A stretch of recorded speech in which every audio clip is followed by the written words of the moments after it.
First వచ్చేసి curl పాపర్ అందరూ చదివే ఉంటారు. ఈయన ఒక డెఫినేషన్, ఒక నిర్వచనాన్ని ఇవ్వడం జరిగింది. ఐన్స్టీన్, ఆల్బర్ట్ ఐన్స్టీన్ అనే ఆయన కూడా ఇద్దరు రెండు మాటలు చెప్పడం జరిగింది ఫ్రెండ్స్. ఈ రెండు కూడా చాలా చాలా ఇంపార్టెంట్. మరి కార్ల్ పాపర్ అనగానే మీకు విత్ ఇన్ సెకండ్లో సరిదిద్దబడ్డ మరి తప్పుల చరిత్రనే సైన్స్ అనే పదం ఇమీడియట్గా గుర్తు రావాలి. సో దీన్ని ఈజీగా ఎలా గుర్తుపెట్టుకుంటారంటే ఫ్రెండ్స్, వెంటనే రావాలంటే కార్ల్ పాపర్ అనగానే మీరు కార్లో పాపం అని గుర్తుపెట్టుకోండి, లేదా కారుతో పాపం చేశామని గుర్తుపెట్టుకోండి.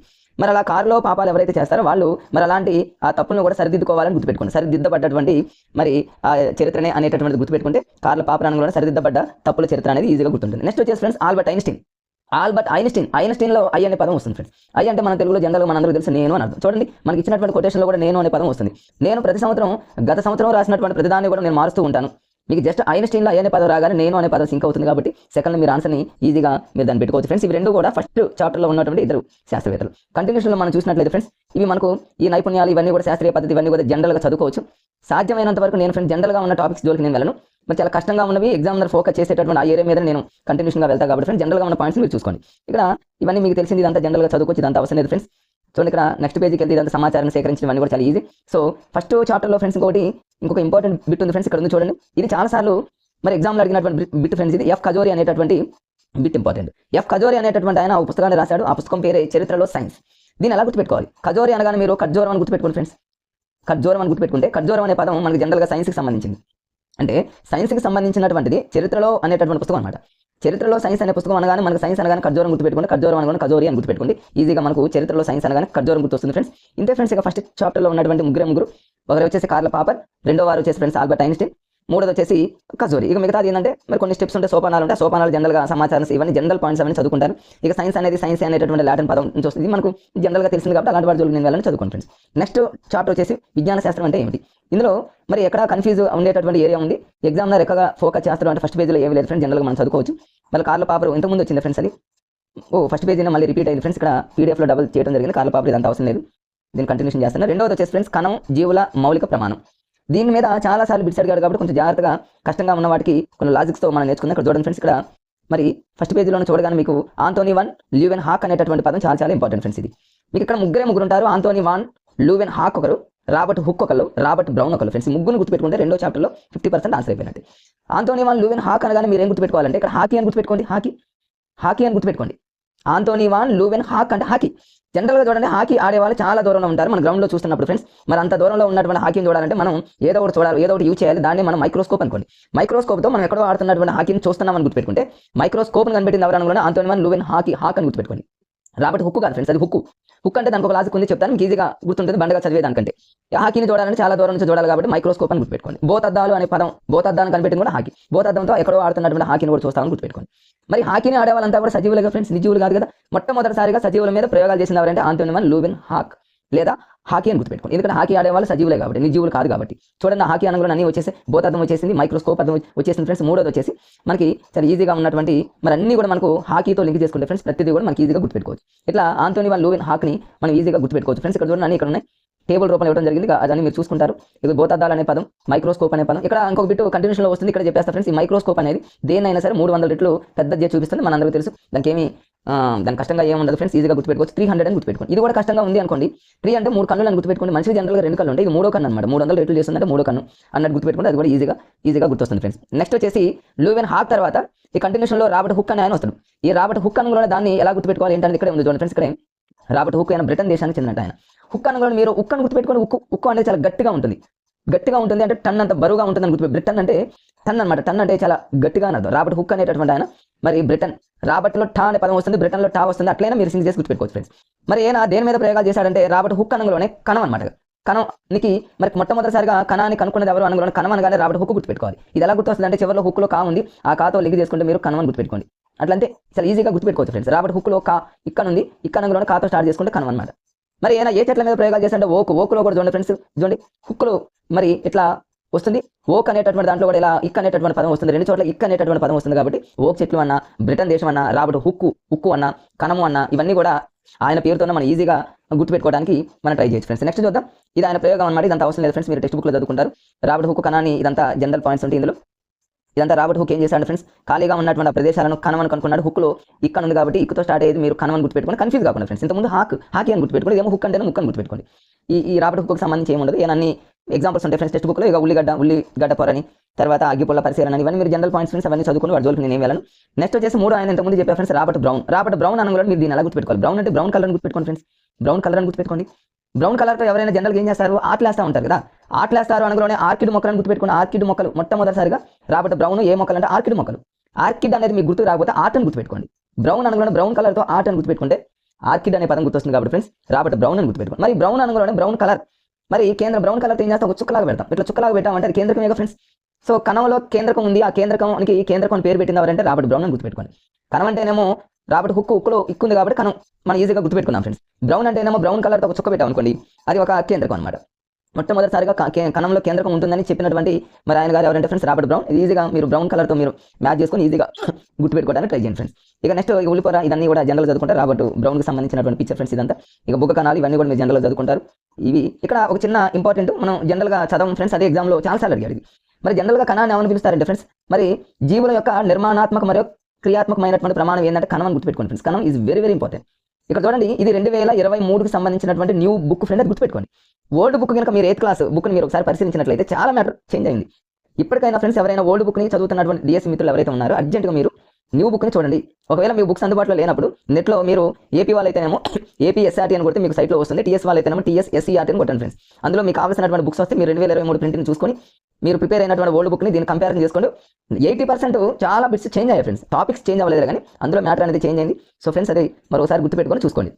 ఇక్కడ కణాన్ని జీవుల యొక్క నిర్మాణాత్మక మరియు క్రియాత్మక ప్రమాణం అనేది ఓల్డ్ బుక్లో ఇలా మరి పెద్ద పెద్ద లెటర్స్తో మరి నల్లటి ఇట్లా ఒక థిక్గా ఇలా మెన్షన్ చేయలేదు, కానీ ఇక్కడ మెన్షన్ చేశాడు కాబట్టి ఇలాంటివి చాలా అవసరం. ఇలాంటివి చూడండి ఫ్రెండ్స్. ఇది కణం అనే పదం మీ అందరికీ తెలుసు, అదంత అవసరం లేదు ఫ్రెండ్స్. నెక్స్ట్ చూద్దాం. నెక్స్ట్ కంటిన్యూషన్లో ఈ పేజీలో ఎగ్జామినర్ ఏం ఫోకస్ చేసేటటువంటి ఏమి ఉండదు, ఇవన్నీ దానికి సంబంధించినటువంటి పిక్చర్స్ ఉన్నాయి ఫ్రెండ్స్ ఇక్కడ.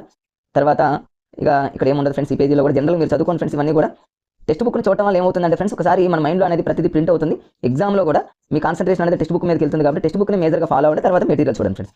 ఇక్కడ ఈ పేజీలో ఈ జనరల్గా ఒక మైక్రోమీటర్ అనేది ఒకసారి అడిగాడు ఫ్రెండ్స్, ఇది ఎగ్జామ్లో గతంలో అడిగాడు. టేబుల్ ఒకసారి చూసుకోండి. జనరల్గా ఒక మీటర్ అంటేనేమో 100 సెంటీమీటర్స్, 1 సెంటీమీటర్ అంటేనేమో 10 మిల్లీమీటర్ వరకు తెలుసు. బట్ ఒక మిల్లీమీటర్ అంటేనేమో 1000 మైక్రాన్లో లేదా మైక్రోమీటర్లు అనే పదం, ఈ రెండు కొంచెం చూసుకోండి ఫ్రెండ్స్, రెండు ఇంపార్టెంట్. ఒక మైక్రోమీటర్ అంటేనేమో 1000 నానోమీటర్స్ అని గుర్తుపెట్టుకోండి. ఒక మిల్లీమీటర్ అంటేనేమో 1000 మైక్రాన్ అని గుర్తుపెట్టుకోండి. ఇవి రెండు 1000లే, బట్ మైక్రోమీటర్ అనే దాన్ని నానోమీటర్తో లింక్ చేసి గుర్తుపెట్టుకోండి. ఈ రెండింటి మీద గతంలో అడిగాడు కాబట్టి ఫ్రెండ్స్ ఆ రెండింటిని ఒకసారి జనరల్ పాయింట్స్గా మీరు చూసుకోండి.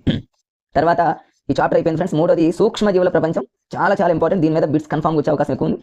ఇందులో మీకు చూడగానే మీకు ఇందులో ఒక లూవిన్ హాక్, ఇంతకుముందు ఆంటోనీ వాన్ లూవిన్ హాక్ అనగానే మీకు మరి సూక్ష్మదర్శిని అని, మైక్రోస్కోప్ అని, బోతార్థం అని 300 లీటర్లు చేస్తుందని ఇవన్నీ మనం కనుక్కున్నాం, మనం ఇంతకుముందు చదవడం జరిగింది ఫ్రెండ్స్. ఇక్కడ ఆంటోనీ వాన్ లూవిన్ హాక్ 1674లో తను తయారు చేసినటువంటి సూక్ష్మదర్శనంతో ఏం చేశాడంటే ఫ్రెండ్స్, మరి చిన్న మరి వాటర్లో కదులుతున్నటువంటి చాలా చిన్న పరిమాణంలో ఉన్న జీవులను చూశాడు.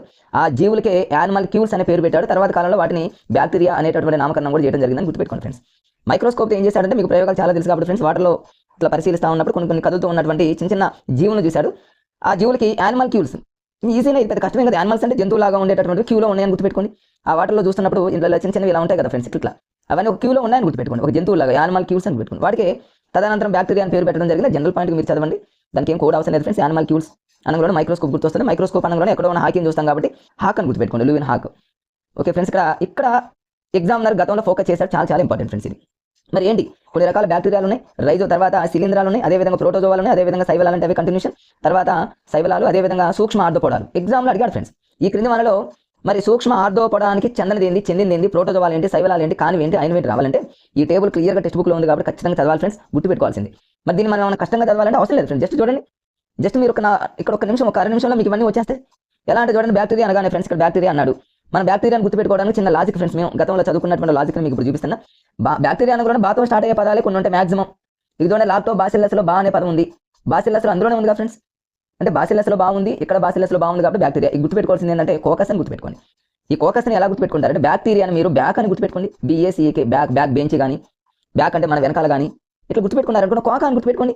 కోక అంటే ఇక మనం ఫ్రంట్ కాకుండా బ్యాక్, మరి కోకని కట్టుకోవడం మనం, లేకపోతే ఏదో మీరు హాస్యంగా గుర్తుపెట్టుకోవడానికి ఇలా ట్రై చేయండి ఫ్రెండ్స్. కోకస్ అంటే కోక అనగానే బ్యాక్ అని గుర్తుపెట్టుకుంటే ఈజీగా ఇవన్నీ మీకు ఈజీగా గుర్తుండే ఫ్రెండ్స్. నెక్స్ట్ చూద్దాం, శిలీంధ్రాలను ఎలా గుర్తుపెట్టుకుంటారంటే జనరల్గా ఇందులో మనకు తెలిసిన శిలీంధ్రం ఒకటి అందరికీ తెలుసు, ఒకటి బ్రెడ్ మీద ఉన్నటువంటి రైజోపస్ అనేది కూడా ఒక శిలీంధ్రాలను ఎలా గుర్తుపెట్టుకుంటారంటే శిలీంధ్రం అనగానే అందులో మనకి ఈజీగా దీన్ని ఎలా ఈజీగా గుర్తుపెట్టుకుంటారండి ఫ్రెండ్స్, జస్ట్ చాలా ఈజీగా గుర్తుపెట్టుకోవడానికి అద్భుతమైనటువంటి లాజిక్ ఉంది ఫ్రెండ్స్. శిలీంధ్రాలు అనగానే మీరు ఇక్కడ దీన్ని ఎలా గుర్తుపెట్టుకుంటారంటే రంధ్రాలు అనేటటువంటి పదంగా శిలీంధ్రాలు అంటేనేమో రంధ్రాలు అని గుర్తుపెట్టుకోండి.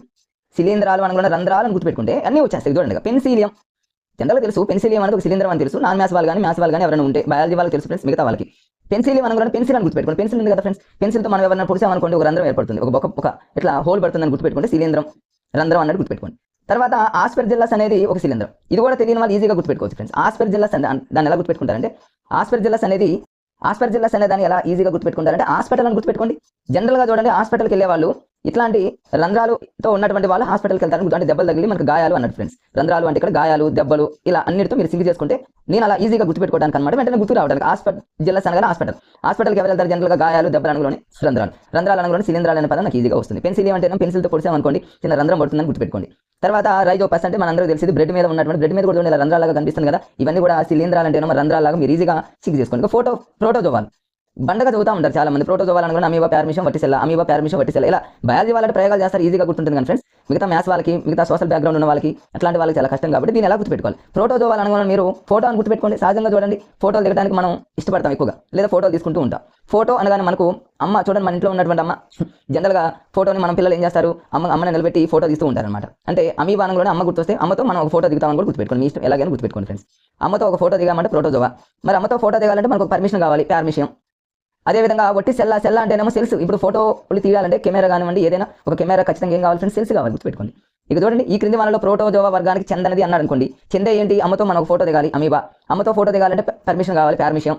ఫోటో తీయడానికి ఆ కెమెరాలో ఏముండాలి? సెల్స్ ఉండాలి కాబట్టి వట్టి సెల్. ఇవన్నీ 3 కాబట్టి ఇవన్నీ కూడా ప్రోటోజోవా. మిగతావి కానివని ఈజీగా గుర్తుపెట్టుకోవచ్చు ఫ్రెండ్స్. నెక్స్ట్ చూద్దాం శైవలాలు అనగానే మీరు ఇక్కడ ఎట్లా గుర్తుపెట్టుకుంటారంటే క్లామిడోమోనాస్, స్పైరోగైరా, డయాటమ్స్. దీన్ని ఎలా గుర్తుపెట్టుకుంటారంటే ఫ్రెండ్స్, శైవలాలు అనగానే శివుడి యొక్క లేలను గుర్తుపెట్టుకోండి. శైవలాలు అంటే శైవ మతస్థులు అని అంటాం కదా ఫ్రెండ్స్. శైవ మతస్థులు అంటే ఎవరు? శివుని ఆరాధించేటటువంటి వాళ్ళు ఎవరైతే ఉన్నారో మనందరూ తెలుసు శైవలాలు అని అంటాం. అంటే శివుడి యొక్క లీలలు శైవ మతస్థులు. వీళ్ళని ఎలా గుర్తుపెట్టుకోవాలంటే ఈ శైవ మతస్థులు ఎప్పుడు కూడా ఎవరితో కూడా కామెడీగా ఉండరని గుర్తుపెట్టుకోండి. క్లామిడోమోనాస్, వీళ్ళు కామెడీగా ఉండరు, మోనార్కు లాగా ఉంటారని గుర్తుపెట్టుకోండి. మరి ఈ శైవలాలు అంటేనేమో శివుడు అనేటటువంటి వ్యక్తి మరి ఎక్కడ ఉంటాడంటే స్పేస్లో ఉంటాడని గుర్తుపెట్టుకోండి. స్పేస్ అంటే స్పైరోగైరా.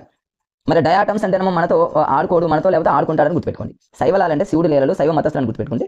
మనతో కామెడీగా ఉండడు అని గుర్తుపెట్టుకోండి. స్పేస్లో అంటేనేమో స్పైరోగైరా అని గుర్తుపెట్టుకోండి. మనతో ఆటలు ఆడతాడంటేనేమో డయాటమ్స్ అని గుర్తుపెట్టుకుంటే జస్ట్ ఫ్రెండ్ మనకి ఎగ్జామ్లో కనీసం ఎలిమినేషన్ ప్రాసెస్లోనైనా ఇలాంటి లాజిక్స్ ఉపయోగపడతాయి అనేది నా ఆలోచన. అంతే. జస్ట్ ఒక థింక్ అలా ఆలోచన వచ్చినా కూడా బండగా చదివే బదులు ఇలా చదివామనుకోండి బ్రెయిన్ కూడా కొంచెం ఈజీగా ఇంకొన్ని బిట్లు రిసీవ్ చేసుకోవడానికి బ్రెయిన్ కూడా కొంచెం ఈజీగా ఉంటుంది. తర్వాత నెక్స్ట్ ఫ్రెండ్స్ ఇక్కడ శైవలాలకు సంబంధించి శైవలాలు ఇంకా కొన్ని ఉన్నాయి ఫ్రెండ్స్. ఇక్కడ చూడండి, శైవలాలు అనగా సేమ్ శివుడు యొక్క లీలల అనగానే మరి ఇక ఇవన్నీ కూడా స్పేస్ అనే పదం వస్తుంది. ఈడోగోని అంటేనేమో ఈడో అంటేనేమో ఇగో అని గుర్తుపెట్టుకోండి. శివుడికి ఎటువంటి ఈగో ఉండదని గుర్తుపెట్టుకోండి. ఇట్లా ఈ సెరాటియం ఇవన్నీ కూడా మీరు జనరల్గా మీకు కొంచెం ఎలా గుర్తుపెట్టుకోవాలనేటటువంటి లాజిక్ అందించాం కాబట్టి ఫ్రెండ్స్, దాన్ని దృష్టిలో పెట్టుకుని మిగతా వాటిని మీరు ప్రిపేర్ అవ్వండి. ఇక సూక్ష్మ ఆర్ధోపొడ అనేటటువంటి పదంలో చూడండి ఫ్రెండ్స్, ఇక్కడ పొడ ఉంది కదా ఈజీగా. గతంలో నేను ఇలానే చదివాను. పొడ అనుగుణ సహజంగా చూడండి గజ్జి క్రిమి. సహజంగా మనకు గజ్జిలాగా వచ్చింది అనుకుని ఇలా రబ్ చేయడం వల్ల అక్కడ ఏమవుతుంది? ఒక పొడలాగా వస్తుంది. సో గజ్జి క్రిమి అనేది పొడ, సూక్ష్మ ఆర్ధోపొడ. తర్వాత క్లాప్స్ అంటే గట్టిగా క్లాప్స్ కొట్టామనుకోండి, ఆ క్లాప్స్ కొట్టినటువంటి ఆ ప్రాంతంలో ఒక పొడలాగా వస్తుందని గుర్తుపెట్టుకోండి. తర్వాత నెక్స్ట్ ఫ్రెండ్స్ ఇక్కడ కనురెప్ప అన్నారు చూడండి. ఇక్కడ కనురెప్ప అనుగుణ కనురెప్ప కూడా చూడండి ఫ్రెండ్స్, కనురెప్ప క్రింది కూడా మనకు ఒక ఆర్ధోపొడలాగా మనకు కనిపిస్తుంది కాబట్టి ఇది కూడా సూక్ష్మ ఆర్ధోపొడ కిందకు వస్తుంది అనమాట. ఇట్లా మీరు ఈజీగా గుర్తుపెట్టుకోవచ్చు ఫ్రెండ్స్.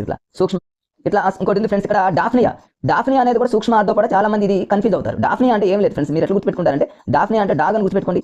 డాగ్ మనని కొంచెం కరిసింది అనుకోండి, అక్కడ పొడలాగా వస్తుందని గుర్తుపెట్టుకోండి. లేదా మీకు ఇంకేమన్నా ఒక థాట్ వస్తే ఈజీగా గుర్తుపెట్టుకోవడానికి ఇది ఒక మార్గం ఫ్రెండ్స్. అట్లా మీరు ఈజీగా గుర్తుపెట్టుకోవడానికి ట్రై చేయండి. నెక్స్ట్ ఫ్రెండ్స్ ఇక్కడ చూద్దాం కంటిన్యూషన్ ఆ టేబుల్ తర్వాత ఇక మిగతా జనరల్ పాయింట్స్ ఏమంటే ఇందులో. అదేవిధంగా చూద్దాం కంటిన్యూషన్లో ఇక్కడ టేబుల్ ఉంది ఫ్రెండ్స్. ఈ టేబుల్ మీద గతంలో ఒక బిట్ అడిగారు చూడండి ఫ్రెండ్స్. ఇక్కడ మరి హైడియన్ స్టూల్స్ అనేటటువంటి శాస్త్రవేత్త చాలా ఇంపార్టెంట్. దీన్ని జూమ్ చేసి మీకు చూపిస్తాను, చాలా ఇంపార్టెంట్. దీని మీద గతంలో 2-3 సార్లు బిట్స్ అడిగారు ఫ్రెండ్స్. మరి వాడు ఎగ్జామ్లో ఎలాంటి బిట్ అడిగాడంటే ఆల్రెడీ అది ఎంత పొడవు ఉంటుంది అనేది కూడా అడిగాడు, మెన్షన్ చేశాడు. 0.75 mm పొడవు ఉంటుంది. మరి ఆ బ్యాక్టీరియా పేరు ఏంటంటే థియో మార్గరీటా నమీబియాన్సిస్ అనేటటువంటి బ్యాక్టీరియా. దీన్ని కనుక్కున్నది ఎవరు అంటే హైడియన్ షుల్జ్ అనేటటువంటి ఆయన కనుక్కున్నారు. దీన్ని ఎలా గుర్తుపెట్టుకోవాలి? షుల్జ్ అనగానే మీరు షూ అని గుర్తుపెట్టుకోండి.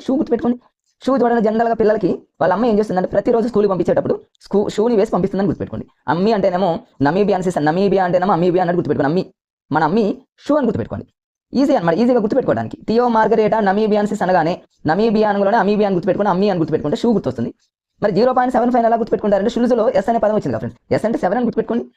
కనీసం అనుకున్న 2 నంబర్ల 7 గుర్తున్నా ఖచ్చితంగా మనం కొన్నింటిని ఎలిమినేషన్ చేస్తాం, మన లాజిక్స్తో ఆన్సర్ని క్యాచ్ చేస్తాం కాబట్టి ఫ్రెండ్స్. షూలో ఎస్ ఉంది కాబట్టి S/7 అని గుర్తుపెట్టుకుని 0.75 mm అని గుర్తుపెట్టుకుంటే ఈ షుల్జ్ వస్తుంది. అదేవిధంగా అమ్మి అంటేనేమో నమీబియాన్సిస్ అనే పదం కూడా గుర్తొస్తుంది. తర్వాత కంటిన్యూషన్లో చూద్దాం ఫ్రెండ్స్. ఇక్కడ ఈ శైవలాలు ఇవన్నీ కూడా మనకు అవసరం లేదు, టేబుల్లో ఇంతకుముందు అన్ని మనం లాజిక్స్ అక్కడ నేర్చుకున్నాం, ప్రోటోజోవా ఇవన్నీ కూడా అవసరం లేదు ఫ్రెండ్స్. జనరల్ పాయింట్స్ అవి మీరు మామూలుగా జనరల్గా చదువుకోండి. తర్వాత ఇవన్నీ జనరల్గా చదువుతాడు. ఎగ్జామినర్ ఇలాంటి వాటి మీద ఎక్కడ ఏం ఫోకస్ చేయడు. మరి మీకు తెలుసా ఇలాంటి వాటి మీద ఎక్కువగా ఎగ్జామినర్ ఫోకస్ చేస్తారు కాబట్టి అలాంటి వాటిని కొంచెం దృష్టి పెట్టండి. కొన్ని మేజర్గా కొన్ని బిట్స్ ఉంటాయి ఫ్రెండ్స్ బ్రాకెట్ ఇట్లా డబ్బాలలో, అలాంటి వాటిని ఖచ్చితంగా మీరు ఫోకస్ చేయాల్సింది. ఓకే ఫ్రెండ్స్, రెండోది అయిపోయింది. మూడోది వచ్చి సూక్ష్మజీవుల ప్రపంచం పార్ట్ 2 భాగం 2. దీంట్లో కూడా ఎగ్జామ్లో చాలాసార్లు బిట్స్ అడిగాడు. చూద్దాం ఎక్కడ బిట్స్ అడిగాడు, ఎలాంటి బిట్స్ అడిగాడు అనేది ఇప్పుడు మీకు చూపిస్తా. వాటిని మళ్ళీ లాజిక్స్తో ఈజీగా గుర్తుపెట్టుకుని ఇక్కడ ఈ పేజీలో ఏమీ లేదు ఫ్రెండ్స్. కంటిన్యూషన్లో ఇక్కడ మరి యాంటీబయాటిక్స్ అనగానే మీకు ఇక్కడ నుంచి వస్తే కానీ ప్రతి బిట్ ఇంపార్టెంట్. ఇక సూక్ష్మ జీవనాశిని పెన్సిలిన్ ఆవిష్కరణ very very important friends. Alexander Fleming last year తెలంగాణలో జరిగినటువంటి టెట్లో అడిగాడు, 2018 డిఎస్సీలో అడిగాడు. అలెగ్జాండర్ ఫ్లెమింగ్ అనగానే మీకు మొట్టమొదటిసారిగా వ్యాక్సిన్ కనుక్కున్నాయన. వ్యాక్సిన్ అంటే టీకా అంటారు, టీకాను కనుక్కున్నాయన.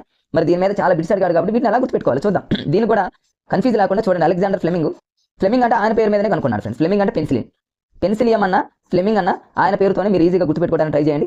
ఈ జనరల్గా చూడండి ఫ్లెమింగ్ అంటే మరి పెన్సిలిన్ అనేటటువంటి బ్యాక్టీరియా అనేది ఈజీగా మీరు గుర్తుపెట్టుకోవడానికి ఈజీగా ఉంటుంది ఫ్రెండ్స్. ఇక్కడ చూద్దాం, ఇక్కడ మరి చూడండి ఫ్రెండ్స్ పెన్సిలియం ఇక్కడ చూడండి, ఇక్కడ ఇచ్చాడు చిన్న ఒక మాట ఇచ్చాడు చూడండి.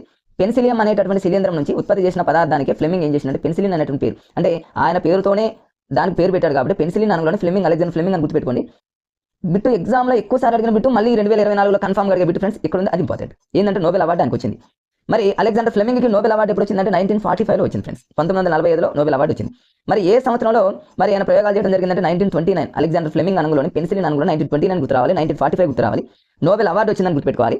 ఏంతో పాటు మరొక ఇద్దరు ఉన్నారు ఫ్రెండ్స్. ఒక ఆయన ఫ్లోరీ, ఇంకొక ఆయన చైన్ అనేటటువంటి వారితో కలిసి నోబెల్ బహుమతి వచ్చింది. ఎగ్జామ్లో మనం ఫ్లెమింగ్ చదువుతామని ఎగ్జామ్నర్ ఏం చేస్తాడు ఫ్రెండ్స్, ఫ్లోరీ చైన్ అనేటటువంటి పదాలతో లింక్ చేసి మ్యాచింగ్లో ఇచ్చే అవకాశాలు ఉన్నాయి కాబట్టి ఇక్కడ మనం లాజిక్గా గుర్తుపెట్టుకోవాలి. దీన్ని ఈజీగా ఎలా గుర్తుపెట్టుకుంటారని చూడండి ఫ్రెండ్స్, జస్ట్ ఈజీగా గుర్తుపెట్టుకోవచ్చు. పెన్సిలిన్ అనేటటువంటి పదంలో చివరిలో ఎన్ ఉంది ఫ్రెండ్స్. ఎన్ అంటే 9 అని గుర్తుపెట్టుకోండి కనీసం. 9 అంటే 1929లో 9 ఉంది. 9 అంటే ఏమో పెన్సిలిన్ అని గుర్తుపెట్టుకోండి. పెన్సిలిన్లో లాస్ట్లో ఎన్ అనే పదం వచ్చింది కాబట్టి ఎన్ అంటే ఏమో 9 అని గుర్తుపెట్టుకుంటే ఫ్రెండ్స్ 1929లో ఆయన ప్రయోగాలను గుర్తుపెట్టుకోండి. మరి ఎప్పుడు ఆయనకి నోబెల్ బహుమతి వచ్చిందంటే 1945లో వచ్చింది ఫ్రెండ్స్. 1945 ఎట్లా గుర్తుపెట్టుకుంటారంటే 1945 అనగానే మనకు యుఎన్ఓ గుర్తొస్తుంది ఫ్రెండ్స్. యుఎన్ఓ అనగానే మరి యునైటెడ్ నేషన్స్ ఆర్గనైజేషన్ అంటారు. మొట్టమొదటిసారిగా ఏ సంవత్సరం ఏర్పడిందంటే 1945. అప్పుడు ఈయనకి నోబెల్ అవార్డు వచ్చిందని గుర్తుపెట్టుకోండి.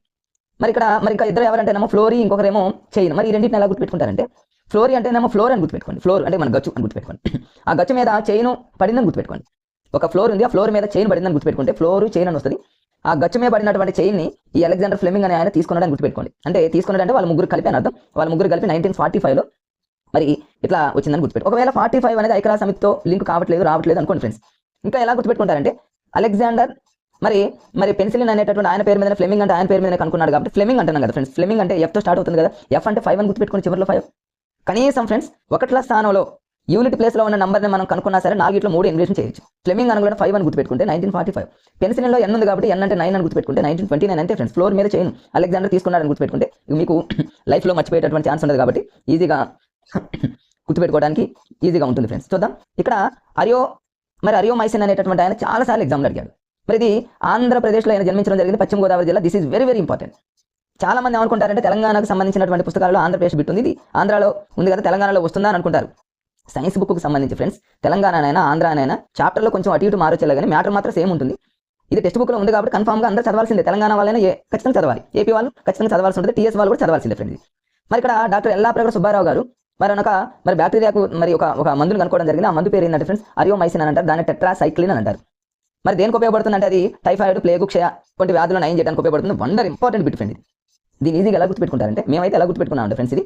మరి ఎల్లాప్రగడ సుబ్బారావు అని కూడా మేము ఎలా గుర్తుపెట్టుకున్నాం అంటే ఎల్లాప్రగడ అంటే వెళ్ళాలి అని గుర్తుపెట్టుకున్నాం. వెళ్ళాలి, మనం దేని మీద వెళ్ళాలి, ఎటైనా వెళ్ళాలనుకోండి, దేని మీద వెళ్ళాలంటే మరి నడిచి కాకుండా టెట్రాసైక్లిన్లో టెట్రా అంటేనేమో ట్రాక్టర్ మీద నడవాలి, సైక్లిన్లో అంటేనేమో సైకిల్ మీద వెళ్ళాలి. ఎల్లాప్రగడ అని కూడా ఎలా వెళ్ళాలి, ట్రాక్టర్ మీద వెళ్ళాలి లేకపోతే సైకిల్ మీద వెళ్ళాలని గుర్తుపెట్టుకో. ఎలా వెళ్ళాలి, అరుచుకుంటూ పోవాలా, సైలెంట్గా పోవాలంటే లేదు, అరుచుకుంటూ పోవాలని గుర్తుపెట్టుకోండి. జస్ట్ అంతే, వెళ్ళాలి, ట్రాక్టర్ మీద వెళ్ళాలి, సైకిల్ మీద వెళ్ళాలి, అరుచుకుంటూ పోవాలని గుర్తుపెట్టుకోండి. అంతే ఫ్రెండ్స్, అన్నీ వచ్చేస్తాయి అంతే. దీంతో ఈ బాక్స్లో ఉన్నటువంటి అన్ని బిట్స్ మీకు వస్తాయి కాబట్టి ఖచ్చితంగా ఈ బాక్స్లో ఉన్నటువంటి ఎల్లాప్రగడ సుబ్బారావు గారిని చదవండి ఫ్రెండ్స్, చాలా ఇంపార్టెంట్. సరే, ఈ పేజీలో దాని తర్వాత ఇది అవుతుంది ఫ్రెండ్స్. 5 సంవత్సరాల లోపు ఉన్నటువంటి పిల్లలందరికీ పోలియో చుక్కలు వేయాలి, మనందరికీ తెలుసు. అందరూ మనం చూస్తూ ఉంటే బ్యానర్ల మీద 5 రాస్తూ ఉంటారు, 5 years బిలో ఫ్రెండ్స్. అదొకటి కొంచెం స్ట్రెచ్ చేసి క్లియర్గా ఒక బ్లాక్ లెటర్స్లో ఇచ్చాడు కాబట్టి దాన్ని చదవండి. తర్వాత జోనస్ సాక్ చాలా చాలా ఇంపార్టెంట్. ఇలాంటి వాటిని అస్సలు మిస్ చేయదు ఫ్రెండ్స్. జోనస్ సాక్ అనేటటువంటి ఒక ఆయన, తర్వాత ఇద్దరు ఉన్నారు ఫ్రెండ్స్, వీళ్ళిద్దరు చాలా చాలా ఇంపార్టెంట్. వీళ్ళ గురించి గతంలో చాలాసార్లు అడిగాడు. పోలియోకు టీకాను కనుగొనేది ఎవరు, పోలియోకు చుక్కల మందుని కనుగొనేది ఎవరు. మరి పోలియోకు ఇక్కడ కన్ఫ్యూజ్ అవుతూ ఉంటారు చాలా మంది. చుక్కల మందు కనుగొనేది ఒక ఆయన, టీకాను కనుగొనేది ఒక ఆయన ఫ్రెండ్స్. దీన్ని ఎలా గుర్తుపెట్టుకుంటారంటే చూడండి, నేను ఈజీగా చెప్తా. జోనస్ సాక్ అనుగుణ సాక్ అంటే దీని షాక్, మన కరెంటు షాక్ కొట్టింది అంటాం కదా ఫ్రెండ్స్. కరెంటుతో షాక్ కాదు ఫ్రెండ్స్. మీరు దీన్ని ఎలా గుర్తుపెట్టుకుంటారంటే మనం జనరల్గా మార్నింగ్ టైంలో టీ తాగుతూ ఉంటాం కదా, టీకా అంటేనేమో టీకే షాక్ కొట్టిందని అర్థం. అట్లా గుర్తుపెట్టుకోండి ఫ్రెండ్స్. టీకా అంటే మనకు వేసే టీకా అని మీరు టీకే షాక్ కొట్టింది అని గుర్తుపెట్టుకోండి. వేడివేడిగా ఉన్న టీని మనం తాగుతున్నప్పుడు షాక్ కొడుతుంది అనుకోండి, అంటే కన్ఫ్యూజ్ కానవసరం లేదు ఫ్రెండ్స్. రేపు పోలియోకు టీకా అనంలోనే జోనస్ సాక్ అని గుర్తుపెట్టుకోండి అంతే. ఇంకొకటి ఏముంది ఫ్రెండ్స్, ఇక్కడ పోలియోకి చుక్కల మందు.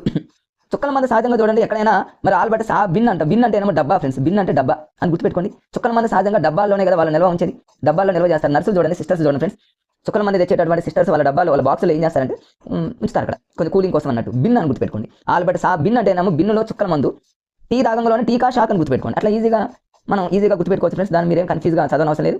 మళ్ళీ రివిజన్ చేసేటటువంటి పరిస్థితి లేకుండా చూసుకోండి. ఇక్కడ చూడండి ఫ్రెండ్స్, ఇది వచ్చేసి మసూచి, చాలా ఇంపార్టెంట్. ఇక్కడ మీకు బిట్టు చెప్పేస్తా ఫ్రెండ్స్. ఇక్కడ చూడండి, మరి ఇక్కడ డయాగ్రామ్ మీకు ఒకసారి జూమ్ చేసి మీకు చూపిస్తున్నా. ఇందులోనే లాజిక్ ఉంది ఫ్రెండ్స్ చూడండి. మరి ఇక్కడ ఈయన గారు ఎవరో మనకు తెలుసు ఫ్రెండ్స్. తర్వాత ఈ పిల్లవాడిని చూడండి, ఇక్కడ ఎడ్వర్డ్ జెన్నర్, ఈయన గారు వచ్చేసి ఎడ్వర్డ్ జెన్నర్. మొట్టమొదటిసారిగా ఫ్రెండ్స్ ఎడ్వర్డ్ జెన్నర్ ఏం చేస్తున్నాడంటే ఒక పిల్లవాడికి టీకా ఇస్తున్నాడు. మసూచి టీకా వేస్తుంటే పిల్లవాడు మీరు ఏం చేస్తాడు, దీన్ని ఎలా గుర్తుపెట్టుకుంటారని చూడండి. పిల్లవాడు ఆడవట్లేదు, నవ్వుతా ఉన్నాడు, గుర్తుపెట్టుకోండి. చూడండి, పిల్లవాడు ఆడవకుండా అలానే టీకా అంటే పొడుస్తుంటే పిల్లవాడు ఆడవట్లేదు అంటే ఎడ్వర్డ్ జెన్నర్ అని గుర్తుపెట్టుకోండి. మసూచికి టీకా మందుని కనిపెట్టింది ఎవరంటే మొట్టమొదటిసారిగా ఎడ్వర్డ్ జెన్నర్ మసూచి వ్యాధికి టీకా అని గుర్తుపెట్టుకోండి ఫ్రెండ్స్.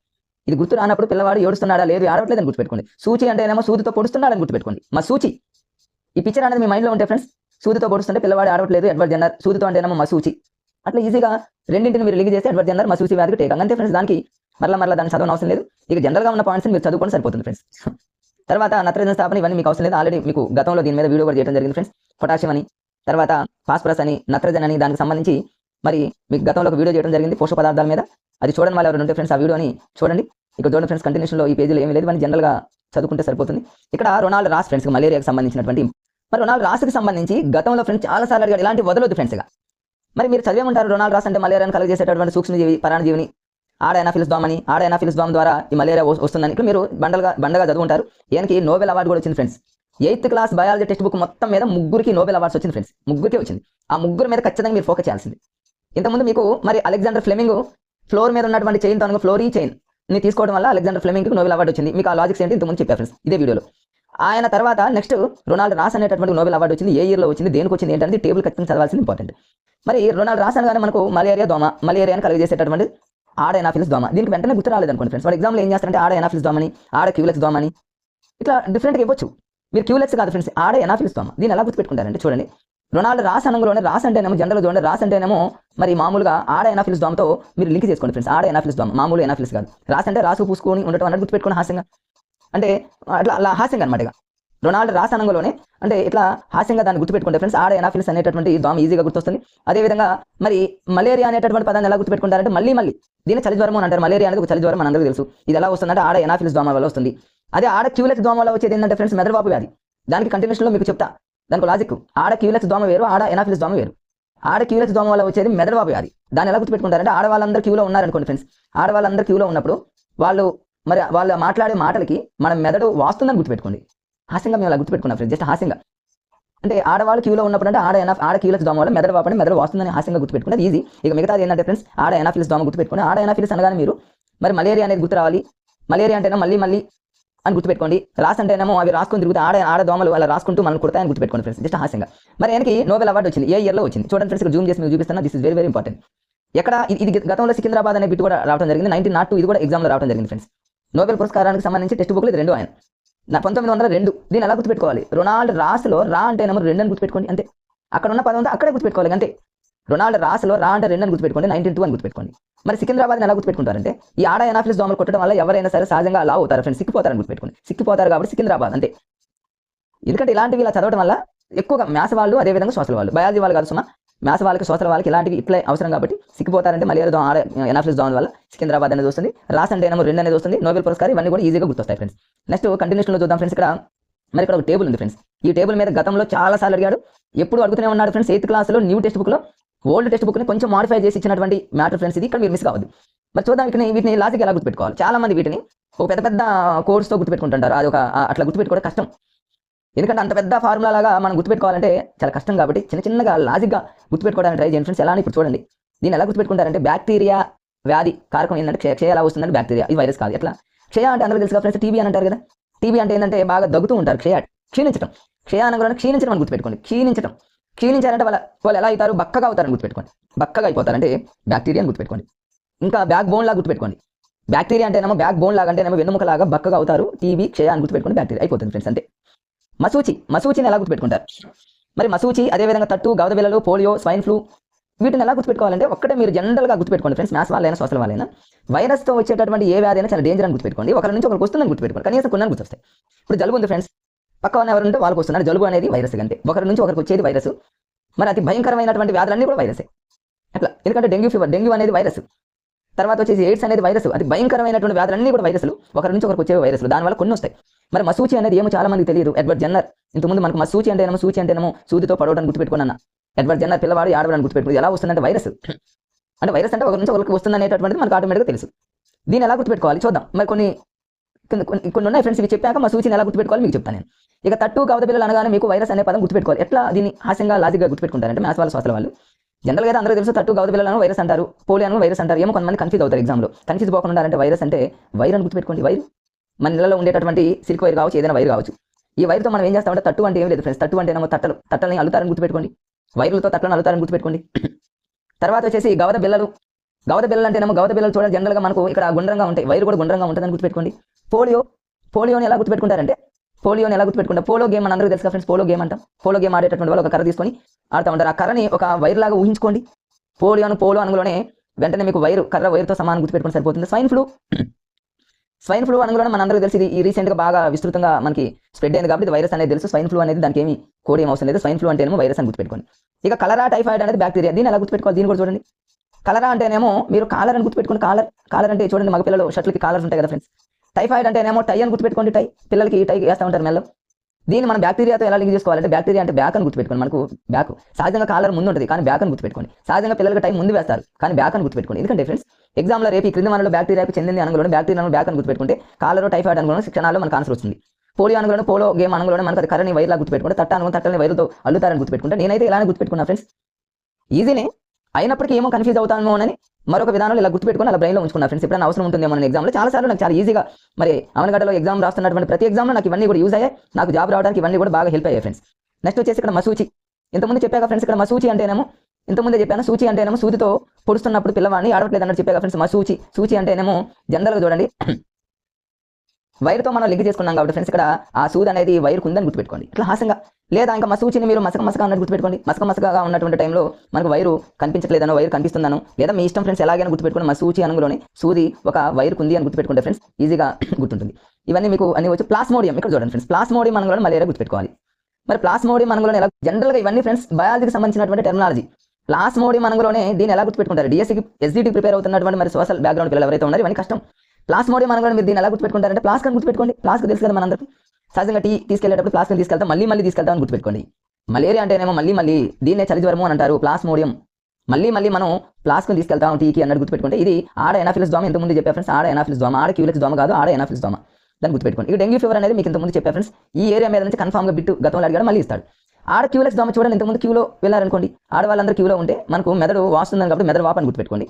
చాలా ఇంపార్టెంట్. గతంలో చాలాసార్లు అడిగాడు. మరి జపనీస్ సెఫలైటిస్ అనేటటువంటి పదంతో దీన్ని వాడతారు. దాన్ని ఆడ క్యూలెక్స్ దోమ అని గుర్తుపెట్టుకోండి. ఇక డెంగ్యూ ఫీవర్ అనేది వైరస్ ద్వారా, చికెన్ గున్యా అనేది వైరస్ ద్వారా, మెదడు వాపు ఇవన్నీ కూడా వైరస్. ఈ మూడింటిని మనం ఎలా గుర్తుపెట్టుకోవాలి? వీటన్నిటిని చూడండి. డెంగ్యూని ఎలా గుర్తుపెట్టుకుంటారంటే ఫ్రెండ్స్ ఎడిస్ దోమ ఉంది కదా ఫ్రెండ్స్. ఇక్కడ ఎడిస్లో మధ్యలో ఉన్న లెటర్ ఏంటి? డా కాబట్టి డెంగ్యూ. ఇంతకుముందు మీకు యుఎన్ఓ అనే పదం చెప్పా. యుఎన్ఓ ప్రధాన కార్యాలయం ఎక్కడ ఉందంటే మధ్యలో ఉన్నటువంటి న్యూయార్క్లో ఉంది. కొన్ని పదాలు హాస్యంగా అందులో మనకు ఆన్సర్ దొరుకుతాయి ఫ్రెండ్స్. ఎడిస్ అనగానే మీకు మధ్యలో ఉన్న డీతో స్టార్ట్ అవుతుంది డెంగ్యూ. ఇది గతంలో టెట్లో అడిగిన బిట్ ఫ్రెండ్. ఇది ఎడిస్ దోమ వల్ల వచ్చేది డెంగ్యూ. ఇదే ఎడిస్ దోమ వల్ల ఇంకోటి ఏమొస్తుందంటే చికెన్ గున్యా. దీనికి ఇంకొంతమంది మా రూమ్మేట్స్ ఎలా చదువుకున్నారంటే ఎడిస్ అంటే ఆడవడం అని గుర్తుపెట్టుకున్నారు వాళ్ళు. ఎడిస్ అంటే ఏడుస్తుందట కోడి. చికెన్ గున్యా కోడిని కోస్ట్ అంటే ఆ కోడి ఏడుస్తుందట. ఏదో హాస్యంగా మా ఫ్రెండ్స్ చదువుకున్నారు. ఎడిస్ అనగానే చికెన్ ఏడుస్తుంది, కోడి ఏడుస్తుంది. ఎడిస్లో డా అంటేనేమో డెంగ్యూ గుర్తుపెట్టుకున్నారు. ఆడవాళ్ళు క్యూలో ఉంటేనేమో ఇవన్నీ మా ఫ్రెండ్స్ మరి తయారు చేసిన ఫ్రెండ్స్. మరి మా రూమ్మేట్స్లో కొంతమంది బయాలజీ మిత్రులు ఉన్నారు. బయాలజీ వాళ్ళ కూడా ఇలాంటి లాజిక్స్ని మరి ప్రిపేర్ అవుతున్నారంటే లాజిక్స్ అనేది ఎంత అవసరం చూడండి ఫ్రెండ్స్. ఎవరికైనా ఇట్లాంటి లాజిక్స్తో చదువుకుంటే ఈజీగా మనం ఎన్నైనా చదువుకోవచ్చు. ఇట్లా మీరు వైరస్కి సంబంధించి ఇవన్నీ కూడా మీరు ఈజీగా గుర్తుపెట్టుకోవచ్చు. ఇక వైరస్ని మీరు ఎలా లింక్ చేసుకుంటారంటే ఫ్రెండ్స్ డెంగ్యూ ఇవన్నీ చాలా డేంజర్ వ్యాధులు ఫ్రెండ్స్. డెంగ్యూ కానివ్వండి, చికెన్ గున్యా కానివ్వండి, మెదడు వాపు ఇవన్నీ డేంజర్, చాలా ప్రమాదకరమైనటువంటివన్నీ కూడా వైరస్. ఒకవేళ చికెన్ గున్యా అనేది మీకు వైరస్ గుర్తురాదు అనుకో ఫ్రెండ్స్. చికెన్ అంటే కోడే కదా ఫ్రెండ్స్. కోడిని సహజంగా చూడండి వైరుతో తీస్తూ ఉంటారు చికెన్ షాపుల్లో. అంటే వైరస్ అంటే వైరు. అట్లా చికెన్ గుర్తుపెట్టుకుంటే ఈజీగా మీకు గుర్తొస్తుంది. ఇవన్నీ మీరు ఈజీగా చదువుకోండి ఫ్రెండ్స్. జనరల్గా మీకు ఒక లాజిక్స్ కొన్ని చెప్పా కాబట్టి దాన్ని బట్టి మీరు ఎన్నైనా చదువుకోవచ్చు. తర్వాత కంటిన్యూషన్లో చూద్దాం. ఈ పేజీలో వచ్చేసి ఫ్రెండ్స్ ఏమీ ఇవన్నీ జనరల్ పాయింట్సే. ఇక్కడ నుంచి చూడండి ఫ్రెండ్స్.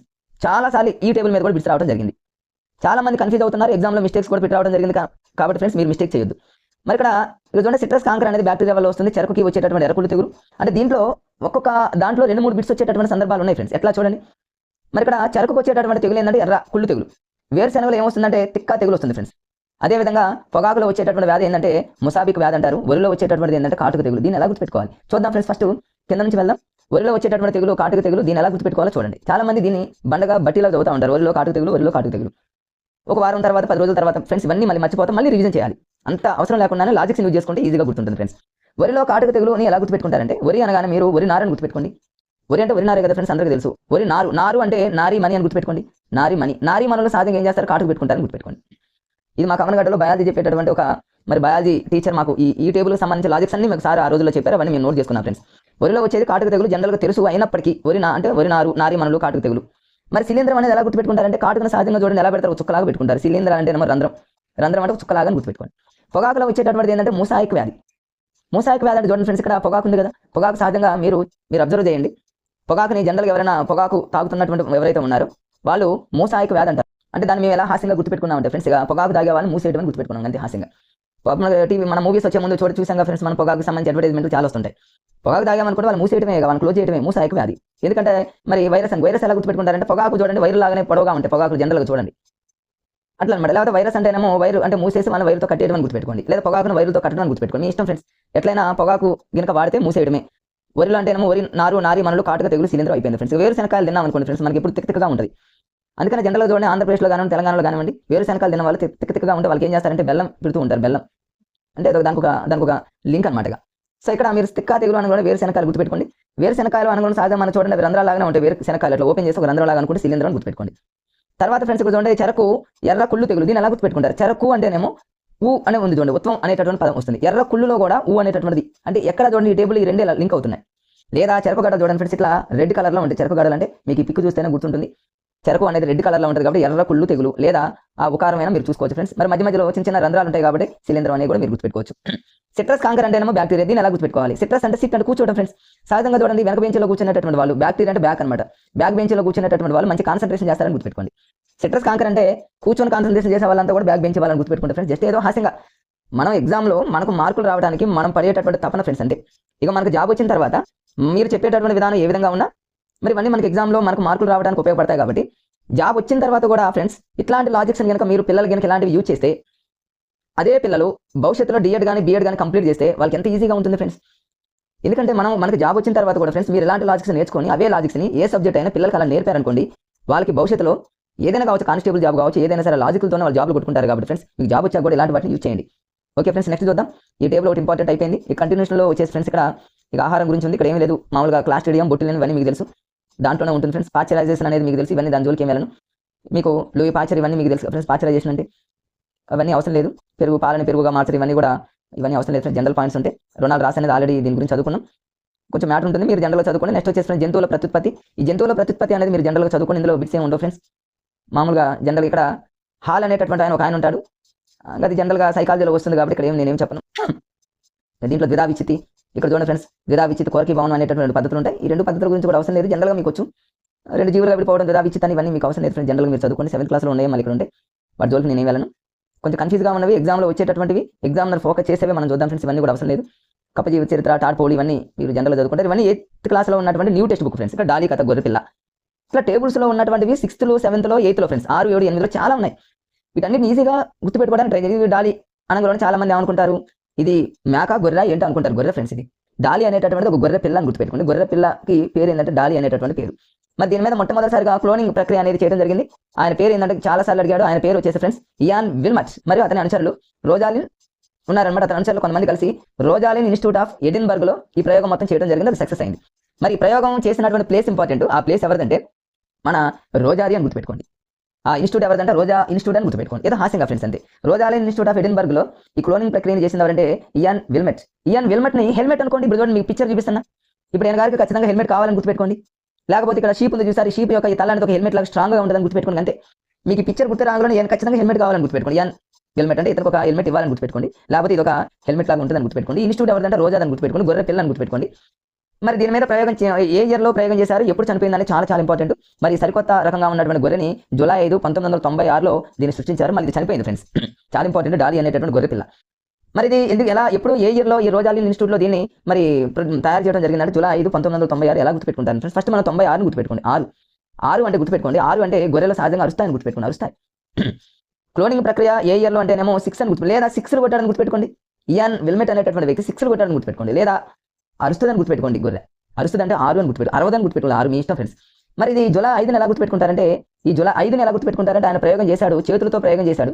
చేతికి ఎన్ని వేలు ఉంటాయంటే 5 అని గుర్తుపెట్టుకోండి. జూలై అంటేనేమో ఈ గొర్రె జులైగా తిరుగుతున్న గొర్రె అని గుర్తుపెట్టుకోండి. అంటే ఒక చోట ఖాళీగా ఉండకుండా జులైగా తిరుగుతుందని గుర్తుపెట్టుకోండి. జూలై 5 ఎగ్జామ్లో అడిగే సందర్భాలు ఎక్కువ ఉన్నాయి ఫ్రెండ్స్. ఇదే కాకుండా మీకు ఇంకా ఏదైనా లాజిక్ ఏమైనా తెలిస్తే అలాగే గుర్తుపెట్టుకోండి. జూలై అంటే జులైగా తిరిగేటటువంటి ఈ గొర్రెని తన చేతుకున్న 5 వేలతో 5 మరి అరవకుండా దానికి ఒక ప్రయోగం చేశాడని గుర్తుపెట్టుకోండి. పాపం ఇది చనిపోయింది ఫ్రెండ్స్. చనిపోయినటువంటి ఇయర్ ఇంపార్టెంట్. అది లవర్స్ డే రోజు చనిపోయింది ఫ్రెండ్స్. ఖచ్చితంగా లవర్స్ డే అని కూడా మనందరికీ తెలుసు, ఫిబ్రవరి 14 ఫ్రెండ్స్. ఇది ఎగ్జామ్లో దీని మీద ఫోకస్ చేశాడు, గతంలో మళ్ళీ చేస్తాడు ఫ్రెండ్స్. పాపం దానికి ఒక వ్యాధి వచ్చింది, అది వచ్చి చనిపోయింది. దాని తర్వాత ఊపిరితిత్తుల వ్యాధి ఫ్రెండ్స్. ఇది అడగొచ్చు ఎట్లాంటి వ్యాధి అంటే ఊపిరితిత్తులకు సంబంధించిన వ్యాధి అని. ఎప్పుడు చనిపోయిందంటే ఫిబ్రవరి 14 అని. ఎప్పుడు చనిపోయిందంటే 3 పాపం 2003 పాపం అది చనిపోయింది 2003 అని గుర్తుపెట్టుకోండి ఫ్రెండ్స్. 3 అంటే ఏమో దానికి 3 అని గుర్తుపెట్టుకోండి, జస్ట్ హాస్యంగా ఫ్రెండ్స్ అంతే. ఇక అప్పటితో దాంతో అయిపోయింది. ఊపిరితిత్తులతో దానికి 3 కాబట్టి 2003లో చనిపోయింది. ఫిబ్రవరి 14 లవర్స్ డే రోజు దాన్ని చంపేశారని గుర్తుపెట్టుకోండి, హాస్యంగా అంతే ఫ్రెండ్స్. దాంట్లో ఏమీ లేవు. ఆ టేబుల్ మీద ఇయాన్ విల్మెట్, ఆయన మాత్రం హెల్మెట్ ఇవ్వాలని గుర్తుపెట్టుకోండి. కౌమార దశకు సంబంధించి జనరల్గా ఏముండో మామూలుగా బిట్స్ ఉంటే అందుకని తీసేస్తారు ఫ్రెండ్స్. ఇక్కడ చూడండి, ఆదిలాబాద్ జిల్లాలో కనిపించినటువంటి అంతరించిపోతున్న రాబందు. ఓల్డ్ బుక్లో చాలా మంది ఓల్డ్ బుక్స్ని చదివే వాళ్ళు చాలా మంది ఉంటారు. ఇక్కడ మారింది ఫ్రెండ్స్ మ్యాటర్ కూడా. మరి అత్యంత వేగంగా అంతరించిపోతున్నటువంటి ఈ రాబందు అనేది ఆదిలాబాద్ జిల్లాలో 2013 జూన్ 5లో కనిపించింది. ఈ డేట్ అంత ఇంపార్టెంట్ కాదులే కానీ జిల్లా ఇంపార్టెంట్. ఆదిలాబాద్ అనేది ఓల్డ్ జిల్లా, ఓల్డ్ బుక్లో ఉన్నటువంటి డిస్టిక్. మరి ఇప్పుడు ఆదిలాబాద్ కాకుండా మరి ఏ జిల్లా అంటే కొమరం భీం, ఆసిఫాబాద్ అని గుర్తుపెట్టుకోవాలి, ఇంపార్టెంట్ ఫ్రెండ్స్. అది అడుగుతాడు క్లియర్గా. ఏమని అడుగుతాడు? మరి అంతరించిపోతున్నటువంటి రాబందు కావచ్చు, అత్యంత వేగంగా అంతరించిపోతున్నటువంటి రాబందు ఏ ఇయర్లో, పలానా ఇయర్లో, ఏ ఇయర్ అన్నాడు ఫ్రెండ్స్, పలానా ఇయర్లో ఏ జిల్లాలో కనిపించింది అంటే ఫ్రెండ్స్ మీరు గుర్తుపెట్టుకోండి, కొమరం భీం, ఆసిఫాబాద్ అని గుర్తుపెట్టుకోండి. జిల్లా మారింది. ఇది న్యూ టెక్స్ట్ బుక్లో ఉంది ఫ్రెండ్స్, న్యూ టెక్స్ట్ బుక్లో ఉంది. ఓల్డ్ టెక్స్ట్ బుక్లో ఆదిలాబాదే ఉంది. మరి ఇది ఎక్కడ ఏ మండలం అంటేనేమో బెజ్జూరు అనేటటువంటి మండలంలో మురళిగూడ అనేటటువంటి గ్రామం గుర్తుపెట్టుకోండి. వీటన్నింటిని ఎలా గుర్తుపెట్టుకుంటారంటే కొమరం భీం, ఆసిఫాబాద్ అనగానే ఈ రాబందు ఒక కొమ్మ మీద ఉందని గుర్తుపెట్టుకోండి ఫ్రెండ్స్. ఒక కొమ్మ మీద రాబందు ఉందని గుర్తుపెట్టుకోండి. కొమరం భీం, ఆసిఫాబాద్ అంటే మరి అరుస్తుందని గుర్తుపెట్టుకోండి. ఒక కొమ్మ మీద రాబందు ఏం చేస్తుందంటే అరుస్తుంది, ఆసిఫాబాద్ అని గుర్తుపెట్టుకోండి. మరి బెజ్జూరు అంటేనే మీ రాబందు కొమ్మ మీద ఉండి ఏం చేస్తుందంటే బెజ్జాలు పొడుస్తుందని గుర్తుపెట్టుకోండి. బెజ్జాలు పొడుస్తుందని గుర్తుపెట్టుకోండి. మురళిగూడ అనేది జస్ట్ మీరు గుర్తుపెట్టుకోవడానికి ట్రై చేయండి ఫ్రెండ్స్, హాస్యంగా. బెజ్జాలు పొడుస్తుంది. మురళిగూడ అంటేనేమో మురళి అంటేనేమో మన వాంచుతాం కదా ఒక మురళి నాదలాగా, దానికే గుర్తుపెట్టుకోండి. కొమరం భీం అంటే కొమ్మ మీద మరి ఉందని గుర్తుపెట్టుకుంటే ఈజీగా మీ కొమరం భీం, ఆసిఫాబాద్ అనేది గుర్తుంటుంది. ఈజీగా దాన్ని గుర్తుపెట్టుకోవచ్చు ఫ్రెండ్స్. ఇది మరి పాలపెట్ట అనేది మన తెలంగాణ రాష్ట్ర పక్షి పాలపెట్ట. దీనికి శాస్త్రీయనామం మనందరికీ తెలుసు ఫ్రెండ్స్. మరి ఇది కొరుకుతుంది కాబట్టి కొరాసియస్ మరి అని అంటే పాలపెట్ట యొక్క శాస్త్రీయనామానికి సంబంధించి చూద్దాం ఫ్రెండ్స్. ఇదంతా మీరు జనరల్గా చదివినవి. ఈ పేజీ అనేది పీడిఎఫ్లో రివర్స్ అయింది ఫ్రెండ్స్. అయినా ఈ పేజీలో ఏమి ఇంపార్టెంట్ ఏమీ లేవు. చూద్దాం. ఇక సూక్ష్మదర్శిని దీని మీద ఏమీ లేవు ఫ్రెండ్స్. కంటిన్యూషన్లో చూద్దాం. ఇక్కడ ఏమి ఎగ్జామ్లో దీని మీద ఏం ఫోకస్ చేయడు. భూగోళం మీద జీవ వైవిధ్యానికి సంబంధించి గతంలో చాలాసార్లు అడిగాడు. ఒక 2-3 బిట్స్ ఇక్కడ ఎగ్జామ్లో అడిగేటటువంటి చాలా ఇంపార్టెంట్ ఫ్రెండ్స్. ఇక్కడ చూడండి, చాలా ఇంపార్టెంట్. చూడగానే మీకు అర్థమైపోయింది ఫ్రెండ్స్. ఇది చాలా అబ్రివేషన్లో కూడా గతంలో అడిగాడు. ఏపీ తెలంగాణలో చాలాసార్లు అడిగాడు. WWFని అబ్రివేషన్ అడుగుతాడు. ఇది వన్యప్రాణుల సమాఖ్య, ప్రపంచ వన్యప్రాణుల సమాఖ్య. దాని అబ్రివేషన్ అడిగే అవకాశం ఉంది కాబట్టి గుర్తుపెట్టుకోండి. WWF అంటే వరల్డ్ వైడ్ లైఫ్ ఫెడరేషన్ గుర్తుపెట్టుకోండి. వరల్డ్ వైడ్ లైఫ్ ఫెడరేషన్ గుర్తుపెట్టుకోండి. తర్వాత IUCC, ఇవన్నీ మీరు ఈ అబ్రివేషన్లు అనేవి చాలా ఇంపార్టెంట్. ఇవన్నీ మరి ఈ 2 సంస్థలు అనేవి WWF ఒకటి, IUCC 2 కూడా ఇవి ఏం చేస్తాయంటే ఫ్రెండ్స్, ఇవన్నీ కూడా అంతరించిపోతున్నటువంటి లేదా ఆపదలో ఉన్నటువంటి మొక్కలు, జంతువుల సమాచారాన్ని ఎప్పటికెప్పుడు ఒక బుక్లో నమోదు చేస్తే ఆ బుక్ పేరేంటి? ఆ బుక్ని ఏమంటారంటే రెడ్ డేటా బుక్ లేదా రెడ్ లిస్ట్ బుక్ అంటారు. రెడ్ అనే పదాన్ని ఎందుకు వాడారంటే డేంజర్లో ఉన్నాయని గుర్తుపెట్టుకోండి. బ్లూ బుక్, ఎల్లో బుక్ అనే పదాలు ఇవ్వచ్చు కాబట్టి రెడ్ అనే పదం గుర్తుపెట్టుకోండి. అంటే అవి డేంజర్లో ఉన్నాయని గుర్తుపెట్టుకోండి. Red book data sorry friends, red data book అంటారు లేదా రెడ్ లిస్ట్ బుక్ అంటారు. ఇవన్నీ అంతరించిపోతున్న వాటి గురించి సమాచారాన్ని ఎప్పటికెప్పుడు ఆ రెడ్ బుక్లో వాళ్ళు నోట్ చేస్తారు. పైన ఉన్నటువంటి ఆ అబ్రివేషన్ మాత్రం 100% గుర్తుపెట్టుకోండి ఫ్రెండ్స్. ఇక ఇక్కడ ఇవన్నీ అంతరించిపోతున్నటువంటి జంతువులు చాలా ఇంపార్టెంట్. సింహం ఒకటి, రెడ్ పాక్స్ ఒకటి, ఒంటి కొమ్ము. దీన్ని గుర్తుపెట్టుకోవడానికి లాజిక్స్ మీకు చూపిస్తా. ఈజీగా గుర్తుపెట్టుకోవచ్చు ఫ్రెండ్స్. ఇవేమి కష్టంగా ఉండదు. రాబందు, మచ్చల జింక, లారిస్, నలుపు సాలిడ్ కోతి, తర్వాత అడవి పిల్లి, సైకాస్, సర్పగంధి, నెపంతిస్, గంధం చెట్టు. గతంలో బిట్స్ అడిగాడు ఫ్రెండ్స్. ఇక్కడ దాకా వచ్చి చాలా మంది ఏమనుకుంటారంటే అమ్మో ఇవన్నీ చదవాలా అని అనుకుంటారు, కానీ ఖచ్చితంగా ఎగ్జామ్లో ఇక్కడే ఫోకస్ చేస్తాడు. ఎందుకంటే ఎక్కడైతే మనం నీరసంగా ఉంటామో, ఎక్కడైతే మనం అన్ఇంట్రెస్ట్గా ఫీల్ అవుతామో ఎగ్జామ్లర్ అక్కడే కూర్చుంటాడు, బిట్టుపోతుంది అంతేగా. ఇవన్నీ అంతరించిపోయి వీటిని ఎలా గుర్తుపెట్టుకుంటారంటే ఫ్రెండ్స్ చూడండి, మీకు ఒక చిన్న లాజిక్ చెప్తా. ఇక సింహం అనేది మన అందరికీ తెలిసి అంతరించిపోతుంది. ఎందుకంటే ఎక్కడో హైదరాబాద్ ఎక్కడో పార్కులు ఆడుకుంటాడు తప్ప ఈ మధ్యకాలంలో మనం ప్రతిసారి చూస్తున్నాం పులుని మన ఇండియాకి రప్పిస్తున్నాం, సింహాన్ని రప్పిస్తున్నాం. ఇప్పుడు మీరు వీటిని ఎలా గుర్తుపెట్టుకుంటారంటే డిఫరెంట్గా ఉన్నవాడే గుర్తుపెట్టుకోండి ఫస్ట్. ఇప్పుడు చూడండి, ఇది ఫాక్స్ కాదు, రెడ్ ఫాక్స్. ఫాక్స్లు ఎక్కడ పడితే అక్కడ ఉంటాయి ఫ్రెండ్స్, కానీ రెడ్ ఫాక్స్ అనేది డిఫరెంట్ ఉంది కాబట్టి అంతరించిపోతుంది గుర్తుపెట్టుకోండి. ఇంకోటి చూడండి, ఒంటి కొమ్ము రైనో, 2 కొమ్ములు కాదు ఫ్రెండ్స్. మీరు అట్లా హాస్యంగా 2 కొమ్ములు కాదు, ఒంటి కొమ్ము రైనో అంతరించిపోతుంది. ఒంటి కొమ్ము డిఫరెంట్గా ఉంది. మరి కోతి చూడండి, మామూలు కోతి కాదు ఫ్రెండ్స్, ఇది నలుపు సాలీడు కోతి. మామూలు కోతులు ఎక్కడ పడితే అక్కడ ఫుల్గా ఉన్నాయి, కానీ నలుపు సాలీడు కోతి అనేది లేదు. ఇక లారీస్ చూడండి, లారీస్ అనేది ఒక పాండా టైప్లో ఉంది. దీన్ని ఎట్లా గుర్తుపెట్టుకుంటారంటే వీటన్నిటిని విదేశాల్లో ఉన్నటువంటి వారు లారీలో తీసుకుపోతున్నారని గుర్తుపెట్టుకోండి. లారీలో పోతున్నట్టు మన దగ్గర ఎందుకు ఉంటుంది? జింక కాదు ఫ్రెండ్స్, ఇది మచ్చల జింకలు అనేవి అంతరించిపోతాయి అంట. ఇక రాబందు అనేది మనకి ఎప్పుడో కనిపించింది ఫ్రెండ్స్. మీకు రాబందు గురించి, రాబందు మరోసారి మీరు గుర్తు తెచ్చుకోండి ఫ్రెండ్స్. రాబందు ఏ జిల్లా? ఆదిలాబాద్ జిల్లాన గుర్తుపెట్టుకోండి ఫ్రెండ్స్. ఆదిలాబాద్ అనేది ఓల్డ్ డిస్ట్రిక్ట్ ఫ్రెండ్స్. ఇది ఎక్కడ ఉంటుంది? రాబందు కొమ్మ మీద ఉంటుంది, కొమరం భీం అరుస్తుంటుంది, అసిఫాబాద్ అని గుర్తుపెట్టుకోండి ఫ్రెండ్స్. తర్వాత ఇవన్నీ చూడండి. అడవి పిల్లి, పిల్లి కాదు ఫ్రెండ్స్, అడవి పిల్లి. పిల్లి అయితే ఉంటుంది కానీ అడవి పిల్లి అంతరించిపోతుంది. సైకాస్ అంటేనేమో సర్కస్ లా గుర్తుపెట్టుకోండి. సర్కస్కి జంతువులన్నీ ఎక్కువ పోతున్నాయి కాబట్టి అంతరించిపోతుంది, అట్లా హాస్యంగా. సర్పగంధి అంటేనేమో మామూలు గ్రంథి కాదు ఫ్రెండ్స్, సర్పగంధి. సర్పగ్రంథి అంటే ఇది అంతరించిపోతుంది. నెఫంతిస్ అనేది అది కూడా మీరు ఈజీగా గుర్తుపెట్టుకోవచ్చు ఫ్రెండ్స్. నెపంతిస్కి సంబంధించిన ఒక బిట్ ఉంటుంది ఫ్రెండ్స్, చాలా ఇంపార్టెంట్. ఇది ఒక కీటకాహారం మొక్క. ఇది నెపంతిస్ అనేది దాన్ని మీరు ఈజీగా గుర్తుపెట్టుకోవచ్చు ఫ్రెండ్స్. నెపంతిస్ అనేది దాన్ని లాజిక్గా కాకుండా జనరల్గా మీరు దాన్ని గుర్తుపెట్టుకోవచ్చు. ఎలా అంటే నెపంతి ఇప్పుడు చూడండి, సాధారణంగా ఇది బయాలజీ వాళ్ళు గుర్తుంటుంది. క్రింది వానలో అంతరించే ప్రమాదంలో ఉన్నది ఏంటంటే నెపంతిస్ అన్నాడు అనుకోండి, కన్ఫ్యూజ్ అవకాశం ఉంది. నెపంతిస్ అంటే నిప్పు అని గుర్తుపెట్టుకోండి. నిప్పు చూడండి, కాలుతూ కాలుతూ కాలుతూ ఏమవుతుంది? అంతరించిపోతుంది కదా. అట్లా హాస్యంగా. గంధం చెట్టు అంటే గంధం చూడండి, గంధంని ఏం చేస్తారో ఆడవాళ్ళు సహజంగా రుద్దుతూ ఉంటారు. గంధాన్ని రుద్ది రుద్ది రుద్ది ఏమవుతుంది? అరిగిపోతుంది, అంటే అంతరించిపోతుంది కదా. నెపంతిస్ అంటే నిప్పు కాలి కాలి అంతరించిపోతుంది కదా. ఇట్లా జస్ట్ మనకు బిట్ రావడానికి ఒక హాస్యంగా గుర్తుపెట్టుకోండి ఫ్రెండ్స్. దీంతో మనం ఈజీగా గుర్తుపెట్టుకోవచ్చు. ఇక్కడ చూద్దాం ఫ్రెండ్స్. ఇక ఈ టేబుల్ రూపంలో ఇచ్చాడు, అడుగుతాడు, కన్ఫామ్గా అడిగాడు. ఈ టేబుల్ మీద చాలా సార్లు బిట్స్ అడిగాడు ఫ్రెండ్స్. మరి అంతరించిపోయేటటువంటి మొక్కలు ఏంటంటే ఆర్కిడ్స్. ఆర్కిడ్స్ అంటే ఆరిపోతాయి అని గుర్తుపెట్టుకోండి. ఆరిపోతున్నాయి, ఆరిపోయే దీపానికి విరిగి ఉన్నట్టు ఆరిపోతున్నాయి. అంటే మొక్కలు కూడా మరి ఆర్కిడ్స్ అనేటటువంటి అంతరించి ప్రమాదంలో ఉన్నాయి. గంధం అంటే ఇంతకుముందు చెప్పాను నేను, గంధం రుద్దుతూ ఉంటే అరిగిపోతుంది. సైకస్ అంటే సర్కస్ అని గుర్తుపెట్టుకోండి. సర్పగంధి అనంగంలోనే మీరు పాముకు సంబంధించినటువంటిది అనమాట. సర్పం అనంగంలోనే అది కూడా మరి పాములే చాలా ఇప్పుడు కనిపించట్లేదు కాబట్టి ఫ్రెండ్స్, అవి కూడా గుర్తుపెట్టుకోండి. ఇక జంతువులు అంటే ఇంతకుముందు మీకు చెప్పిన అన్ని ఉంటాయి ఫ్రెండ్స్. గోల్డెన్ మంకీ అని ఇవన్నీ వస్తాయి, ఒకసారి చూసుకోండి. ఇక ఎండమిక్ జాతులు ఫ్రెండ్స్ చాలా చాలా ఇంపార్టెంట్. గతంలో చాలా సార్లు అడిగాడు ఎండమిక్ జాతులు. ఈ మూడింటి మీద అడుగుతున్నాడు చూడండి. ఇక్కడ చూడండి, నెమలి, తర్వాత వచ్చేసి తెల్ల పులి, తర్వాత anti eater. This is very very important. ఈ క్రింది వానలో ఎండమిక్ జాతికి చెందినది చంద్రన్ అంటారు. దీన్ని మీరు ఎలా గుర్తుపెట్టుకుంటారంటే, అసలు జనరల్గా ఎండమిక్ జాతులు అంటే మనందరికీ తెలుసు ఫ్రెండ్స్, పర్టికులర్గా ఒక ప్లేస్లో ఉండాలి, ఒక ప్రాంతంలో ఉండేటటువంటి జంతువులు. నేను దాన్ని ఎలా గుర్తుపెట్టుకున్నానంటే, ఎండమిక్ అంటే ఎండలో ఉండకుండా ఉండేటని గుర్తుపెట్టుకున్నాను. ఎండలో ఉండవి ఇవి. తెల్లపిల్లి ఉంది, ఇది ఎండలో ఉంటే తెల్లగా ఉంటుంది ఫ్రెండ్స్, అంటే ఇది నేలలో ఉండేది కాబట్టి తెల్లపిల్లి అనేది ఎండలో ఉండదు. నెమలి అనేది మనందరికీ తెలిసి, నెమలి అనేది ఎక్కడెక్కడ చెట్లలో ఉంటుంది, ఇది ఎండలోకి వచ్చి చచ్చిపోతుంది ఫ్రెండ్స్. నెమలి అనేది మరి ఇది చాలా నీడలో ఉంటుంది కాబట్టి ఇది ఎండమిక్ జాతానికి తెల్లపిల్లి గుర్తొస్తుంది, నీడలో ఉన్నటువంటి నెమలి గుర్తొస్తుంది. యాంటీ ఈటర్, యాంటీ అంటేనేమో చీమలు. చీమలు కూడా చూడండి, పుట్టలో ఉంటాయి కదా ఫ్రెండ్స్. పుట్టలో ఉన్నటువంటి చీమలకి ఎండ తగ్గుతుందా? లేదు. ఎక్కడో గుహలో ఉన్నటువంటి తెల్లపులికి ఎండ లేదు కాబట్టి ఎండమిక్ జాతులు. నెమలి అనేది కూడా చూడండి, ఎక్కడో అడవులలో చాలా సీక్రెట్గా మరి చెట్ల మధ్యలో ఉంటుంది కాబట్టి ఎండమిక్ జాతులను గుర్తుపెట్టుకోవచ్చు. కానీ 2018 తెలంగాణ డిఎస్సీలు అడిగిన బిట్టు, ఏపీలో చాలాసార్లు అడిగిన బిట్టు, జీవ వైవిధ్యానికి సంబంధించి పశ్చిమ కనుమలు ఇంపార్టెంట్ ఫ్రెండ్స్. మరి ఇక్కడ వాడు ఎగ్జామ్లో ఏమని అడుగుతారంటే, ఈ క్రింది మనలో అద్భుతమైనటువంటి జీవ వైవిధ్యానికి నిలయాలు ఎక్కడ అంటాడు. పశ్చిమ కనుమలు, తూర్పు కనుమలు, దక్షిణ కనుమలు, ఇట్లా డిఫరెంట్ ఇచ్చాడు అనుకోండి, కన్ఫ్యూజ్ అవుతాం. మీరు పశ్చిమ కనుమల్ని గుర్తుపెట్టుకోవాలి. ఎలా చూడండి, జనరల్గా జీవ వైవిధ్యం అనగానే మనం చదివేటప్పుడు ఎట్లా ఎనాలిసిస్ చేసుకోవాలి ఫ్రెండ్స్. లేదా మన పక్కన ఎవరైనా ఫ్రెండ్స్ ఉన్నారనుకోండి, జస్ట్ ఒక 1 minute డిస్కషన్ చేయాలి. ఎట్లా ఎలా ఇప్పుడు జీవ వైవిధ్యం అంటే ఏంది? జంతువులు ఉండాలి, జంతువులు ఉండాలని చాలా పచ్చగా ఉండాలి, ప్రదేశం చాలా పచ్చిగా ఉండాలి. పచ్చిక మైదానం అంటే ఏంది? పశ్చిమ కనుమలు అయిపోయింది. ఇకంటే జస్ట్ ఒక 1 minute. అసలు ఎవరో లేరు అనుకోండి ఫ్రెండ్స్, మీ మైండ్లో అనుకోండి, జీవ వైవిధ్యం జీవులు ఎక్కువగా ఉండాలి, జీవులు ఎక్కువ ఉండాలంటే పచ్చిక మైదానం అయి ఉండాలి, పశ్చిమ కనుమలు. ఒక 1 minute అలా అనుకున్నారని ఫ్రెండ్స్, ఈజీగా గుర్తుంటుంది. మరి ఎన్ని జాతులు సుమారుగా ఉన్నాయంటే 4000 జాతులు. ఇక్కడ బాక్స్లో ఉన్నటువంటి ఏరియా మొత్తాన్ని ఎగ్జామినర్ ఏం చేస్తారంటే మ్యాచింగ్ రూపంలో ఇచ్చి ఏ మరియు బి అని, బి మరియు సి అని డిఫరెంట్ వేలో మనం వడపోయాలని చూస్తారు ఫ్రెండ్స్. కానీ మనం వడపోయేంత దాకా మనం ఛాన్స్ ఇవ్వకూడదు ఎగ్జామినర్కి. జీవ వైవిధ్యం అనగా పశ్చిమ కనుమలు, పచ్చిక మైదానం. ఇక 4000 గుర్తుపెట్టుకోండి ఫ్రెండ్స్. 4000 ఎలా గుర్తుపెట్టుకుంటారంటే పా అంటే 4 అని గుర్తుపెట్టుకోండి, 5 కాకుండా. ఈజీగా కొంచెం కొంతలో కొంతైనా 4000 జాతులు అనేటటువంటిది మనకి ఈజీగా గుర్తుంటుంది. మిగతాది కొంచెం ఉంటుంది ఫ్రెండ్స్, అది చదువుకోండి. తర్వాత చూద్దాం ఫ్రెండ్స్ కంటిన్యూషన్లో. ఇంకా చివరిలోకి వచ్చినట్లయితే ఫ్రెండ్స్, ఇక్కడ జీవ వైవిధ్యం, పుట్టుక ఇవన్నీ ఏమీ లేదు.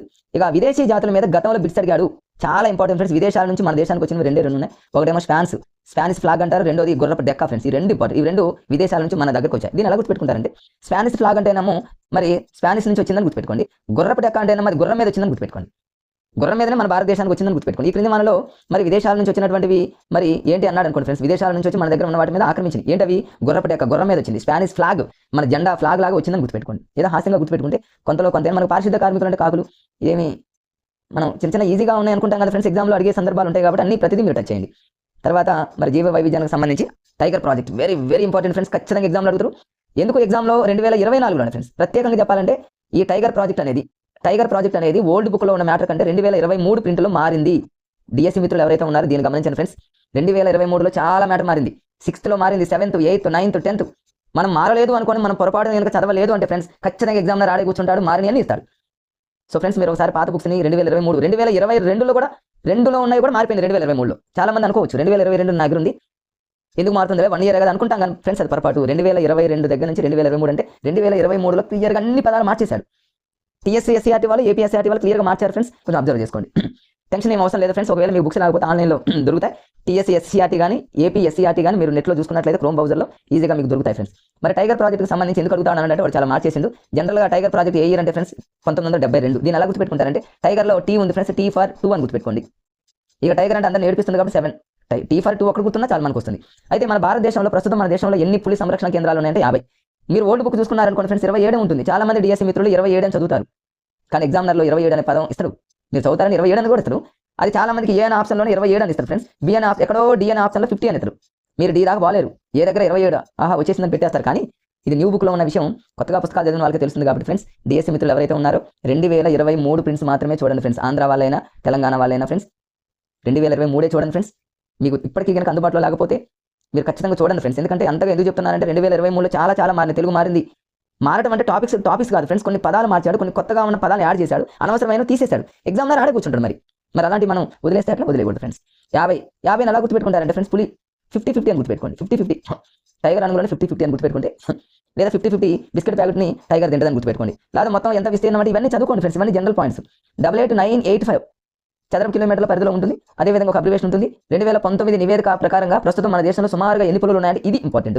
ఎన్ని పులులు ఉన్నాయంటే ఫ్రెండ్స్ 2019 నివేదిక ప్రకారంగా 2603 నుంచి 3346. దీన్ని ఎలా గుర్తుపెట్టుకోవాలి? కనీసం మనకు ఇక్కడ 3 ఇక్కడ 6 గుర్తున్నా చాలు ఫ్రెండ్స్. మనకు టైగర్ అనగానే మనందరికీ తెలుసు ఫ్రెండ్స్. టైగర్ అనగానే మనల్ని 3 ముక్కలు చేస్తుందని గుర్తుపెట్టుకోండి. టైగర్కి మనం దొరికామో 3 ముక్కలు చేస్తుంది. 2603 యూనిట్ ప్లేస్లో 3 వస్తుందని గుర్తుపెట్టుకోండి. ఇది కనీసం ఇది ఒక్కటి తెలిసినా మీకు వస్తుంది.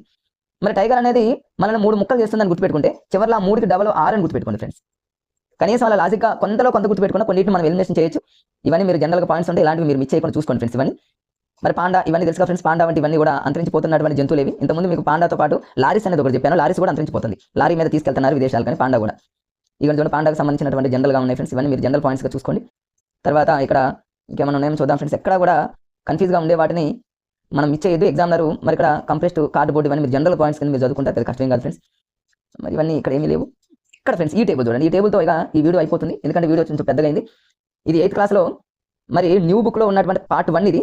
పార్ట్ 2 అనేది ఇంకొక వీడియో మళ్ళీ వెంటనే చేస్తా ఫ్రెండ్స్. ఈ 2 వీడియోలు చూస్తే మాత్రం 8th క్లాస్ మీకు బరాబర్ మీకు వచ్చినట్టు ఫ్రెండ్స్. మీరు మర్చిపోయారు జీవితంలో. మీరు వీడియో అనేది ఇక్కడ ఉంది కానీ మీరు స్పీడ్గా పెట్టుకొని చూసారనుకోండి, ఒక పావు గంటలోనే చదువుకున్న వాళ్ళకి పావు గంటలోనే రివిజన్ అయిపోతుంది. లైఫ్లో మర్చిపోరు. కవ్వాల్ జంతు సంరక్షణ కేంద్రం ఎక్కడ ఉందంటే చాలా మంది బై హార్ట్ బట్టి పడతారు.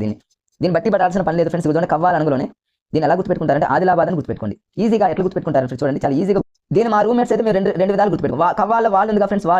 వాల్ అంటే గోడకేసి వాల్ అంటే గోడగా ఫ్రెండ్స్. గోడకేసి బాధాలని గుర్తుపెట్టుకున్నాం. కవ్వాలంటే చివరిలో వాల్ ఉంది, వాల్ కేసి బాధాలి అంటే బాధని గుర్తుపెట్టుకున్నాం. ఇంకా కొంతమంది ఎలా గుర్తుపెట్టు కవ్వాలంటే కవ్వం మధ్య చేసేటటువంటి కవ్వంతో మనం ఏం చేయాలి, బాధాలని గుర్తుపెట్టుకున్నాం అంతే. నెక్స్ట్ రెండవది ప్రాణహిత అంటే ప్రాణం పోయేదాకా బాధాలని గుర్తుపెట్టుకోండి. మేము అలా గుర్తుపెట్టుకున్నాం. ఏటూరు నాగార సంరక్షణ కేంద్రం. ఏటూరు నాగార సంరక్షణ కేంద్రం అంటేనేమో జయశంకర్ భూపాలపల్లి. దీన్ని ఎలా గుర్తుపెట్టుకోవాలంటే ఏటూరు అంటేనేమో మరి ఏటూరు ఎటు పోతామో మనకైతే. జయశంకర్ అంటేనేమో శంకర్ శివుడు ఎటు వెళ్తాడో తెలియదని గుర్తుపెట్టుకోండి. జయశంకర్ భూపాలపల్లి ఏటూరు. లేకపోతే టూర్ అని గుర్తుపెట్టుకోండి. టూర్ అంటే మనం ఎక్కడికి వెళ్తున్నామో శివుడి దగ్గర టూర్కి వెళ్తామని గుర్తుపెట్టుకోండి, మీ ఇష్టం. పాకాల వన్యప్రాణి. పాకాల అంటే మీరు ఎలా గుర్తుపెట్టుకుంటారంటే పాకం అంటే మనందరికీ తెలుసుగా ఫ్రెండ్స్. చూడండి సహజంగా అరిసెలు చేసే టైంలో పాకం పడుతూ ఉంటారు ఆడవాళ్ళు. ఈ పాకం పట్టేటప్పుడు దాని రంగు మంచిగా వచ్చే విధంగా పట్టాలి. వరంగల్లో రంగు అనే పదం వచ్చింది. రంగు అంటే పాకం అని గుర్తుపెట్టుకోండి అంతే. కిన్నెరసాని అంటే భద్రాద్రి కొత్తగూడెం. ఇదందరికీ మనకు తెలుసు. సాంగ్ కూడా ఉంటుంది కిన్నెరసాని వచ్చిందంటే అని. భద్రాద్రి కొత్తగూడెం అనేది కిన్నెరసాని అందరికీ తెలుసు. ఇంకా వేరే జిల్లా వాళ్ళు ఎవరైనా ఉంటే ఇది భద్రాద్రి కొత్తగూడెం జిల్లాలో ఉన్నటువంటి వాళ్ళందరికీ తెలుసు. బట్ వేరే జిల్లాలో ఉన్నటువంటి వాళ్ళకి ఇది గుర్తుండకపోవచ్చు. కిన్నెరసాని అంటే భద్రాద్రి. దీన్ని మీరు కిన్నెరసాని అనేటటువంటి పదాన్ని భద్రాద్రి అంటే భద్రం అని గుర్తుపెట్టుకోండి, భద్రంగా ఉండాలన్నట్టు. కిన్నెరసాని అంటే రకరకాలుగా దీన్ని మీరు మీ మైండ్ సెట్లో ఊహించుకోవచ్చు ఫ్రెండ్స్. కిన్నెరసాని అంటే మెట్లు అని గుర్తుపెట్టు కిన్నెరసాని మెట్లు అనుకోండి, భద్రం అని గుర్తుపెట్టుకోవచ్చు. మీ ఇష్టం ఫ్రెండ్స్. మీరు రకరకాలుగా కిన్నెరసాని కన్య మీ ఇష్టం ఫ్రెండ్స్. ఎట్లయినా భద్రం అనే దాంతో మీరు లింక్ చేసుకోండి. ఇక టైగర్ ప్రాజెక్ట్. టైగర్ అనగానే మీ అందరికీ తెలుసు ఫ్రెండ్స్. టైగర్ అనగానే అడవి. టైగర్ అంటే పులి. సహజంగా పులులు ఎక్కడ ఉంటాయంటే ఫ్రెండ్స్ అడవుల్లో ఉంటాయి. అడవులు ఎలా ఉంటే కర్రీగా ఉన్నటువంటి నల్లగా ఉన్నటువంటి అంటే కరీంనగర్ అంటే కర్రీగా అని గుర్తుపెట్టుకోండి. నల్లగా ఉన్నటువంటి అడవి అని మనం అనుకున్నట్లయితే. లేదా టైగర్ అనేది మనం ఏం చేస్తుంది, కలుస్తుందని గుర్తుపెట్టుకోండి. టైగర్ మనం కలిసింది అంటాం కదా, కరీంనగర్. తర్వాత నెక్స్ట్ వచ్చి అక్షర ఉజ్వల పార్కు. అక్షర ఉజ్వల పార్క్ అంటే అక్షరాలు సహజంగా పిల్లలు రాసేటటువంటి అక్షరాలు చాలా ఎట్లుంటాయంటే కర్రీగా ఉంటాయని గుర్తుపెట్టుకోండి. నల్లగా అక్షరాలు రాస్తారు పెన్నుతో గుర్తుపెట్టుకోండి. ఎగ్జామ్లో ఏం అడిగాడు, జింకలు అడిగాడు. గతంలో ఇది చాలా సార్లు అడిగినటువంటి బిట్ ఫ్రెండ్స్, ఇంపార్టెంట్. ఏమని అడిగాడంటే కరీంనగర్లో ఉన్నటువంటి అక్షర ఉజ్వల పార్కులో ఏ జంతువులు మరి అందులో ఉంటాయి అంటే జింకలను గుర్తుపెట్టు. జింకలు ఎలా గుర్తుపెట్టుకుంటారంటే జింకలు అంటే కళ్ళు అంటే కళ్ళు. మరి అక్షరాలను మనం కళ్ళతోనే కదా చూసేది ఫ్రెండ్స్. నల్లగా ఉన్నటువంటి కర్రీగా ఉన్నటువంటి అక్షరాలను మనం కళ్ళతో చూస్తాం కాబట్టి అట్లా గుర్తుపెట్టుకోండి. నెక్స్ట్ పాపికొండలు అనగానే మనకు పాపాలు చేసినటువంటి వాళ్ళు ఏం చేస్తారంటే సహజంగా తూర్పు తిరిగి దండం పెట్టాలని గుర్తుపెట్టుకోండి. తూర్పు పశ్చిమ గోదావరి. పాపి అంటేనేమో పాపాలు చేసే వాళ్ళు తూర్పు తిరిగి దండం పెట్టాలనుకోండి, జస్ట్ హాస్యంగా ఫ్రెండ్స్ అంతే. కొల్లేరు సంరక్షణ కేంద్రం. కొల్లేరు అనగానే మన కొల్లేరు సరస్సు అనేది మనకు ఉంటుంది పశ్చిమ గోదావరి. సహజంగా పశ్చిమ గోదావరికి వెళ్ళి ఉన్నటువంటి వాళ్ళకి కొల్లేరు సంరక్షణ కేంద్రం గుర్తుంటుంది. అయినా తెలియని వాళ్ళకి పశ్చిమ గోదావరి అంటేనేమో పచ్చిక మైదానం, చాలా మంచిగా పచ్చిక మైదానం అంటే కొల్లేరు అని గుర్తుపెట్టుకోండి. కోరింగ అనగానే మీరు ఎలా గుర్తుపెట్టుకోండి, కోరింగ అంటే కోరికలను గుర్తుపెట్టుకోండి. కోరికలు సహజంగా తీరాలంటే తూర్పు తిరిగి దండం పెట్టాలి, తూర్పు గోదావరి అంతే. పాపాలు చేసిన కోరింగ ఇవన్నీ కూడా తూర్పు, అది తూర్పు పశ్చిమ, ఇదేమో తూర్పు గోదావరి. ఈ కృష్ణా వన్యప్రాణి, కృష్ణా గుంటూరు అని తెలుసు. తర్వాత నేలపట్టు తెలుసు, ఎస్పీఎస్ నెల్లూరు అంటారు. కౌండిన్య ఏనుగుల సంరక్షణ కేంద్రం చాలా ఇంపార్టెంట్ ఫ్రెండ్స్. గతంలో ఏపీలో చాలాసార్లు అడిగాడు. కౌండిన్య ఏనుగుల సంరక్షణ కేంద్రం అంటేనేమో చిత్తూరు అని గుర్తుపెట్టుకోండి. ఏనుగులు సహజంగా ఎవరిని ఏం చేస్తారు, చిత్తుగా ఓడిస్తాయని గుర్తుపెట్టుకోండి, చిత్తుగా తొక్కుతాయని గుర్తుపెట్టుకోండి. తర్వాత 14th వచ్చేసి తేలి నేలాపురం అనగా శ్రీకాకుళం అందరికీ తెలుసు, అయినా గుర్తు రాకపోతే తేలి నేలాపురం అంటే నేలలో తేల్తారు ఎవరు, స్త్రీ అంటేనేమో స్త్రీలు అని గుర్తుపెట్టుకోండి. లేదా స్త్రీ అంటేనేమో సహజంగా సాలెపురుగు కాబట్టి సాలెపురుగులు తేల్తాయని గుర్తుపెట్టుకోండి, లేదా స్త్రీలు తేల్తారని గుర్తుపెట్టుకోండి. మీ ఇష్టం ఫ్రెండ్స్, ఎలా గుర్తుపెట్టుకున్నా వాటిని మనం గుర్తుపెట్టుకోవడానికి ట్రై చేయాలి, ఏముండదు వివిధ ఆవరణ వ్యవస్థలు. మరి దీని మీద గతంలో ఎలాంటి బిట్స్ అడిగాడు ఏంటనేది ఇప్పుడు చూద్దాం. దీని మీద మరి ఇక్కడ ఒక బిట్ చూడండి ఫ్రెండ్స్. 1935లో మరి ఏజీ టాన్స్లే అనేటటువంటి ఒక ఆయన ఆవరణ వ్యవస్థ అనేటటువంటి పదాన్ని మొట్టమొదటిసారి ఉపయోగించారు. చాలా చాలా ఇంపార్టెంట్. గతంలో చాలా సార్లు అడిగాడు బిట్ ఫ్రెండ్. మరి ఏజీ టాన్స్లే అనేటటువంటి ఆయన మరి నేను ఏం చేశాడంటే ఆవరణ వ్యవస్థ, పర్యావరణ వ్యవస్థను ఏం చేశాడు, దాన్ని తగ్గించి ఆవరణ వ్యవస్థగా షార్ట్ కట్లో పేరు మార్చాడు. దీన్ని నేను ఎలా గుర్తుపెట్టుకున్నాను, సహజంగా నేను డిఎస్సీ ప్రిపేర్ అయ్యడంలో ఏజీ టాన్స్లే అంటేనేమో టాన్స్లే అంటే ట్రాన్స్ఫర్ పెట్టుకున్నాను గుర్తుపెట్టుకున్నాను, ట్రాన్స్ఫర్ అయ్యా నేను. అంటే పర్యావరణం అనేటటువంటి ఒక పెద్ద పదాన్ని దాన్ని కుదించి దాన్ని ఏం చేశాడంటే ఇంకొక పేరుగా మార్చాడు. అంటే ఈ ప్లేస్ నుంచి ఇంకో ప్లేస్కి, ఒక పదం నుంచి ఇంకో పదానికి అన్నట్టు నేను ఊహించుకొని ఏం చేశానంటే ట్రాన్స్ఫర్ అని పెట్టుకున్నాను. నేను ట్రాన్స్ఫర్ అవ్వడం దాన్ని టాన్స్లే అని గుర్తుపెట్టుకున్నాను ఫ్రెండ్స్. అది కూడా ఏజీ అంటే అడ్వకేట్ జనరల్లో ఏదో ఒక హాస్యంగా నేను గుర్తుపెట్టుకున్నా, దాన్ని మీరు అలా గుర్తుపెట్టుకున్నాను ఫ్రెండ్స్. ఏజీ టాన్స్లే అనగానే ట్రాన్స్ఫర్ పెట్టుకుంటే ఆవరణ వ్యవస్థ, పర్యావరణ వ్యవస్థ, ఆవరణ వ్యవస్థ ఇట్లా చేంజ్ అయింది అనేటువంటి విషయం మనకు తెలుస్తుంది ఫ్రెండ్స్. చూద్దాం నెక్స్ట్ ఈ ఆవరణ వ్యవస్థకు సంబంధించి కంటిన్యూషన్లో ఇదంతా కూడా అకాడమీ బుక్ ఫ్రెండ్స్ 2023 మరి టెక్స్ట్ బుక్లో ఉన్నటువంటి మ్యాటర్ ఫ్రెండ్స్. ఇది కొత్త బుక్ 2023 ప్రింట్. ఇది 2022 ప్రింట్లో కూడా చాలా చేంజెస్ వచ్చాయి. డిఎస్సి మిత్రులు 2023 బుక్సే చదవండి, అది ఏ బుక్ అయినా ఏ సబ్జెక్ట్ అయినా ఫ్రెండ్స్. ఇక్కడ చూద్దాం, ఇక్కడ ఏమీ లేవు దీంట్లో, దీని మీద ఏమి సహజంగా ఎగ్జామ్లో అడిగేటటువంటి అవకాశం లేదు. ఇవి చిన్న కార్లు ఇవన్నీ కూడా ఇప్పుడు కంటిన్యూషన్లో వస్తే మీకు చూపిస్తా ఫ్రెండ్స్. ఇక్కడ ఆవరణ వ్యవస్థలో ఉన్నటువంటి మార్పులు ఈ టేబుల్ మీద ఏమంటే జనరల్ పాయింట్స్ ఉంటాయి ఫ్రెండ్స్, మీరు జనరల్గా చదువుకోండి. ఇక్కడ కోరింగా మడ అడవులని ఒకటి ఉంది ఫ్రెండ్స్. ఇది ఎగ్జామ్లో గతంలో అడిగాడు, దీని గురించి కొంచెం ఉంటుంది, మీకు కొంచెం లాజికల్గా మీకు చెప్తా ఫ్రెండ్స్. కోరింగా మడ అడవులు అనగానే మీకు చూడండి, సహజంగా ఎక్కడ ఏర్పడితే పిక్ చూస్తే మీకు అర్థమవుతుంది. బ్యాక్ వాటర్ అంటారు, అంటే వాటర్ ఎక్కడైతే నెడుతుందో అక్కడ ఏర్పడుతుంది, ఒక గ్రూప్ లాగా ఏర్పడింది చూడండి, ఒక గుంపు లాగా అనమాట. అదొక హాస్యంగా మీరు గుర్తుపెట్టుకోండి. బ్యాక్ వాటర్ అంటారు, వాటర్ ఎక్కడైతే నెడుతుందో బ్యాక్ అలాంటి ప్రదేశాలలో ఇలాంటి ఏర్పడతా ఉంటే దాన్ని కోరింగా మడ అడవులు అంటారు. దీన్ని ఎలా గుర్తుపెట్టుకుంటారు అంటే కోరింగా అంటే కోరిన విధంగా, అవి కోరిన విధంగా ఒక గ్రూప్ లాగా ఒక చోట ఏర్పడ్డాయని గుర్తుపెట్టుకోండి. మడ అడవులు అని గుర్తుపెట్టుకోండి. అంటే మడ అడవులు అంటేనేమో కోరిన విధంగా ఒక చోట ఉన్నాయని గుర్తుపెట్టుకోండి. అవి కోరింగా మడ అడవులు అని అంటారు. దీనికి సంబంధించి కొంచెం బిట్స్ ఉన్నాయి ఫ్రెండ్స్. ఇక్కడ గతంలో అడిగాడు అవి. ఇక మాంగ్రూవ్ ఆవరణ వ్యవస్థ. ఇప్పుడు ఇంతకుముందు మీకు మరి ఒక గ్రూప్ లాగా ఉన్నాయని చెప్పాను, ఒక గుంపు లాగా ఉన్నాయని చెప్పాను నేను.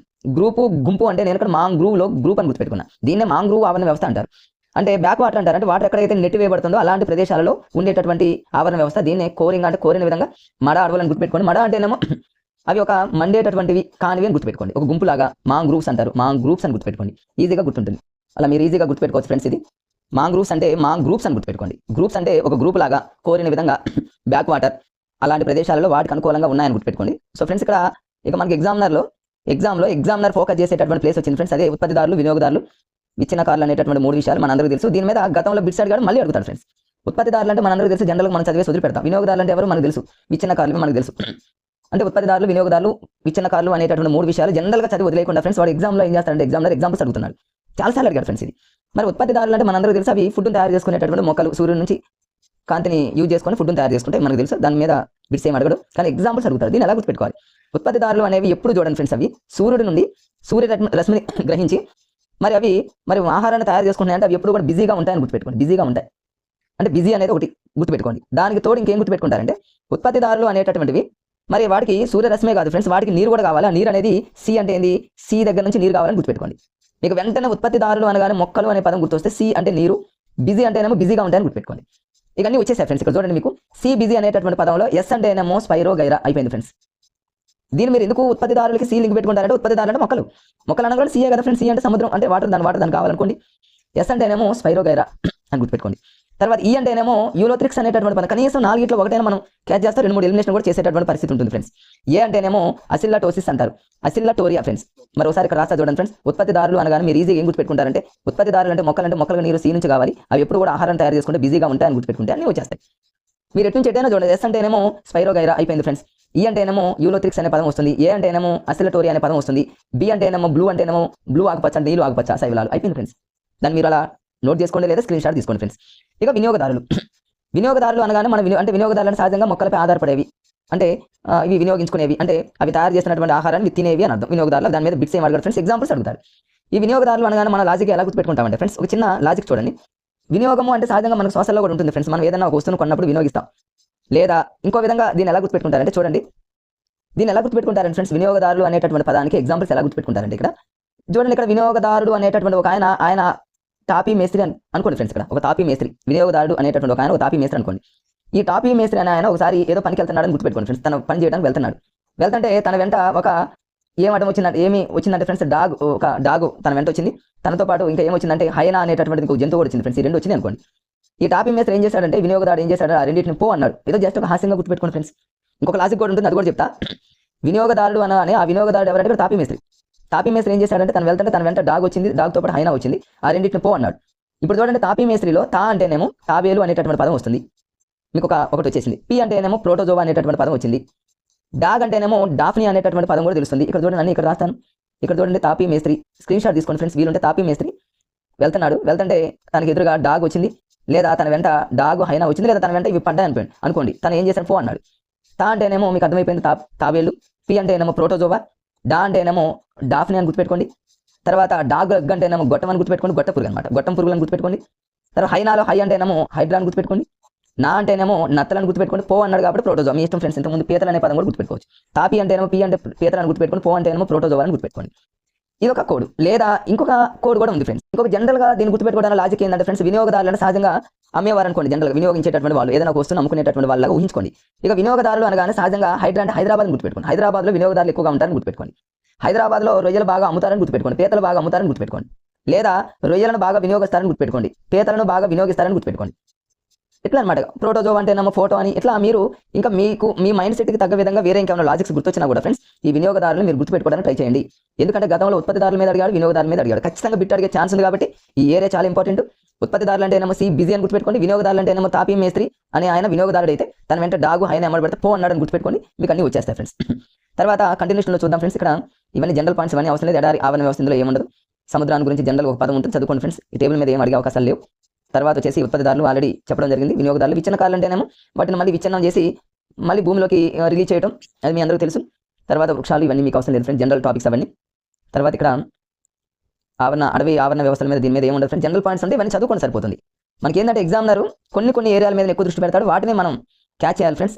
కంటిన్యూషన్లో మనం చూసినట్లయితే ఇందులో ఏమీ లేదు ఫ్రెండ్స్, జనరల్గా ఇవి మీరు చదువుకుంటే సరిపోతుంది. ఏమి లేవు, ఇవి ఆహార గొలుసులో 3 స్థాయిలు ఉంటాయి, ఇవన్నీ అవసరం లేదు. తర్వాత చూడండి, ఆవరణ వ్యవస్థల శక్తి ప్రవాహం, ఈ జనరల్ పాయింట్స్ ఉన్నాయి. ఇక్కడ ఏమీ లేవు ఫ్రెండ్స్. దాదాపు 3-4 పేజీలు ఏముండదు. మొక్కల నుండి ఆహార ఉత్పత్తి, దీని మీద చాలాసార్లు బిట్స్ అడిగాడు ఫ్రెండ్స్. ఇక చూద్దాం, ఈ మొక్కల నుండి ఆహార ఉత్పత్తిలో చాలాసార్లు బిట్లు అడిగాడు. ఇంకా ప్రత్యేకంగా చెప్పాల్సి వస్తే దీర్ఘకాలపు పంటలు, స్వల్పకాలిక పంటలు, ఇవి రెండు ఇంపార్టెంట్. ఏంటివి? దీర్ఘకాలపు పంటలకి ఎగ్జాంపుల్ ఏంటి? స్వల్పకాలపు పంటలకు ఉదాహరణ. దీర్ఘకాల పంటలు అంటే ఎక్కువ కాలం పంటలు అని అర్థం, స్వల్పకాలంలో వెంటనే పండేవని అర్థం. దీర్ఘకాలపు పంటలు ఏంటంటే ఫ్రెండ్స్, కందులు, జొన్నలు. ఇది ఎగ్జామ్లో ఒక 2-3 సార్లు అడిగాడు ఫ్రెండ్స్. ఇది ఈ క్రింది మనలో దీర్ఘకాలపు పంట కానిది దీర్ఘకాలపు పంట అయినది అని అడుగుతాడు. దీన్ని మనం బండగా జొన్న కందులు అని చదవడం అవసరం లేదు, దీన్ని లాజిక్ గుర్తుపెట్టుకోవచ్చు. ఇప్పుడు దీర్ఘకాలంగా అన్నాడు అనుకోండి, ఒక పంట దీర్ఘకాలంగా పండింది అనుకోండి, కందిపోయింది అంటారు. ఇప్పుడు మనం దీర్ఘకాలంగా ఎండలో ఉన్న ఏదైనా కందిపోయింది అంటాం కదా ఫ్రెండ్స్. కందిపోయింది అంటేనేమో కందులు అని గుర్తుపెట్టుకోండి. అట్లా ఇక రెండోది వచ్చేసి జొన్న. ఏంటి ఆ కందిపోయేది? జొన్న అని గుర్తుపెట్టుకోండి. జొన్న కంకులు కావచ్చు, ఏదైనా కావచ్చు. దీర్ఘకాలపు పంటలు ఏంటంటే కనీసం రెండింటిలో ఒక్కటైనా గుర్తుపెట్టుకోవడానికి లాజిక్ ఏంటంటే, ఎక్కువ కాలం ఉంటే ఎండలో ఉన్న ఏడన్నా కందిపోయింది అని అంటాం. ఆ కందిపోయేది జొన్నలను గుర్తుపెట్టుకోండి, అవి దీర్ఘకాలపు పంటలు. ఇక స్వల్పకాల పంటలు అంటే మనందరికీ తెలిసి చిన్నగా ఉండేటటువంటివి ఏంటంటే పెసలు, మినువులు, ఇవి స్వల్పకాలపు పంటలు. మీకు ఇంకా దీన్ని ఈజీగా క్యాచ్ చేయాలనుకోండి, స్వల్పకాల పంటల రంగులోని అప్పటికి తెలియనటువంటి డిఎస్సీ మిత్రులు ఎవరైతే ఉన్నారో, ఫాస్ట్ ఫుడ్. ఇప్పుడు చూడండి, ఫాస్ట్ ఫుడ్ అంటే మనకు మినపట్టు, పెసరట్టు వెంటనే వేసిస్తున్నారు కదా, అంటే దాన్ని స్వల్పకాలపు పంటలు అనుకోండి, వెంటనే అన్నట్టు గుర్తుపెట్టుకుంటే మనం ఈజీగా ఎగ్జామ్లో బిట్టు పెట్టే ఛాన్సెస్ ఎక్కువ ఉంటాయి ఫ్రెండ్స్. తర్వాత నెక్స్ట్ వచ్చేసి మరి ఇదే పేజీలో చాలా ఇంపార్టెంట్ ఉన్నాయి ఫ్రెండ్స్. ఓల్డ్ బుక్లో ఇవేమీ లేవు, ఇవి 2023 న్యూ బుక్లో ఉన్నటువంటి మ్యాటర్ ఫ్రెండ్స్. ఓల్డ్ బుక్ చూస్తే మాత్రం 100% మీరు బిట్స్ రాంగ్ పెట్టే ఛాన్సెస్ ఎక్కువ ఉన్నాయి. కాబట్టి 2023 బుక్ని ఖచ్చితంగా మీరు క్లియర్గా చూడాల్సిందే ఫ్రెండ్స్. చూడండి, ఇక్కడ ఖరీఫ్ ఒకటి, రబీ ఒకటి ఉంది. ఈ రెండింటి మీద గతంలో అడిగాడు, మరి రెండింటిని ఎలా గుర్తుపెట్టుకోవాలి? ఖరీఫ్ అనగానే మీరు వానాకాలం గుర్తుపెట్టుకోవాలి. దీనికి చాలా మంది ఖరీఫ్ అనగానే వ్యవసాయదారు కుటుంబాలకు సంబంధించిన వాళ్ళు ఖరీఫ్ అనగానే వానాకాలం గుర్తుంటుంది, బట్ చాలా మందికి తెలియకపోవచ్చు. తెలియని వాళ్ళు కూడా దీని లాజిక్గా గుర్తుపెట్టుకోవచ్చు ఫ్రెండ్స్. ఖరీఫ్ అంటే ఖరీదైన కాలము ఏంటి? ఖరీదైంది ఏంటంటే ఫ్రెండ్స్, వర్షాలు బాగా వస్తే పంటలు బాగా పండితే డబ్బులు బాగా వస్తాయి అంటే మనకు అర్థమైపోయిందిగా. ఖరీఫ్ అంటే ఖరీదైంది వానాకాలం అని అర్థం, వానాకాలం పంటలు. మరి వానాకాలపు పంటలు ఖరీఫ్ కాలం అనేది ఏ నెలల మధ్య ఉంటుంది అంటే జూన్ నుంచి అక్టోబర్ ఫ్రెండ్స్. దీన్ని మనం గుర్తుపెట్టుకోవాలి. కొంచెం జూమ్ చేస్తాను, మీరు చూడండి, ఇది ఇంపార్టెంట్. ఖరీఫ్ ఒకటి, రబీ ఒకటి ఖచ్చితంగా బిట్ అడిగే ఛాన్సెస్ ఎక్కువ ఉన్నాయి ఫ్రెండ్స్. మరి ఖరీఫ్ అనుగుణంగా ఖరీదైన కాలం అని గుర్తుపెట్టుకుంటే వానాకాలం గుర్తొస్తుంది. ఇది జూన్ నుంచి అక్టోబర్ ఎలా గుర్తుపెట్టుకోవాలంటే ఫ్రెండ్స్, ఈజీగా గుర్తుపెట్టుకోవచ్చు. వానాకాలం అనుగుణంలోనే మీరు ఈజీగా ఎలా గుర్తుపెట్టుకుంటారని చూడండి. జూన్ అనుకోండి, అక్టోబర్ అక్క అనుకోండి. వానాకాలంలో మరి జున్నుని అక్కకి ఇచ్చినట్టు గుర్తుపెట్టుకోండి. మన ఇంట్లో మన అక్క ఉంటే మన అక్కకి ఏం చేసామంటే జున్నుని వర్షాకాలంలో ఇచ్చాం, ఎందుకంటే జున్ను అనేది వర్షం లాగానే కారిపోతుంది కదా, అట్లా అనమాట. మీరు అలా గుర్తుపెట్టి వర్షాకాలంలో వాన అనేది ఇలా పడుతుంది కాబట్టి జున్ను అనేది కూడా అలా పడుతుంది అన్నట్టు.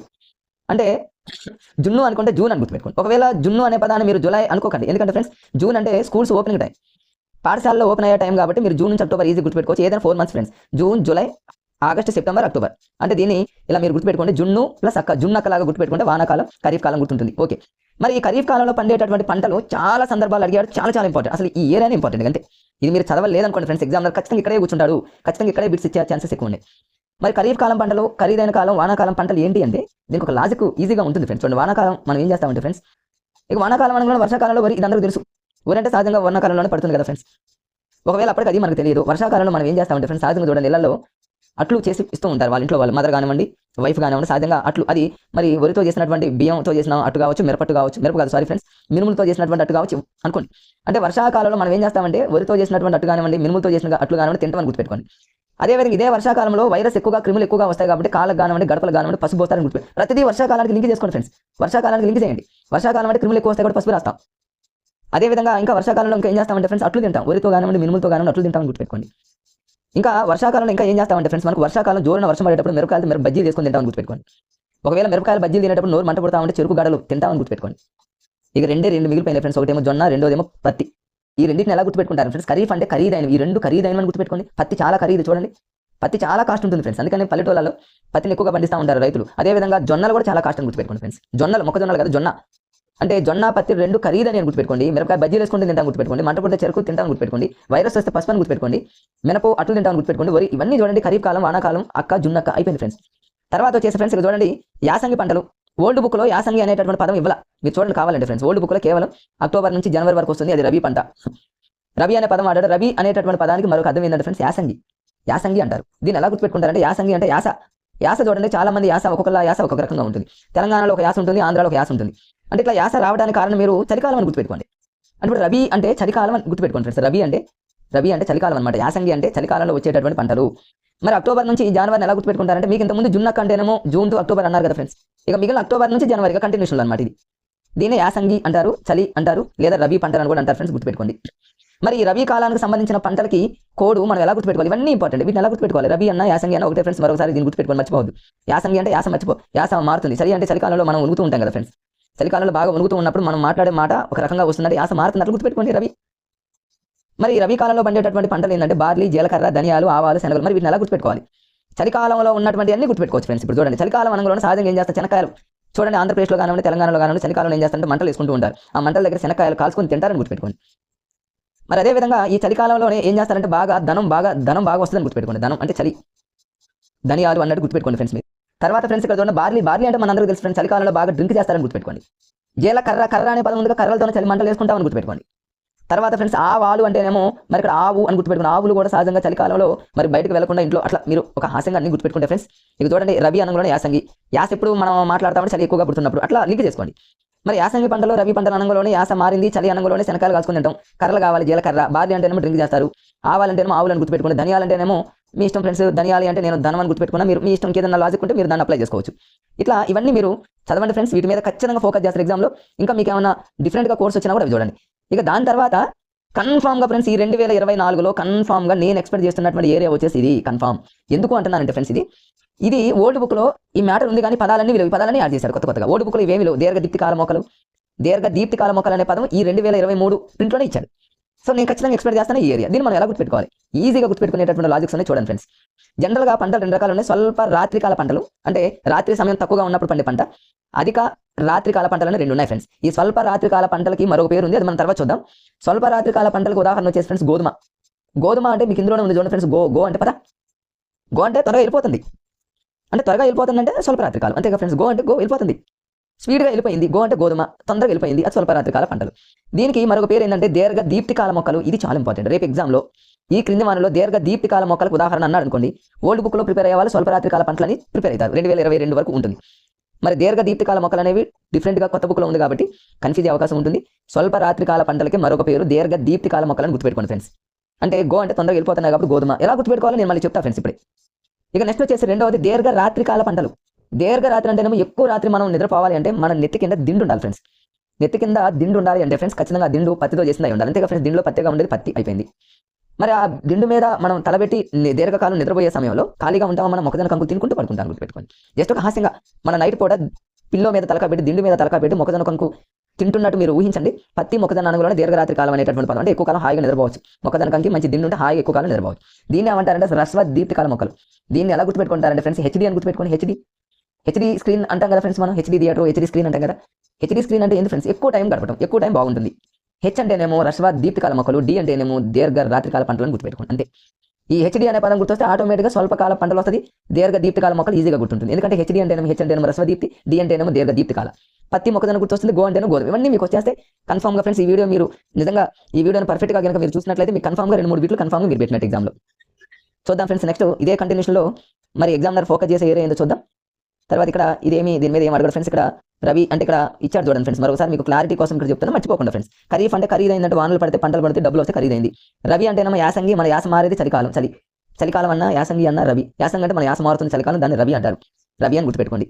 ఇంకా దీని ఇంకా రవి అనే పదం యాసంగితో మీకు రాకపోతే రవి అంటేనేమో రవి అని గుర్తుపెట్టుకోండి. రవి అంటే సూర్యుడు కదా, అంటే చలికాలంలో మనకు సూర్యుడు కావాలి కదా, అట్లా గుర్తుపెట్టుకోండి. మీరు గుర్తుపెట్టుకునే ఆలోచన ఉండాలి కానీ ఫ్రెండ్స్, డిఫరెంట్ ఆలోచనలు మీకే వచ్చేస్తాయి. తర్వాత ఇక నెక్స్ట్ చూద్దాం ఫ్రెండ్స్ కంటిన్యూషన్లో. ఇక విశ్వధాన్యపు పంట అంటే వరి అని మనందరికీ తెలుసు. ఈ వరి అనేది గతంలో అడిగాడు, పెద్ద కష్టమైంది కదా, మీరు చదువుకోండి. మీసో లిథిక్ యుగం అంటే హరప్ప. విశ్వధాన్యపు పంట అంటేనేమో గ్లోబల్ గ్రెయిన్ అంటారు వరిని. ఇది ఎక్కడ అంటేనేమో మీసో లిథిక్ యుగం అనమాట. 9000 to 8000 ఆ టైంలో హరప్ప నాగరికత ఇవన్నీ గుర్తున్నాయి. హరప్ప నాగరికత అనేది మొట్టమొదటి కాబట్టి మనకి ఈజీగా గుర్తుంటుంది ఫ్రెండ్స్, అది చదువుకోండి. కానీ ఎగ్జామ్లో ఈ ఇయర్ మళ్ళీ ఇంకొక బిట్ని ఎక్స్పెక్ట్ చేస్తాను. ఈ ఏరియా నుంచి కన్ఫామ్గా 2024 బిట్ పడాల్సిందే ఫ్రెండ్స్. ఈ area this area is very important. ఎందుకంటే ఇక్కడ జపాన్, ఇండియా, చైనా, జపాన్ ఉంది ఫ్రెండ్స్. మీరు మ్యాప్లో చూడండి, జపాన్ అనేది దిగుబడి ఎక్కువగా ఉంది చూడండి. జపాన్ మనం చూసుకున్నట్లయితే మరి వరి సాగు విస్తీర్ణం చేసేది ఇండియా అయితే దిగుబడి వచ్చేది మాత్రం జపాన్. రేపు ఎగ్జామ్లో ఏమంటాడంటే వరికి సంబంధించి దిగుబడి ఎక్కువగా ఉన్నటువంటి దేశం ఏంటంటాడు ఫ్రెండ్స్. మనం ఒకవేళ పుట్టుకున్న భారతదేశం అని పెట్టామో రాంగ్ ఫ్రెండ్స్. దిగుబడి ఎక్కువగా ఉండేది మాత్రం జపాన్. చూడండి, జపాన్లో 6250 ఉంది. మన ఇండియా వచ్చేసి దిగుబడి 1975. మరి జపాన్లో ఎక్కువగా దిగుబడి ఎందుకు ఎక్కువగా ఉందంటే వాళ్ళు వాడేటటువంటి టెక్నాలజీ. మన వాళ్ళు ఇంకా చూడండి, నాగల్లో జనరల్గా ఓల్డ్ విధానం ఇంకా ఫాలో అవుతున్నారు. వాళ్ళు అలాగా టెక్నాలజీ బాగా డెవలప్ చేస్తున్నారు వాళ్ళు వ్యవసాయంలో. మరి అట్లా కాకుండా వరి సాగు విస్తీర్ణం ఎక్కువగా చేసేదారంటే మన ఇండియా వాళ్ళే, నో డౌట్. ఫస్ట్ కానీ ఎగ్జామ్లో అలా అడగరు ఫ్రెండ్స్, ఇది ఎవరైనా పెడతారని. దిగుబడి ఎక్కువగా ఉండే దేశం ఏంటంటే జపాన్ ఫ్రెండ్స్. గుర్తుపెట్టుకోండి, ఖచ్చితంగా అడుగుతారు, గుర్తుపెట్టుకోండి ఫ్రెండ్స్. నంబర్ ఏం అడగలేదు కానీ జపాన్ గుర్తుపెట్టుకోండి. తర్వాత కంటిన్యూషన్లో చూద్దాం ఫ్రెండ్స్, కొంచెం స్పీడ్గా వెళ్ళిపోదాం. మరి ఇదే పేజీలు ఇవన్నీ జనరల్గా అవన్నీ మీకు తెలుసు. వ్యవసాయం ఎలా చేస్తారు ఏంటి అనేది మీకు వ్యవసాయదారుల కుటుంబాలు అయితే అందరికీ ఈజీగా ఉంటుంది. మరోసారి చదువుకోండి ఫ్రెండ్స్. తర్వాత విత్తనాలు నాటడం ఇవన్నీ కూడా మామూలుగా. ఇక లిన్నేయస్ అనేటటువంటి శాస్త్రవేత్త, దీని మీద ఖచ్చితంగా గతంలో అడిగాడు, మళ్ళీ అడుగుతాడు, ఈజీ. మరి లిన్నేయస్ అనేటటువంటి ఆయన మీ అందరికీ తెలుసు, ఇది 9th క్లాస్లో కంటిన్యూషన్గా వస్తుంది. లిన్నేయస్ అనేటటువంటి ఆయన వరేజా అనేటటువంటి పేరు పెట్టాడు. మరి దీనికి ఇంకా రకరకాలైన వంగడాలు ఎన్ని అవసరం లేదు కానీ ఎగ్జామ్లో ఆసియా ఖండంలో వరికి ఉన్నటువంటి శాస్త్రనామం ఏంటి? వరేజా సటైవా. దీన్ని ఎట్లా గుర్తుపెట్టుకుంటారు? సటైవాలో సా ఉంది, ఆసియాలో సా ఉంది ఫ్రెండ్స్, అంతే అయిపోయింది. వరేజా సటైవా, ఆసియాలో సా ఉంది, సటైవాలో సా ఉంది ఫ్రెండ్స్, గుర్తుపెట్టుకోండి. అదేవిధంగా ఆఫ్రికాలో ఉన్నటువంటి వరిని ఏమని పిలుస్తారంటే వరేజా గ్లబెర్మా అని పిలుస్తారు. ఆఫ్రికా అంటే దీన్ని మీరు ఎలా గుర్తుపెట్టుకుంటారంటే ఆఫ్రికా అంటే ఆపు, ఎవరైనా మంచిగా కాకుండా మరి భయంకరంగా సాంగ్స్ పాడుతున్నారు అనుకో ఆపు అంటారు కదా ఫ్రెండ్స్. ఆపకపోతే నీ గోప గుయ్యం అనేది కొడతా అంటారు, ఏదో హాస్యంగా ఫ్రెండ్స్. అట్లా ఆపు అంటేనేమో ఆఫ్రికాను గుర్తుపెట్టుకోండి, గోప గుయ్యం అంటేనేమో గ్లబెర్మా అని గుర్తుపెట్టుకోండి. ఏదో హాస్యంగా గుర్తుపెట్టుకుంటే ఏదో కనీసం ఒక జస్ట్ అట్లా విన్నట్టు గుర్తున్న ఫ్రెండ్స్. 4 ఎలిమినేషన్ చేసి ఒక బిట్ మనం సాధించుకోవచ్చు. తర్వాత ఇదే వరిని అమెరికాలో వరేజా గ్లుమపాచిలా అంటారు. పార్టీలు చూడండి, సహజంగా పార్టీలు అమెరికాలో ఎక్కువ చేస్తూ ఉంటారు, వాళ్ళ సాంప్రదాయం అని గుర్తుపెట్టుకోండి అంతే. ఇక వరికి సంబంధించి రకరకాలైనటువంటి పేర్లు కన్ఫామ్ ఏరియా మీద ఫోకస్ చేస్తారు. వరి వంగడం అంటే అమృత సారి అన్నం చూడండి, మన వరి అన్నం అమృతలాగా ఉంటుంది. బంగారు తీగ అంటే ఏంది? బంగారం కంటే ఎక్కువ వాల్యూ అయినది. బంగారం తిని మనం బ్రతకగలమా ఫ్రెండ్స్? మనం అన్నం తినే బ్రతుకుతామంటే బంగారం కంటే ఒరిజినల్ ఏంటంటే అన్నం వరి అని గుర్తుపెట్టుకోండి. బంగారు తీగ, ఆ వరి కూడా చూడండి బంగారు తీగ లాగా ఉంటాయి. పొట్టి భాసం కంటే కొన్ని వరి షార్ట్గా ఉంటాయి, చిన్న వరిలు. సోయా మసూర్ అంటే మన అందరికీ తెలుసు, ఇలా గుర్తుపెట్టుకోండి ఫ్రెండ్స్. ఇక అందరికీ తెలిసింది సోనా రకం బియ్యం అనేది మన అందరికీ తెలుసు.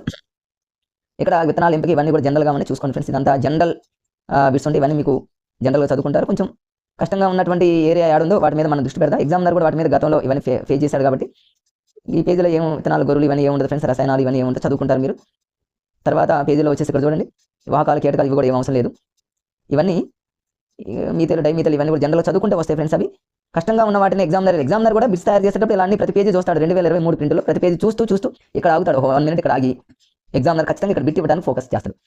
ఏంటంటే ఇక్కడ బిట్టు సైలెంట్ స్ప్రింగ్ చాలాసార్లు అడిగాడు. బుక్ సైలెంట్ స్ప్రింగ్ అనేటటువంటి పుస్తకాన్ని రాసింది ఎవరు అంటే రేచల్ కార్సన్ అని గుర్తుపెట్టుకోండి. దీన్ని ఎట్లా గుర్తుపెట్టుకుంటారంటే రేచల్ అంటే రేచేకటి గుర్తుపెట్టుకోండి. సహజంగా రేచేకటి ఉన్నటువంటి వాళ్ళు సైలెంట్గా ఉంటారని గుర్తుపెట్టుకోండి. సైలెంట్గా వాకింగ్, స్ప్రింగ్ అంటే స్ప్రింగ్ యాక్షన్ లాగా సైలెంట్గా ఉండేది ఎవరు? రేచేకటి అని గుర్తుపెట్టుకోండి. రేచేకటి రేచల్ కార్సన్ అని గుర్తుపెట్టుకోండి అనమాట. లేదా ఇంకొక విధంగా రేచల్ కార్సన్ అంటే కార్ అని గుర్తుపెట్టుకోండి. కార్ అనేది చాలా సైలెంట్గా వస్తుంది, అంత సైలెంట్గా స్పీడ్గా పోతుందని గుర్తుపెట్టుకోండి. మీ ఇష్టం ఫ్రెండ్స్, ఎట్లయినా గుర్తుపెట్టుకోండి. మరి రేచల్ అనేటటువంటిది 1960 ఎలా గుర్తుపెట్టుకుంటారంటే రేచేకటి అనేటటువంటి వాళ్ళ అనగానే కన్ను గుడ్డు గుర్తుపెట్టుకుంటే 0 అని గుర్తుపెట్టుకుంటే 1960 కనీసం యూనిట్ ప్లేస్లో ఉన్న 0 గుర్తున్నా ఫ్రెండ్స్, మనం ఆన్సర్ ఈజీగా పెట్టుకోవచ్చు. ఓకే ఫ్రెండ్స్, నెక్స్ట్ కంటిన్యూషన్లో ఇవన్నీ మీరు చదువుకోండి. DDT అంటే డైక్లోరో డైఫినైల్ ట్రైక్లోరో ఈథైన్ చాలాసార్లు అడిగాడు. ఇట్లాంటి వాటి కోర్స్ ఏముండవు ఫ్రెండ్స్, జనరల్గా మీరు చదువుకోవాల్సినవి ఇవన్నీ చదవండి. ఈ ఏరియా మీద ఖచ్చితంగా ఎగ్జామినర్ ఫోకస్ చేసే అవకాశం ఉంది కాబట్టి ఇదంతా చదువుకోండి ఫ్రెండ్స్. ఇవంతా కూడా చాలా చాలా ఇంపార్టెంట్. ఈ మ్యాటర్ చదవండి, జనరల్ పాయింట్ కింద మీరు చదువుకోండి.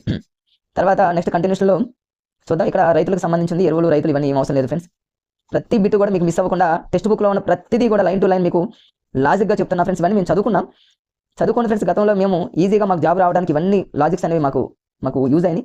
ఎస్జిటీలో మాకు చాలా యూజ్ అయినాయి. కాబట్టి మీరు ఇక ఈ పార్థీనియం మొక్క మీద ఎప్పుడు అడుగుతూనే ఉన్నాడు. మీ అందరికీ తెలుసు వయారి బామ అంటారు. పార్థీనియం మొక్క అనగానే వయారి బామ, ఇది మన అందరికీ తెలుసు. ఇలాంటి మొక్క ఎక్కడ కనిపెడితే వెంటనే పీకేమంటారు. దీనివల్ల ఎన్ని చాలా రకాల జబ్బులు వస్తుంటే మన అందరికీ తెలుసు. కానీ ఎగ్జామ్లో ఏమని అడుగుతాడంటే ఇది ఎక్కడి నుంచి మన ఇండియాకి వచ్చింది, ఇది అమెరికా నుంచి వచ్చిందని గుర్తుపెట్టుకోండి, గోధుమతో కలిసి వచ్చిందని గుర్తుపెట్టుకోండి. వయారి బామ అనగానే మీరు అందరూ గుర్తుపెట్టుకోవాల్సిన వయారి బామలు ఎక్కువగా అమెరికాలో ఉంటారని గుర్తుపెట్టుకోండి. అంటే హాస్యంగా ఫ్రెండ్స్, అంతే వయారి బామలు ఎక్కువగా ఉంటారంటే అమెరికా అని గుర్తుపెట్టుకోండి. అమెరికాకి సంబంధించి మీరు బిట్ రాగానే వయారి బామ అని గుర్తుపెట్టుకోండి ఫ్రెండ్స్. గోధుమ అంటే మీరు ఎలా గుర్తుపెట్టుకుంటారంటే గో అంటే వెళ్ళటం, మళ్ళీ అమెరికా అంటే పోటలా. కానీ అమెరికాలో అది ఏమైంది, అమెరికాలో నుంచి మన ఇండియాకి వచ్చింది గోధుమలతో కలిసి వచ్చింది. గోధుమ అంటే ఏమో గో అని గుర్తుపెట్టుకోండి, ఈజీగా గుర్తొస్తుంది. అట్లా ఈజీగా మనం దాన్ని గుర్తుపెట్టుకోవచ్చు. పార్థేనియం మొక్క అంటారు, పార్థేనియం అంటే వయారి బామ అని గుర్తుపెట్టుకోండి ఫ్రెండ్స్. తర్వాత ఇంకా కంటిన్యూషన్లో రైతులకు సంబంధించి కొంచెం మ్యాటర్ ఉంటుంది, అది ఏం అవసరం లేదు ఫ్రెండ్స్. ఈ మిత్రులు ఇదంతా అవసరం లేదు. పెరుగుతున్న జనాభా, తూర్పారు పట్టడం, ఇవన్నీ జనరల్ పాయింట్స్ ఫ్రెండ్స్, అవన్నీ చదువుకోండి. తర్వాత ఇంకా కంటిన్యూషన్లో చాలా చాలా ఇంపార్టెంట్ ఉంది. ఇప్పుడు జంతువుల నుండి ఆహార ఉత్పత్తి ఇది చూద్దాం. జంతువుల నుండి ఆహార ఉత్పత్తిలో ఎగ్జామినర్ ఇక్కడ దాకా వచ్చి ఏం చేస్తారంటే ఒక్క నిమిషం ఆగి ఇక దీని మీద బిట్ ఎట్లా ఇవ్వాలని ఆలోచిస్తాడు, ఖచ్చితంగా ఇస్తాడు ఫ్రెండ్స్. మరి మనం చదవం దీన్ని, ఈ టేబుల్ నుంచి చదవం, ఖచ్చితంగా ఎగ్జామినర్ ఫోకస్ చేస్తారు. కుక్క మచ్చగా చేసుకున్న కాలం 30 to 70, దీన్ని ఎలా గుర్తుపెట్టుకుంటారంటే కుక్క గనక 3 వచ్చింది అనుకోండి ఫ్రెండ్స్, మనల్ని 7 దాకా కరుస్తుందని గుర్తుపెట్టుకోండి. 3 వచ్చిందంటే 30,000, 7 దాకంటేనేమో 7,000 గుర్తుపెట్టుకోండి. గొర్రెకి 2 కొమ్ములు ఉంటాయని గుర్తుపెట్టుకోండి, 2 కొమ్ములు అంటేనేమో 1 అని గుర్తు. కనీసం మీకు ఫస్ట్ లైన్ గుర్తున్నా, రెండోది గుర్తొస్తుంది. పందిని ఇంగ్లీష్లో మనం ఏమంటాం ఫ్రెండ్స్, పందిని ఇంగ్లీష్లో పిగ్ అంటాం. పిగ్ అంటే ఇది ఎట్లుంది కదా, ఇది ఇటు రాసాం అనుకున్న 9 కదా, 9,000 అయిపోయింది ఫ్రెండ్స్. మేక అంటే ఇంగ్లీష్లో గోట్ అంటాం, గోట్ ఇంగ్లీష్లో జీ ఇటు రాస్తాం ఫ్రెండ్స్. జీ ఇట్లా 7, ఈ 7 ఒకటి కలపండి ఫ్రెండ్స్, 8,000 ఫినిష్. అన్నీ వచ్చేసినాయి అంతే. అట్లా లాజిక్గా మనం చదువుకుంటే అది ఎంత ఫ్రెండ్స్ సెకండ్లో మనకు అయిపోతుంది. తర్వాత కంటిన్యూషన్లో పశువుల పెంపకం అన్నీ కూడా మీరు చూసుకుంటే సరిపోతుంది ఫ్రెండ్స్. తర్వాత ఇక్కడ ఏమి ఎగ్జామినర్ దీని మీద ఏం దృష్టి పెట్టాడు, పాల ఉత్పత్తి రైట్ ఫ్రెండ్స్. ఎగ్జామినర్ ఇక్కడ దాకా వచ్చి మళ్ళీ ఈ పేజీ మీద దృష్టి పెడతారు. ఖచ్చితంగా ఈ డయాగ్రామ్ మీద బిట్ ఇవ్వడానికి ఛాన్సెస్ ఎక్కువ ఉంది. ఈ డయాగ్రామ్లో చూడండి రెడ్ కలర్ వచ్చేసి ఫ్రెండ్స్ ఆవులు, మన క్లియర్గా ఇక్కడ ఆవులు అని పదం ఉంది. ఇక మిగతా మనకు అవసరం లేదు. ఈ డయాగ్రామ్ చూసిన తర్వాత పాల ఉత్పత్తి ఎక్కువగా ఏ జంతువుల నుంచి వస్తుందంటే ఆవులు చూడండి ఇంత ఆక్రమించింది. రేపు ఎగ్జామ్లో పాల ఉత్పత్తి అనేది ఎక్కువగా ఏ జంతువుల నుంచి అంటే చాలా మంది అనుకుంటారు గేదెలు అనుకుంటారు ఫ్రెండ్స్. గేదెలు కాదు, గేదెలు చాలా తక్కువ స్పేస్ ఆక్రమించింది ఆవులే. ఎందుకంటే జెర్సీ ఆవులని రకరకాలైనటువంటి జాతి ఆవులు ఎక్కువ పాలిస్తాయి కాబట్టి ఆవు అనే పదం గుర్తుపెట్టుకోండి. దానికి సంబంధించి ఇప్పుడు మీకు కంటిన్యూషన్ చూపిస్తా ఫ్రెండ్స్. ఇక్కడ చూడండి మరి ఆ ఆవులు ఏ దేశం ఏంటనే దానికి ఒక లాజిక్ ఉంది, చూద్దాం. ఇక జెర్సీ అనగానే ఇంగ్లాండ్, హాలిస్టీన్ అనగానే డెన్మార్క్ గుర్తుపెట్టుకోవాలి. మరి 25 లీటర్లు పాలిస్తుంది. చాలా మంది కన్ఫ్యూజ్ అవుతారు. ఇంగ్లాండ్లో ఉన్నటువంటి ఏ ఆవు, డెన్మార్క్లో ఉన్నటువంటి హాలిస్టీన్ అనేటటువంటి ఆవు ఏ దేశం అంటారు ఫ్రెండ్స్, అడిగారు చాలాసార్లు. 94, 96 ఓల్డ్ డిఎస్సీలో ఇలా డైరెక్ట్గా అడిగారు. మరి జెర్సీ ఆవు అనగానే ఇంగ్లాండ్ ఎలా గుర్తుపెట్టుకుంటారంటే జెర్సీ అంటే జెర్రు అని గుర్తుపెట్టుకోండి. జెర్రు చూడండి, జెర్రు సహజంగా ఎక్కడ అది పోతుందంటే ఇంగ్లాండ్ అంటే ల్యాండ్ లేదా ఇంట్లో సహజంగా జెర్రులు ఉంటాయి అని గుర్తుపెట్టుకోండి. ఇంట్లో జెర్సీ అంటేనేమో జెర్రులు, ఇంట్లో అంటేనేమో జెర్రులు, ఇల్లు అంటేనేమో ఇంగ్లాండ్ అయిపోయింది. హోలిస్టీన్ ఎలా గుర్తుపెట్టుకుంటారంటే ఫ్రెండ్స్, ఒక నిమిషం ఆగండి. హోలిస్టీన్ అనేటటువంటి దాన్ని ఎలా గుర్తుపెట్టుకుంటారంటే జెర్సీ ఆవును మనం ఎలా గుర్తుపెట్టుకుంటామంటే ఫ్రెండ్స్ ఈజీగా మనం గుర్తుపెట్టుకోవచ్చు. జెర్సీ అంటే మీరు ఎలా గుర్తుపెట్టుకుంటారంటే జెర్రులు అని గుర్తుపెట్టుకోండి. సహజంగా జెర్రులు చూడండి ఇళ్లలోనే తిరుగుతూ ఉంటాయి, అంటే ఇళ్లలో అంటేనేమో ఇంగ్లాండ్ అని గుర్తుపెట్టుకోండి. జెర్సీ ఆవులు అంటేనేమో జెర్రులు అనే పదం గుర్తుపెట్టుకోండి ఫ్రెండ్స్. జెర్రులు సహజంగా ఎక్కడ ఉంటాయంటే ఇంట్లో ఉంటాయి కాబట్టి జెర్రులు అంటేనేమో ఇంగ్లాండ్ అని గుర్తుపెట్టుకోండి. ఇక హోలిస్టీన్ అంటేనేమో డెన్మార్క్ని ఎలా గుర్తుపెట్టుకుంటారంటే చాలా ఈజీగా ఇక్కడ డెన్ అనే పదం మన అందరికీ తెలుసు ఫ్రెండ్స్. డెన్ అంటే మన అందరికీ తెలుసు ఒక గుడారం లాగా ఉండేది. హాలిస్టీన్ అని అంటారు. హాల్ అనేది ఒక డెన్ లాగా గుర్తుపెట్టుకోండి, లేదా హాలిస్టీన్ అంటే హాల్ అని గుర్తుపెట్టుకోండి. డెన్మార్క్ అంటే మార్క్ అని గుర్తుపెట్టుకోండి. ఒక హాల్లో పిల్లలు బాగా చదువుకున్నారనుకోండి మంచిగా మార్కులు వస్తాయని గుర్తుపెట్టుకోండి. లేదా హాలిస్టీన్ అంటే హాలు, డెన్మార్క్ అంటే డెన్ను హాల్ అని గుర్తుపెట్టుకుంటే అది ఈజీగా ఆ రెండింటిని ఈజీగా గుర్తుపెట్టుకోవచ్చు ఫ్రెండ్స్. మరి ఈ జాతికి సంబంధించినటువంటి ఆవులు ప్రతిరోజు ఏం చేస్తాయంటే 25 లీటర్లు పాలిస్తాయి. మరి జనరల్గా మీరు చదువుకుంటే సరిపోతుంది ఫ్రెండ్స్. ఇందులో ఇంకా కంటిన్యూషన్లో చూసుకున్నట్లయితే ఫ్రెండ్స్ ఇవి ఆవులకు సంబంధించి. తర్వాత ఎగ్జామినర్ కంటిన్యూషన్లో మరి ఈ ఏరియా మీద ఎక్కువగా ఫోకస్ చేసే అవకాశం ఉంటుంది కాబట్టి ఫ్రెండ్స్ ఇందులో ఎక్కువ జనరల్ పాయింట్స్ ఉంటే చదువుకోండి. తర్వాత ఇక్కడ ఇంకా చూద్దాం ఫ్రెండ్స్, ఎగ్జామినర్ ఎక్కువగా ఎక్కడైతే ఫోకస్ చేసే అవకాశం ఉంటుందో ఇక్కడ చూడండి ఫ్రెండ్స్. పాశ్చరైజేషన్ అనేది జనరల్గా అందరికీ తెలిసిందే. ఇది కూడా చూడండి, దీని మీద బిట్టు ఒకసారి అడిగాడు ఫ్రెండ్స్. దీన్ని కూడా మనం ఒకసారి చూద్దాం. గతంలో అడిగాడు బిట్టు ఏమని అడిగాడంటే ఇదంతా కూడా నెలవారీ పాల ఉత్పత్తి, ఏ నెలలో పాల ఉత్పత్తి ఎక్కువగా పెరిగింది అన్నాడు ఫ్రెండ్స్. గతంలో జూమ్ చేస్తాను మీరు చూడండి. పాల ఉత్పత్తి ఈ పిక్చర్ని బట్టి ఏ నెలలో ఎక్కువగా ఉందంటే చూడండి ఒకసారి ఫ్రెండ్స్. నవంబర్లో ఎక్కువగా ఉంది చూడండి ఫ్రెండ్స్. నవంబర్లో ఎక్కువగా ఉంది. ఇవి చూడండి నవంబర్ నెలలో చివరి వరకు ఉంది కాబట్టి పాల ఉత్పత్తి ఏ నెలలో ఎక్కువగా ఉందంటే ఫ్రెండ్స్ నవంబర్ నెల అని గుర్తుపెట్టుకోండి. నవంబర్ అనగానే పాలు అనగానే మీరు ఎలా గుర్తుపెట్టుకుంటారంటే సహజంగా పిల్లలకి పాలు ఇచ్చామనుకోండి, వాళ్ళు సహజంగా ఏం చేస్తారు నవ్వుతూ ఉంటారని గుర్తుపెట్టుకోండి. పిల్లలు తాగుతున్నటువంటి పాలు తాగుతున్నటువంటి పిల్లలు ఎవరు కూడా నవ్వుతూ ఉంటారు కాబట్టి నవంబర్ అని గుర్తుపెట్టుకోండి. లేదా పిల్లల దినోత్సవం అంటే నవంబర్ 14 కాబట్టి నవంబర్ అని గుర్తుపెట్టుకోండి. మీరు ఎలాగైనా గుర్తుపెట్టుకోండి. పాల ఉత్పత్తి ఏ నెలలో ఎక్కువగా ఉంది అని అడిగితే క్లియర్గా టెక్స్ట్ బుక్లో ఉంది ఫ్రెండ్స్ నవంబర్ అని గుర్తుపెట్టుకోండి. పిల్లలు పాలు తాగేటప్పుడు నవ్వుతూ ఉంటారని గుర్తుపెట్టుకోండి. ఈ టేబుల్ ప్రకారంగా మీరు నవంబర్ అనేది ఈజీగా మీరు క్యాచ్ చేయొచ్చు. తక్కువగా అనేది ఇవ్వడానికి అవకాశం లేదు, అయినా సరే చూద్దాం. మరి ఏ నెలలో పాల ఉత్పత్తి చాలా తక్కువగా ఉంటుందంటే ఫ్రెండ్స్ 2 నెలలు. ఈ 2 నెలలు ఒకటి ఏప్రిల్లో ఒకటేమో మే. అంటే ఏప్రిల్ అంటే ఏ రాద్దాం, మే అంటేనే మే రాద్దాం. ఏఎం అంటే మార్నింగేగా. పాల ఉత్పత్తి తక్కువగా ఉండేది ఏ నెల అంటే ఏఎం అంటే మార్నింగ్ లాగా. ఏ అంటేనేమో ఏప్రిల్, మే అంటేనేమో మే. ఏప్రిల్, మే నెలలో చాలా తక్కువగా ఉంటుంది. నవంబర్ అంటే మాత్రం పాల ఉత్పత్తి ఎక్కువగా. ఈ పిక్చర్ ద్వారా ఆ 3 బిట్స్ ఎగ్జామినర్ ఫోకస్ చేసేటటువంటి ఏరియా కాబట్టి చూసుకోండి ఫ్రెండ్స్. తర్వాత ఇక ప్రొఫెసర్ జేకే కురియన్, ఖచ్చితంగా దీని మీద మనం చెప్పనవసరం 100% బిట్ రావాల్సిందే. గతంలో చాలాసార్లు అడిగాడు, ఈ టేబుల్ మీద మళ్ళీ మళ్ళీ ఇస్తాడు ఫ్రెండ్స్. ప్రొఫెసర్ జేకే కురియన్ ఎలా గుర్తుపెట్టుకుంటారు? ఈయన భారతదేశపు శ్వేత విప్లవ పితామహుడు. శ్వేతం అంటే ఏమో ఫ్రెండ్స్ తెల్లని అని అర్థం. ఇప్పుడు శ్వేతనాగు అనేది ఒకటి చూశారు కదా మూవీ, శ్వేతనాగు అంటే తెల్లనాగు. అంటే శ్వేత విప్లవం అన్న, వైట్ ఆపరేషన్ ఫ్లడ్ అన్న, వైట్ రివల్యూషన్ అన్న, వైట్ అనే పదం కానివ్వండి, ఆపరేషన్ ఫ్లడ్ అనే పదం కానివ్వండి, శ్వేత విప్లవం అనే పదం కానివ్వండి వస్తే మాత్రం జేకే కురియన్ అనే పదాన్ని గుర్తుపెట్టుకోండి ఫ్రెండ్స్. జేకే కురియన్ని మీకు గుర్తు రావట్లేదు అనుకోండి. వర్షం చూడండి, సహజంగా మనం ఆవులకి పాలు తీస్తున్నటువంటి రైతులు పాలు తీస్తున్నప్పుడు పాలు అనేవి ఇలా వర్షం కురుస్తూ ఉంటుంది అనుకోండి. అలా అనుకున్నట్లయితే మీకు జేకే కురియన్ అనే పదం గుర్తొస్తుంది. ఇక భారతదేశ శ్వేత విప్లవంలోనే పాలు గుర్తుపెట్టుకున్నట్లయితే పాలు వర్షం కురుస్తుంది కాబట్టి జేకే కురియన్ అనే పదం క్షణాలను మీకు వస్తుంది. ఆప్షన్లో మీరు ఆన్సర్ పెట్టేస్తారు ఫ్రెండ్స్. ఆపరేషన్ ఫ్లడ్ అన్న, వైట్ అన్న ఒకటే ఫ్రెండ్స్, మీరు దాన్ని అలా గుర్తుపెట్టుకోండి. నెక్స్ట్ వచ్చేసి ఇక కల్తీ పాలు అనేది జనరల్ మ్యాటర్ ఉంటుంది ఫ్రెండ్స్, అది మీరు మామూలు చదువుకోండి. ఇక ఇందులో ఇక్కడ ఒక ఇంపార్టెంట్ బిట్ ఉంది, గతంలో అడిగాడు ఫ్రెండ్స్. ఏడిఈ పాలల్లో ఉండేటటువంటి విటమిన్లు ఏంటంటే, పాలల్లో ఉండేటటువంటి విటమిన్లు అదే అని గుర్తుపెట్టుకోండి. అదే తెలుగులో చేసిన హాస్యంగా అదే, అంతే. పాలలో ఉండే విటమిన్లు ఏందని ఎవరైనా అడిగారు అనుకోండి, అదే అనండి. అదే అంటే ఏ విటమిన్, డి విటమిన్, ఈ విటమిన్, ఈ 3 విటమిన్లు పాలలో ఉండేటటువంటి విటమిన్లు అనేటటువంటి లాజిక్ మీరు గుర్తుపెట్టుకోవచ్చు ఫ్రెండ్స్, ఈజీగా గుర్తుంటాయి. ఇక్కడ ఒక ఇంపార్టెంట్ బిట్ ఉంది ఫ్రెండ్స్, ఈ టేబుల్లో చూడండి, కంటిన్యూషన్లో వస్తుంది. ఇక్కడ మీకు కంటిన్యూషన్లో చూపించాను. ఈ కంటిన్యూషన్లో ఇక్కడ ఒక టేబుల్ ఉంటుంది. ఒడిశాలో ఉన్నటువంటి చిలకా సరస్సు మీద ఖచ్చితంగా బిట్ అడిగేటటువంటి సందర్భాలు ఉన్నాయి. ఎందుకు అంటే చిలకా సరస్సు అనేది ఎక్కడ ఉంటుంది అని ఎగ్జామ్లో అడగడం అందరికీ తెలిసింది. చిలకా సరస్సు అంటే ఒడిశా. దీనికి గుర్తు రాలేదనుకోండి, చిలక అంటేనేమో చిలుకలు అని గుర్తుపెట్టుకోండి. చిలకలు అనేవి ఎప్పుడు కూడా ఓడిపోవు అని గుర్తుపెట్టుకోండి. ఓడిపోవు అంటేనేమో ఒడిశా, చిలక అంటేనేమో చిలకా సరస్సు. రేపు ఎగ్జామ్లో ఏం చేస్తారంటే చిలక గేదెలు అనేస్తారు. మరి సహజంగా చూడండి, చిలక గేదెలు అనేవి చిలకా సరస్సులో రాత్రి సమయంలో మాత్రమే గేదెలు మేస్తాయి, పగలు మేవు. జస్ట్ నైట్ పూట మాత్రమే ఇవి ఇది చేస్తాయి అనమాట. మరి ఇంకా దీనికి సంబంధించి ఇంపార్టెంట్, ఈ చిలక గేదెల నుంచి వచ్చేటటువంటి పాలు ఎలా ఉంటాయి అంటే ఉప్పగా ఉంటాయి ఫ్రెండ్స్, ఉప్పగా ఉంటాయి. మరి ఈ చిలక గేదెలు ఇచ్చేటటువంటి పాలు ఉప్పగా ఉండడానికి కారణం ఏంటంటే చిలకా సరస్సులో ఉన్న నీరు ఉప్పగా ఉంటుంది కదా ఫ్రెండ్స్, అంతే కదా. దాంట్లో లాజిక్ ఏముంది అంతే. బట్ రేపు ఎగ్జామ్లో చిలక గేదెలు ఎక్కడ ఉన్నాయి అంటాడు, ఒడిశా. మరి చిలకా గేదెలు పగలపూట మేస్తాయా, రాత్రిపూట అంటే నైట్ పూట. వాటి పాలు ఎలా ఉంటాయి, ఉప్పగా ఉంటాయి, మామూలుగా ఉప్పగా. ఎందుకంటే చిలక సరస్సులో ఉన్న వాటర్ ఉప్పగా ఉంటుంది కాబట్టి. ఇది లాజిక్ ఏం అవసరం లేదు, జస్ట్ ఇట్లా మీరు గుర్తుపెట్టుకోండి. చిలకలు అనేవి ఇప్పుడు ఓడిపోవని గుర్తుపెట్టుకోండి ఫ్రెండ్స్. కంటిన్యూషన్లో చూద్దాం, ఇంకేమన్నా ఈ ఏరియా మీద ఎగ్జామినర్ ఫోకస్ చేసే ఛాన్సెస్ ఏమైనా ఉన్నాయో చూద్దాం ఫ్రెండ్స్. ఇక్కడ ఈ జనరల్గా మహబూబ్ నగర్, నల్గొండ, వరంగల్ జిల్లాలో మేకలు, గొర్రెలు పెంపకం ఎక్కువగా ఉంటుంది. దీని మీద ఎగ్జామ్లో అడిగేటటువంటి అవకాశం ఉంది. దీన్ని మేము ఎలా హాస్యంగా గుర్తుపెట్టుకున్నాం అంటే ఫ్రెండ్స్, మేము చాలా ఈజీగా గుర్తుండడానికి ఇది హాస్యంగా గుర్తుపెట్టుకున్నాం ఫ్రెండ్స్. ఎందుకంటే మేకలు కానివ్వండి, గొర్రెలు అంటే గోట్లు అండ్ షీప్లు. మేకల, గొర్రెలు సహజంగా ఇవి ఎక్కువగా ఎక్కడ వీటి ఉత్పత్తి ఎక్కువగా ఆడుంటుందంటే మేము ఏం చేస్తామంటే సహజంగా చూడండి హాస్యంగా ఫ్రెండ్స్, ఇది మహబూబ్ అంటే మహబూబులు అని గుర్తుపెట్టుకున్నాం. బూబులు ఏం చేస్తారంటే ఎక్కువగా మరి మటన్ తింటూ ఉంటారు. చికెన్ అంటే మేకల మాంసము, గొర్రె మాంసము తింటారంటే ఏదో హాస్యంగా గుర్తుపెట్టుకున్నాం ఫ్రెండ్స్. మహబూబ్ అంటేనేమో మేకలు, గొర్రెలు. మరి మేకలు సహజంగా చూడండి నల్లగా ఉంటాయి కాబట్టి నల్గొండ, అంతే. మేకలో, గొర్రెలో ఉన్నటువంటి ఇళ్ళలో ఎవరికైనా ఒక వరం, వాళ్ళ ఇంట్లో వాళ్ళు సహజంగా వరం, లేదా వాటిని కట్ చేస్తే వాటి రంగు మారుతుంది, రంగు అనేది రెడ్గా వస్తుందని గుర్తుపెట్టుకున్నాం.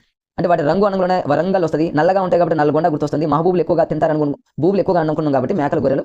జస్ట్ హాస్యంగానే ఫ్రెండ్స్, ఇది బిట్ రావడం కోసం మనం చేసే ప్రయత్నమే ఫ్రెండ్స్ ఇది. తర్వాత వచ్చేసి ఫ్రెండ్స్ కోళ్ళ పరిశ్రమ చూద్దాం. కోళ్ళ పరిశ్రమకు సంబంధించి ఇంపార్టెంట్ బిట్ ఒకటి ఉంది ఫ్రెండ్స్ ఇందులో. అది ఓల్డ్ బుక్లో కూడా అదే ఉంది, న్యూ బుక్లో కూడా అదే ఉంటుంది. మన విదేశాలకు సంబంధించిన కోళ్ళు అంత ఇంపార్టెంట్ కాదులే కానీ మన భారతదేశానికి సంబంధించినటువంటి కోళ్ళ రకాల మీద గతంలో బిట్స్ అడిగాడు, ఇప్పుడు అవి చూద్దాం. ఇది ఒకటి. మరి ఇక్కడ కోడ్ ఉంటుంది ఫ్రెండ్స్, ఆ కోడ్ చాలా ఇంపార్టెంట్. గుడ్లు పదకడం అంటారు, ఇదంతా మామూలే. మన భారతదేశానికి సంబంధించినటువంటి కోళ్ళు ఇంపార్టెంట్. ఇది చూడండి, దేశవాళీ రకాల కోళ్ళు మనకు అవసరం లేదు. మన భారతదేశానికి సంబంధించినటువంటి కోళ్ళలో ఈ ఏరియా మీద ఖచ్చితంగా ఎగ్జామినర్ ఫోకస్ చేశాడు గతంలో ఫ్రెండ్స్. ఏమంటారంటే ఈ క్రింది మనలో మన దేశీయ రకానికి చెందినటువంటి కోడి కానిది అంటారు, అయింది ఏంటంటారు. ఒకటేమో అసీల్ అంటే దీనికి మరో పేరు ఉంది ఫ్రెండ్స్, అదే బెరసకోడి. బెరసకోడి అనేది పందెం కోడి. ఆంధ్ర వాళ్ళకి ఎక్కువగా ఇలాంటివి తెలుస్తాయి. బెరసకోడి అంటే పందెం కోడి. అడుగుతాడు ఈ క్రింది మనలో పందెం కోడి ఏంటంటాడు, బెరసకోడి. దీన్ని ఎట్లా గుర్తుపెట్టుకోవాలి? పందెంలో పాల్గొన్నటువంటి కోడి పాపం ఫైట్ చేసి బెడిసి కొట్టిందని గుర్తుపెట్టుకోండి. బెడిసి కొట్టిందంటే బెరసకోడి. మరి అసీల్ అంటేనేమో బాగా అలసిపోయిందని గుర్తుపెట్టుకోండి. అలసిపోయి బెడిసి కొట్టింది పందెంలో అని గుర్తుపెట్టుకుంటే అసీల్కి మరొక పేరు బెరసకోడి, పందెం కోడి. ఇది బాగా దృఢంగా ఉంటుంది, బలంగా ఉంటుంది. ఆంధ్రాలో ఇవి ఎక్కువగా ఫేమస్ ఫ్రెండ్స్. సహజంగా సంక్రాంతి ఆ టైంలో చూస్తూ ఉంటే బెడిసిపోయినటువంటి కోడి బెరసకోడి, అసీలు, ఇది పందెం కోడి అని గుర్తుపెట్టుకోండి. అదేవిధంగా కడకనాథ్, మన దేశవాళీ కోడి. ఇది కడకనాథ్ అంటే ఇది ఒక నృత్యం అనమాట. మనకి నృత్యాలు ఉంటాయి కదా ఫ్రెండ్స్, అట్లాంటి మన కోడి కడకనాథ్ అలాంటి నృత్యం చేస్తుంది. పందెం అంటే అలాంటి నృత్యం చేస్తుందని గుర్తుపెట్టుకోండి.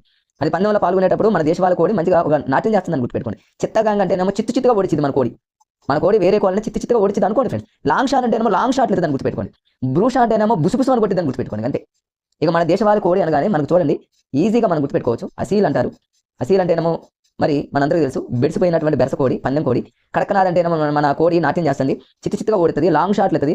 బ్రూ షాట్ అంటేనేమో బ్రూ కాఫీ దాకా బుసుబుసు అంటుందని గుర్తుపెట్టుకోండి, మీ ఇష్టం ఫ్రెండ్స్. ఇది చూడండి, ఆసిల్ అనేది బెరసకోడి ఫ్రెండ్స్. ఆసిల్ లేదా అసీల్ ఏదైనా అనొచ్చు, ఒక్కొక్క చోట ఒక్కొక్క రకంగా ఇచ్చారు ఫ్రెండ్స్. ఇక్కడ అసీల్ అన్నాడు, ఇక్కడ ఆసిల్ అన్నాడు, రెండు ఒకటే ఫ్రెండ్స్. మరి దీన్ని ఏమంటారంటే ఆసిల్ అంటే బెరసకోడి, ఇది భారతదేశం యొక్క దేశీయ కోడి. ఇది చాలా పోరాటతత్వం ఉంటుంది, అది ఇది ఫ్రెండ్స్. ఇది చూడండి మనందరికీ తెలుసు కదా, ఇది బెరసకోడి పాపం బెడిసిపోయింది ఇది అని గుర్తుపెట్టుకుంటే మనం ఈజీగా గుర్తుపెట్టుకోవడానికి ఇది ఒక లాజిక్ ఫ్రెండ్స్. చూడండి నెక్స్ట్ కంటిన్యూషన్లో చూద్దాం ఫ్రెండ్స్. ఈ గుడ్లకు సంబంధించి మరి ఇక దీనికి చూడండి ఫ్రెండ్స్, ఇది గుడ్డు సమన్వయ కమిటీ. దీని మీద మరి దీని అబ్రివేషన్ కూడా గుర్తుపెట్టుకోండి. ఎన్ఈసిసి అంటే జాతీయ గుడ్డు సమన్వయ కమిటీ అంటారు. అది నేషనల్ ఎగ్ కోఆర్డినేట్ కమిటీ అనేది ఉంటుంది. మీరు ఎక్కడ ఇచ్చారు చూడండి ఫ్రెండ్స్, ఇక్కడ రైట్ ఇక్కడ క్లియర్గా ఇచ్చాడు. ఎన్ఈసిసి అనేది అబ్రివేషన్ అడగవచ్చు, national egg coordination committee friends. ఎన్ఈసిసికి అబ్రివేషన్ అడిగే సందర్భాలు ఉంటాయి ఫ్రెండ్స్. ఇది ఎక్కడో ఉందని అనుకోవద్దు, టెక్స్ట్ బుక్లో క్లియర్గా ఇచ్చాడు. నేషనల్ ఎగ్ కోఆర్డినేషన్ కమిటీ అనే పదం టెక్స్ట్ బుక్లో పెద్ద గుడ్డు కింద ఇచ్చాడు కాబట్టి మీరు దాన్ని గుర్తుపెట్టుకోవడానికి ట్రై చేయండి. ఈ పక్షి అంటే మీ అందరికీ తెలుసు, ఇది ఆస్ట్రిచ్ పక్షి తర్వాత అది పెద్దది, ఇది ఎగరలేనిది. మరి ఇది ఆస్ట్రేలియాలో పుట్టింది, ఇది మన ఇండియాలో కూడా మాంసం కోసం. అదే తేనెటీగల పరిశ్రమ ఫ్రెండ్స్. వీటి మీద బిట్స్ అడిగే సందర్భాలు ఉన్నాయి ఎక్కువగా. ఇక తేనెటీగల పరిశ్రమ ఏమంటారంటే ఎపికల్చర్ అంటారు. ఎపికల్చర్ అంటారు. మేము ఎలా గుర్తుపెట్టుకున్నాం దీన్ని, ఎపికల్చర్ అంటే ఏపీ అని గుర్తుపెట్టుకున్నాం ఫ్రెండ్స్. ఏపీ అంటే ఏపీలో తేనెటీగలు ఎక్కువగా ఉంటాయని గుర్తుపెట్టుకోండి. ఏపీలో తేనెటీగలు ఎక్కువగా ఉంటాయని గుర్తుపెట్టుకోండి. లేదా మరి ఏపీ అనేది తేనెటీగలతో మీరు లింక్ చేసుకోండి ఫ్రెండ్స్, ఈజీగా. నేను ఏపీలో తేనెటీగలు ఎక్కువగా ఉంటాయి అనుకున్నాను, ఎపికల్చర్ అంటే తేనెటీగలు అంతే. ఇది నేను ఇప్పుడు కూడా మర్చిపోవడానికి ఇది కాలేదు ఫ్రెండ్స్, చాలా ఈజీగా గుర్తుపెట్టుకున్నాం. తర్వాత నెక్స్ట్ కంటిన్యూషన్లో చూద్దాం ఫ్రెండ్స్. ఇక్కడ మరి ఇవన్నీ జనరల్గా 6 రకాల ప్రధాన తేనెటీగలు ఉంటాయి. ఇవన్నీ మీకు తెలుసు. కూలీగలు అని ఇవన్నీ మీరు జనరల్గా చదువుకుంటే సరిపోతుంది ఫ్రెండ్స్. వాటికి ఎగ్జామినర్ ఫోకస్ చేసే సందర్భాలు లేవు. కానీ ఎపికల్చర్ అంటే మాత్రం అది ఫేమస్ బిట్, అందరికీ తెలిసింది తేనెటీగలు. తర్వాత నెక్స్ట్ కంటిన్యూషన్లో చూసినట్లయితే మత్స్య సముద్రం చేపల పెంపకం. ఈ చేపల పెంపకం మీద కూడా బిట్స్ ఏమీ అడిగే అవకాశం లేదు, కొంచెం ఫాస్ట్గా వెళ్తున్నా ఫ్రెండ్స్. చూద్దాం. తర్వాత ఈ మంచినీటి చేపలు ఇవన్నీ అవసరం లేదు. కానీ ఇక్కడ ఒకటి సముద్రపు కలుపు మొక్కలు ఫ్రెండ్స్, వెరీ వెరీ ఇంపార్టెంట్. ఆగార్ అని ఒకటి ఉంటుంది చూడండి. ఇక్కడ ఆగార్ అనేది ఒకటి ఉంటుంది. సముద్రపు కలుపు మొక్క. ఎస్ ఫ్రెండ్స్, ఇక్కడ ఉంది చూడండి. ఇది ఎగ్జామినర్ ఫోకస్ చేసేటటువంటి area. This is very very important. ఇది ఒక కలుపు మొక్క ఫ్రెండ్స్. ఇది సముద్రపు కలుపు మొక్కకి కింద వాళ్ళ ఉదాహరణ ఏంటంటే పరిశ్రమలు ఎక్కువగా ఉపయోగిస్తున్నారు. ఫైకో కొల్లాయిడ్గా, దాని పేరు ఆగార్. దీన్ని ఎలా గుర్తుపెట్టుకుంటారంటే ఫ్రెండ్స్, ఇక్కడ చూడండి. ఆగు అంటే పైకి చూస్తున్నారని గుర్తుపెట్టుకోండి. సహజంగా చూడండి, ఎవరైనా వెళ్తా ఉంటే ఆగురా అంటే వాళ్ళు చూడనట్టే వినట్టే పైకి చూసుకుంటూ పోతారు, ఏదో హాస్యంగా ఫ్రెండ్స్. అట్లా ఆగార్ అనేటటువంటి సముద్రపు కలుపు మొక్క అనుకోవడం మీకు ఇది దేంట్లో ఉపయోగిస్తారంటే ఫైకో కొల్లాయిడ్ లేదా సైకో అని గుర్తుపెట్టుకోండి. సైకో వాళ్ళు ఆగు అన్న కూడా లాగరు, కొల్లాయిడ్ అని గుర్తుపెట్టుకోండి. ఫైకో అంటే సైకో లాగా గుర్తుపెట్టుకోండి. ఆగార్ అని సముద్రపు కలుపు మొక్క, అది ఈజీగా మీరు గుర్తుంటుంది ఫ్రెండ్స్. నెక్స్ట్ కంటిన్యూషన్లో చూద్దాం. ఇది 2023 new print friends, new book. ఇది పాత బుక్ కాదు, 2023 కొత్త బుక్. మీరు కొత్త బుక్ని ఫాలో అవ్వండి, ఓల్డ్ బుక్ అనేది చూడదు ఫ్రెండ్స్. చాలా మారింది. ఏపీ మరియు తెలంగాణ రెండు రాష్ట్రాల్లో చాలా మారింది కాబట్టి ఇక పేల్చలేము తాగలేము. దీంట్లో ఏమైనా ఉన్నాయంటే ఖచ్చితంగా ఉన్నాయి ఫ్రెండ్స్. టెక్స్ట్ బుక్లో చివరి పేజీలో ఉన్నటువంటి బిట్స్ చాలా ఇంపార్టెంట్. వాటిలో ఈ టేబుల్ ఓల్డ్ బుక్లో ఉన్నదానికి దీనికి మారింది ఏంటి చూద్దాం. మీరు ఈ మ్యాటర్ని ఫాలో అవ్వాలి, ఓల్డ్ బుక్లో మ్యాటర్ వద్దు ఫ్రెండ్స్. నైట్రోజన్ అంటేనేమో అందరికీ తెలిసి 78, ఇది ఓల్డ్లో ఎంత ఉంది, ఇక్కడ అంతే ఉంది 78 ఫ్రెండ్స్. ఫిక్స్డ్ 78. దీన్ని అలా గుర్తుపెట్టుకుంటారు. నైట్రోజన్లో ఎన్ ఉందా ఫ్రెండ్స్, ఎన్ అంటే 9 కదా, 9 కంటే కింద ఉన్నది గుర్తుపెట్టుకోండి. 9 కంటే కింద ఉన్నవి ఏంటి ఫ్రెండ్స్, 8, దాని తర్వాత 7 అయిపోతుంది. ఆక్సిజన్ అంటే 21 ఫ్రెండ్స్. అసలు 21 జనరల్గా ఆక్సిజన్ అంటే O2 అంటాం కదా ఫ్రెండ్స్. O2లో 2 ఉంది కాబట్టి 21. లేదా ఆక్సిజన్లో రెండవ ఆ ఉంది, రెండవ ఆ, మొదటి ఆ కాదు ఫ్రెండ్స్, రెండవ ఆ అంటే 2 అని గుర్తుపెట్టుకోండి. 2 పక్కన 1 వేసుకుంటే 21. కానీ క్లియర్గా ఫిక్స్డ్ వాల్యూ ఇచ్చాడు 20.947 ఫ్రెండ్స్, గుర్తుపెట్టుకోండి. ఆక్సిజన్లో 20.947 ఎలా గుర్తుపెట్టుకుంటారంటే ఒక 1 నెంబర్ గుర్తుపెట్టుకోవడానికి ఒక లాజిక్ ఉంది. ఆక్సిజన్లో చివరిలో ఎన్ ఉంది కాబట్టి ఎన్ అంటే పాయింట్ తర్వాత 9 అనే పదం ఒకటి గుర్తుపెట్టుకోండి. అట్లా అదొక్కటి గుర్తుపెట్టుకున్నా ఇక 947 అనేది గుర్తొస్తుంది. 20 అనేది ఆటోమేటిక్గా ఇక ఆక్సిజన్ అనేది రెండో ఆ అంటో లేకపోతే O2 అంటే ఎట్లయినా మీరు 2 అనే పదం వస్తుంది. ఇక ఆర్గాన్ అంటే ఏమో 0.923 ఫ్రెండ్స్. దీన్ని ఎలా గుర్తుపెట్టుకుంటారంటే ఆర్గాన్ అంటే 6లో సగం అని గుర్తుపెట్టుకోండి. ఆర్గాన్ అంటే 6లో సగం లేదా ఆర్గాన్ అంటే అర అంటే ఇక్కడ చూడండి 6లో సగం అంటేనేమో 3, అర అంటేనేమో 2, 1/2 అంటే 2 ఫ్రెండ్స్. అంటే 0.924 అట్లయినా కొంత గుర్తుంటుంది. ఇక కార్బన్ డైఆక్సైడ్ ఓల్డ్ టెక్స్ట్ బుక్లో ఎలా ఉందంటే ఫ్రెండ్స్, ఓల్డ్ టెక్స్ట్ బుక్లో వేరే విధంగా ఉంది, న్యూ టెక్స్ట్ బుక్లో మాత్రం 0.03. ఓల్డ్ బుక్లో 0.033 అని ఉంటుంది, కానీ ఒకటి తీసేశాడు, అవసరం లేదు. 0.03 అనేది న్యూ బుక్, ఇదే చదవండి 0.03 కార్బన్ డైఆక్సైడ్. ఇతర అంశాలు ఏం అవసరం లేదు ఫ్రెండ్స్. నీట్ ఆవరెంట్ అనేది H2O1 ఉంటుంది. ఈ టేబుల్ ఒకటి చాలా ఇంపార్టెంట్, చూసుకోండి ఫ్రెండ్స్. తర్వాత ఇక ఎండిపోయినటువంటిది ఏముంటుంది, ఎగ్జామినర్ వచ్చేసి అక్కడ టేబుల్ మీద ఫోకస్ చేయొచ్చు. ఇక నెక్స్ట్ చూద్దాం ఫ్రెండ్స్ కంటిన్యూషన్లో. మరి ఇక్కడ ఏముండదు, తగ్గిన తర్వాత ఇవన్నీ ఏం అవసరం లేదు, గాలి దుమ్ము ధూళి ఇదంతా కూడా జనరల్గా. ఇక చూడండి ఫ్రెండ్స్, ఇక ఎగ్జామినర్ వచ్చేసి ఒక 3 సంఘటనలు 3 ఉన్నాయి ఫ్రెండ్స్. చెర్నోబిల్ దుర్ఘటన ఒకటి, తర్వాత రెండోది ఇంకొక మరి మిగతా కంటిన్యూషన్లో చెప్దాం ఫ్రెండ్స్. క్లోరోఫ్లోరో కార్బన్ అని ఒకటి ఉంటుంది. తర్వాత ఇంకొక సంఘటన జరుగుతుంది. ఈ 3 సంఘటనల మీద బిట్స్ ఎక్కువగా అడుగుతున్నాడు ఎగ్జామినర్, ఖచ్చితంగా ఇక్కడ కూర్చొని బిట్స్ ఇస్తాడు. చెర్నోబిల్ దుర్ఘటన అనేది మీకు ఈజీగా ఎలా గుర్తుపెట్టుకుంటారంటే ఫ్రెండ్స్, చూడండి ఈజీగా మీకు గుర్తుండే విధంగా చెప్తా చూడండి ఫ్రెండ్స్. చెర్నోబిల్ అనేటటువంటి దుర్ఘటన ఎప్పుడు జరిగింది, 1986. దాన్ని గుర్తుపెట్టుకోవాలి ఇయర్ ఫస్ట్ ఫ్రెండ్స్. ఎక్కడ జరిగింది ఈ సంఘటన అంటే ఏమో సోవియట్ యూనియన్లోని జరిగిందని గుర్తుపెట్టుకోండి. సో సోవియట్ యూనియన్ అనేటటువంటి పదం గుర్తుపెట్టుకోండి ఫ్రెండ్స్. దీన్ని మీరు ఎలా గుర్తుపెట్టుకుంటారంటే చిన్న లాజిక్ ఏంటంటే చెర్నోబిల్ అంటే చెరువు అని గుర్తుపెట్టుకోండి. మీకు చెరువు అనే దాన్ని అందరూ తెలుసు కాబట్టి తెలిసిన దాని నుంచి మీకు లింక్ చూపిస్తాను చూడండి. చెరువు అనగానే సహజంగా చెరువులో ఉన్నటువంటి వాటర్ ఫ్రెండ్స్, సమ్మర్లో ఆ వాటర్ అనేది ఎండకి ఎండిపోయి ఆవిరయ్యి ఆకాశంలోకి పోయి మళ్ళీ అవి మేఘాలాగా ఏర్పడి వర్షం రూపంలో పడుతుంది, మనందరికీ తెలుసు. సేమ్ దానిలాగానే ఈ సంఘటన జరిగింది ఫ్రెండ్స్. ఎట్లా అంటే చూడండి, సేమ్ దానిలాగానే ఉంది చూడండి. ఏంటంటే ఇక్కడ చూడండి, ఇగో అధిక వేడికి చూడండి, న్యూక్లియర్ పవర్ ప్లాంట్ అధిక వేడికి కరిగినటువంటి రేడియోధార్మిక పదార్థాలు మండిపోయి మబ్బులాగా ఏర్పడ్డాయి. ఈ మేఘాలు రేడియోధార్మిక ధూళి కణాలతో నిండిపోయింది అన్నాడు చూడండి. అంటే రేడియోధార్మిక పదార్థాలు మండిపోవడం, మబ్బులాగా ఏర్పడటం, ఇవన్నీ మీకు చెరువులో ఉన్నటువంటి వాటర్ ఆవిరైపోతున్నట్టు లింక్ లాగా ఉంది కదా. ఇట్లాంటి పదాలు ఇచ్చిండు అంటే మాత్రం చెర్నోబిల్. ఇదే సంఘటన అడిగితే ఫ్రెండ్స్ చెర్నోబిల్. మరి ఈ చెర్నోబిల్ సంఘటన ఎక్కడ జరిగిందంటే మరి ఇక్కడ సోవియట్ యూనియన్ అని గుర్తుపెట్టుకోండి ఫ్రెండ్స్. సోవియట్ అంటే ఓల్డ్ బుక్లో చెర్నోబిల్ అంటే రష్యా అని ఇచ్చాడు ఫ్రెండ్స్. సోవియట్ యూనియన్ అన్నా కూడా మీరు రష్యా కింద గుర్తుపెట్టుకోవచ్చు, కానీ క్లియర్గా సోవియట్ యూనియన్ అన్నాడు కాబట్టి సోవియట్ యూనియన్ అని గుర్తుపెట్టుకోండి ఫ్రెండ్స్. ఇక్కడ ఇట్లా మీరు దీన్ని ఈజీగా గుర్తుపెట్టుకోవచ్చు. తర్వాత దీనికి సంబంధించి జనరల్ పాయింట్స్ కొన్ని ఉన్నాయి. ఇక క్యాన్సర్ ఇవన్నీ కూడా క్యాన్సర్ వచ్చింది, ఇవన్నీ జనరల్ పాయింట్స్ కొన్ని ఉన్నాయి ఫ్రెండ్స్, మీరు చదువుకోండి.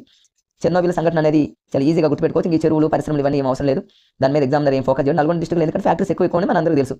తర్వాత అడవుల నరికివేత గ్లోబల్ వార్మింగ్ అంటారు. గ్లోబల్ వార్మింగ్ అంటే మనందరికీ తెలుసు ఫ్రెండ్స్.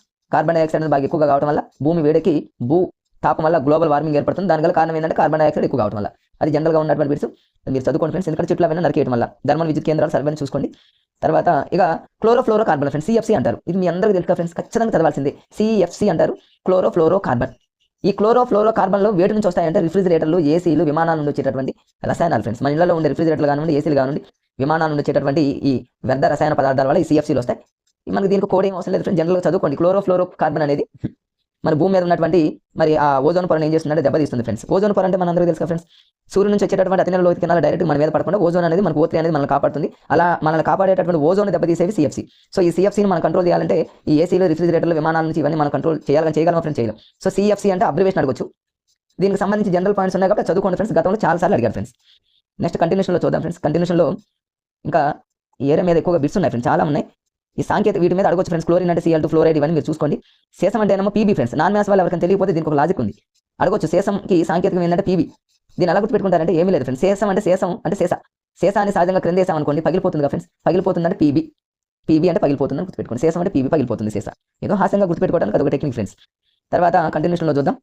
కంటిన్యూషన్లో ఇక ఈ తాజ్మహల్ ఇవన్నీ మీరు చూసుకోండి. తర్వాత వచ్చేసి ఫ్రెండ్స్ భోపాల్ గ్యాస్ దుర్ఘటన. దీని మీద బిట్ రాకుండా ఉండట్లేదు, ఎప్పుడు అడుగుతున్నాడు. భోపాల్ గ్యాస్ దుర్ఘటన ఎలా గుర్తుపెట్టుకుంటారంటే భోపాల్ అనగలండి మీరు ఫ్రెండ్స్. పాలు గుర్తుపెట్టుకోండి. పాలని ఇంగ్లీష్లో ఏమంటారు? మిల్క్ అంటారు ఫ్రెండ్స్, MILK. మిల్క్లో ఎన్ని లెటర్స్ ఉన్నాయి ఫ్రెండ్స్? 4 లెటర్స్ ఉన్నాయి. 4 లెటర్స్ ఉన్నాయి కాబట్టి మీరు చూడండి ఈజీగా మీకు గుర్తుంటుంది ఫ్రెండ్స్. 4 లెటర్స్ కాబట్టి దీన్ని ఎలా గుర్తుపెట్టుకుంటారంటే, ఒక నిమిషం ఆగండి ఫ్రెండ్స్, మీకు ఈజీగా గుర్తుంటుంది. భోపాల్ గ్యాస్ దుర్ఘటన అంటే ఫ్రెండ్స్ మీరు చాలా ఈజీగా ఎలా గుర్తుపెట్టుకుంటారంటే భోపాల్లో పాలను తీసుకోండి ఫ్రెండ్స్. పాలని ఇంగ్లీష్లో మనం ఏమంటామంటే మిల్క్ అంటాం కదా ఫ్రెండ్స్. మిల్క్లో ఎన్ని లెటర్స్ వచ్చినాయంటే 4 లెటర్స్ వచ్చినాయి. 4 లెటర్స్ వచ్చినాయి కాబట్టి మనం ఈజీగా ఒకట్ల స్థానంలో అంటే యూనిట్ ప్లేస్లో ఉన్నటువంటి 4ని కనీసం మనం మ్యాచ్ చేయొచ్చు. అంటే 1984లో భోపాల్ దుర్ఘటన జరిగింది ఫ్రెండ్స్. భోపాల్ గ్యాస్ దుర్ఘటన జరిగింది. ఆ 4ని కనీసం మనం గుర్తుపట్టడానికి పాల్ అంటే ఏమో మిల్క్లో 4 లెటర్స్ ఉన్నాయి కాబట్టి 1984 ఈజీ గుర్తుపెట్టుకోవచ్చు. మరి December 2 ఎలా గుర్తుపెట్టుకోవాలి? దీన్ని ఎలా గుర్తుపెట్టుకుంటారంటే ఫ్రెండ్స్ భోపాల్లో దీన్ని ఈజీగా క్యాచ్ చేయొచ్చు. భోపాల్లో ఫస్ట్ లెటర్ B కదా ఫ్రెండ్స్. B అంటే 2 కదా, ఇంగ్లీష్ లెటర్ 2 కాబట్టి 2 అని గుర్తుపెట్టుకోండి. డిసెంబర్ను కూడా ఎలా గుర్తుపెట్టుకుంటారంటే భోపాల్లో Bని కొంచెం మొత్తం రౌండ్ చేశారనుకోండి డిసెంబర్ అంటే December 2, పాల్ అంటే మిల్క్ అంటే 4 కాబట్టి 1984. మరి ఇయర్ అనగానే ఫ్రెండ్స్ ఇంతకుముందు మనం ఒకటి మర్చిపోయాము. చెర్నోబిల్ దుర్ఘటన అనేది 1986. చెర్నోబిల్కి సంబంధించినటువంటి దుర్ఘటన మరి రష్యాలో జరిగింది ఫ్రెండ్స్. అది సోవియట్ యూనియన్ అంటారు. ఇంతకుముందు అది 1986 అక్కడ చెప్పలేదు, ఇక్కడ చూడండి ఫ్రెండ్స్ 1986. మరి ఇది కూడా చాలా ఇంపార్టెంట్. 1986 అంటే మనకు ఫిలాసఫీలో అంటే మనం సహజంగా సైకాలజీలో చదువుకున్నాం, మెథడాలజీలో చదువుకున్నాం కాబట్టి 1986 అనగానే NP 1986 అని గుర్తుపెట్టుకోండి friends. 8th class biology text book మొత్తం మీద 1986 ఇయర్ ఇది ఒక్కటే వచ్చింది కాబట్టి ఒక్కటి గుర్తుపెట్టుకోండి. 1986 అనగానే మనకు చెర్నోబిల్ దుర్ఘటన అది ఒక్కటి గుర్తుపెట్టుకోండి. ఎక్కడ 1986 రాలేదు కాబట్టి 1986 అనగానే చెర్నోబిల్ చెరువు అని గుర్తుపెట్టుకోండి. చెరువు అనగానే 1986 గుర్తొస్తుంది. ఇక 1984 అంటేనేమో భోపాల్ అంటే పాల్ అంటే మిల్క్ అంటే 4 లెటర్స్ కాబట్టి 4, B అంటే 2 December 2 లాగా మనం ఈజీగా గుర్తుపెట్టుకోవచ్చు ఫ్రెండ్స్. నెక్స్ట్ వచ్చేసి ఇక్కడ ఇక ఈ భోపాల్కి సంబంధించినటువంటి గ్యాస్ దుర్ఘటనకు సంబంధించి గతంలో ఇంకా ఏమేమి బిట్స్ అడిగారంటే ఫ్రెండ్స్ ఇక్కడ ఒక వాయువు వచ్చింది. ఆ వాయువు పేరు మిక్ అనేటటువంటి వాయువు. అది చాలా ఇంపార్టెంట్. మిక్ అంటే దాని యొక్క అబ్రివేషన్ కూడా అడగడం జరిగింది ఫ్రెండ్స్. ఒక్క నిమిషం ఆగండి. మరి ఇక్కడ భోపాల్ గ్యాస్ దుర్ఘటనకు సంబంధించి చాలా ఇంపార్టెంట్ ఫ్రెండ్స్. దాన్ని మీరు ఎట్టి పరిస్థితుల్లో దాన్ని మిస్ కావద్దు, ఇక్కడ ఉంటుంది చూడండి ఫ్రెండ్స్. భోపాల్కి సంబంధించి ఓకే భోపాల్ గ్యాస్ దుర్ఘటన 1984.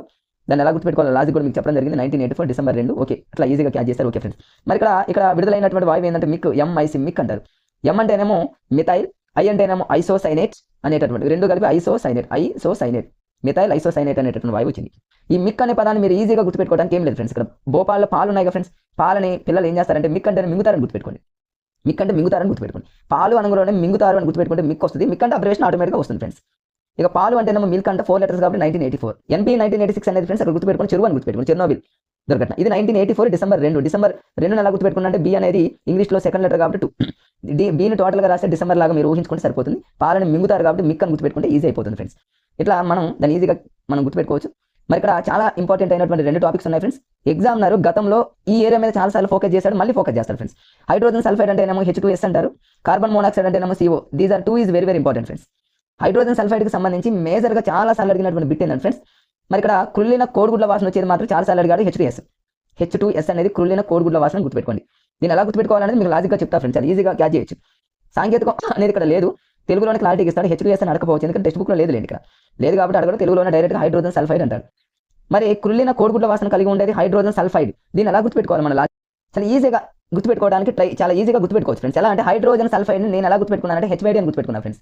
హెచ్వైడి అంటే హైదరాబాద్లో చూడండి ప్రతి ఎక్కడ పోయినా కూడా బ్యాడ్ స్మెల్ వస్తుందని గుర్తుపెట్టుకున్నాను. ఎందుకంటే జనాభా ఎక్కువగా రద్దీ కావడం, జనసాంద్రత ఎక్కువగా ఉండడం వల్ల అక్కడ ప్లేస్ అంతా కూడా కుళ్ళిన కోడిగుడ్ల వాసన, జస్ట్ హాస్యంగా ఫ్రెండ్స్ అంటే కుళ్ళిన కోడిగుడ్ల వాసన అనగానే బ్యాడ్ స్మెల్ వచ్చేది హెచ్వైడి హైదరాబాద్ అని గుర్తుపెట్టుకుంటే హైడ్రోజన్ సల్ఫైడ్. సల్ఫైడ్ అంటే చల్లటం అని గుర్తుపెట్టుకుని హైదరాబాద్లో మరి వేస్ట్ పదార్థాలు అలా చల్లటం వల్ల మనకు బ్యాడ్ స్మెల్ వస్తుందని గుర్తుపెట్టుకోండి. కుళ్ళిన కోడిగుడ్ల వాసన అంటే హైదరాబాద్ హైడ్రోజన్ సల్ఫైడ్. ఇప్పుడు బయాలజీ వాళ్ళు అయితే ఫ్రెండ్స్ ఇవి గుర్తుంటాయి, బట్ సోషల్ బ్యాక్గ్రౌండ్ వాళ్ళకి, మ్యాథ్స్ బ్యాక్గ్రౌండ్ వాళ్ళకి కూడా కష్టం. ఎందుకంటే డిఎడ్ చేసిన వాళ్ళు, ఎస్డిటి ప్రిపేర్ అవుతున్నటువంటి డిఎస్ మిత్రులు ఎవరైతే ఉన్నారో వాళ్ళకి మరి సోషల్ బ్యాక్గ్రౌండ్ సిఈసిహెచ్సి నుంచి కూడా క్లియర్ చేశారు, డిఎడ్ చేశారు. మరి అలాంటి వాళ్ళకి కుళ్ళిన కోడిగుడ్ల వాసన అనేది రాకపోవచ్చు. లేదా ఇదే ఏరియాలో మరొకసారి ఇంకో బిట్ కూడా అడిగారు ఫ్రెండ్స్. ఈ హైడ్రోజన్ సల్ఫైడ్ వల్ల ఏదైనా ఒక వస్తువు అనేది నల్లగా ఏర్పడుతుంది.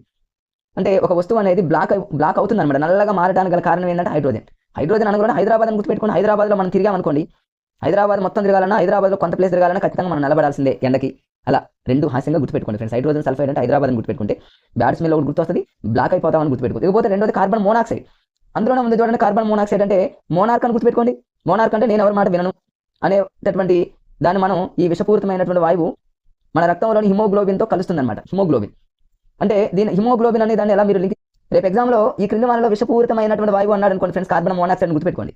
మరి కార్బన్ మోనాక్సైడ్ అనేది హిమోగ్లోబిన్తో కలవడం వల్ల మనిషి చనిపోయేటటువంటి ప్రమాదం స్థితికి తీసుకొస్తుందని గుర్తుపెట్టుకోండి ఫ్రెండ్స్. ఎందుకంటే హిమోగ్లోబిన్తో కలవడం వల్ల మరి ఆక్సిజన్ శరీర భాగాలకు తీసుకెళ్లేటటువంటి సామర్థ్యం అనేది తగ్గిపోతుంది. దానివల్ల ఒక మంచి చనిపోయే స్థితికి రావడానికి కారణం కూడా CO అనేది వెరీ వెరీ డేంజర్ అని గుర్తుపెట్టుకోండి ఫ్రెండ్స్. కార్బన్ మోనాక్సైడ్ అంటే మోనార్కులు చాలా డేంజర్ అని గుర్తుపెట్టుకోండి.